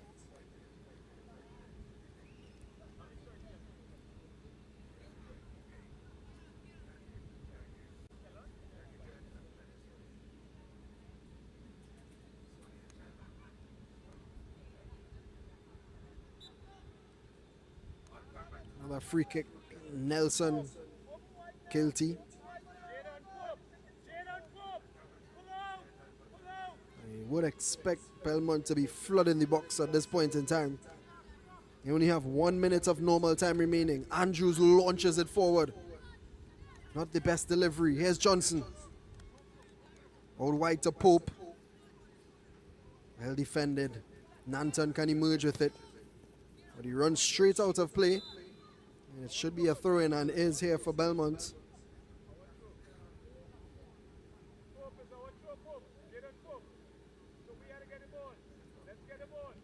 Young Jair Nanton, lots of talent. Didn't get in on the goals today, but normally is.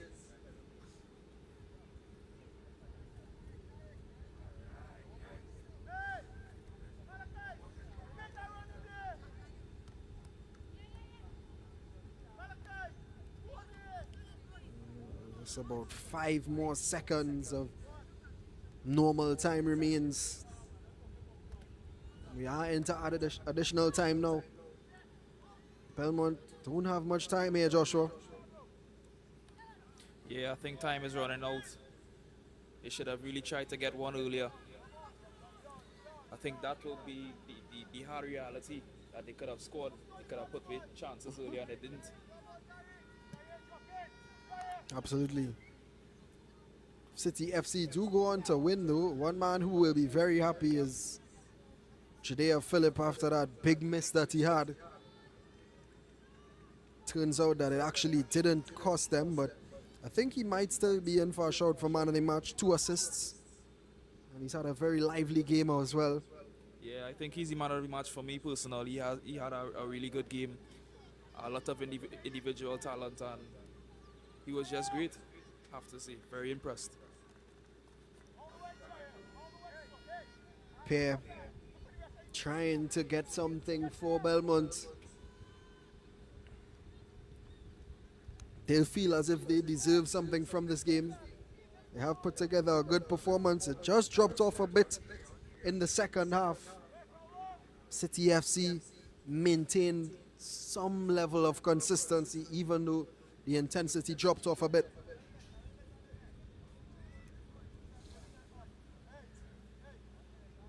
All eyes on the referee. Here's Cool.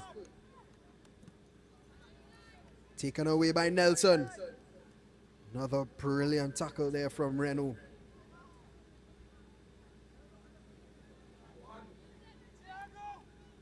Johnson plays it through, but a lot on that pass coming. Just shepherds it into the hands of Sebastian Plymouth. And City FC really looking to manage this game well.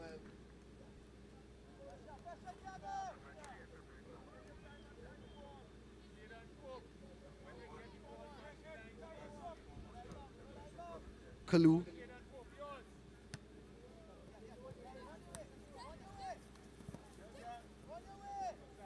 Nanton. Pope clears that one across the field. And it's won well by Belmont. Can they find that equalizer? Here's Pear.